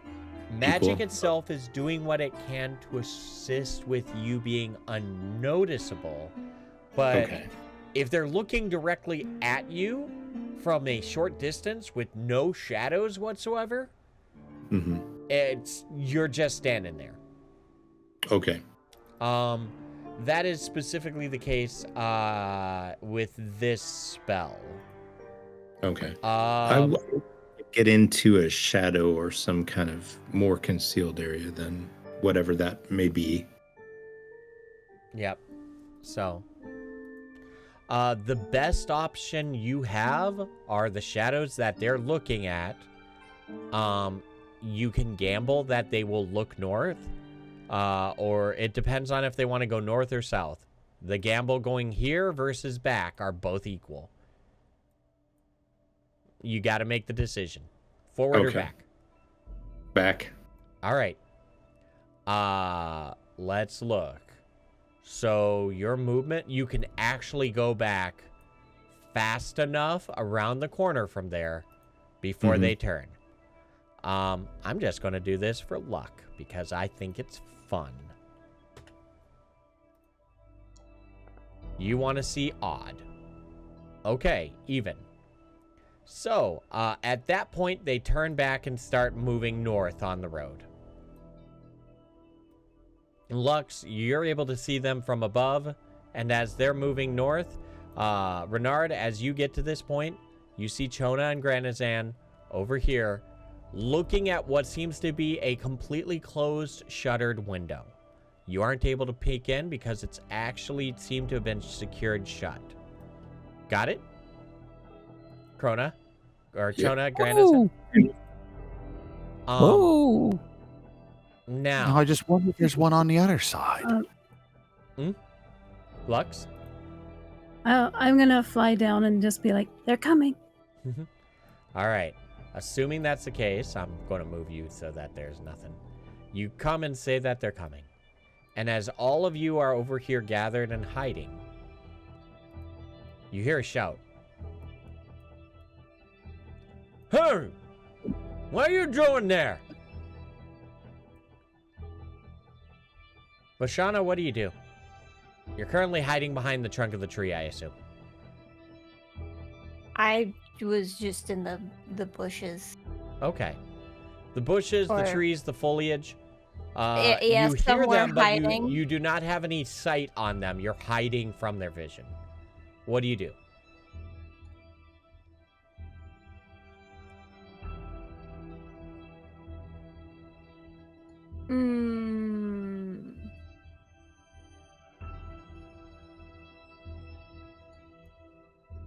I have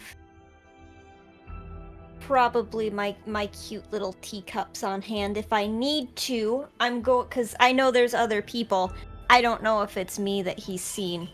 If I need to, I'm going to pretend like I have lost my cute little teacups and I was picking them back up.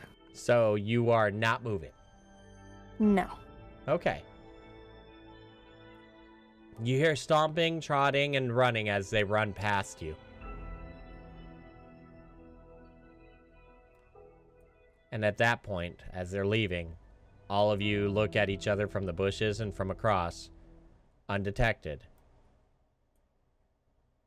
A small moment of relief happens.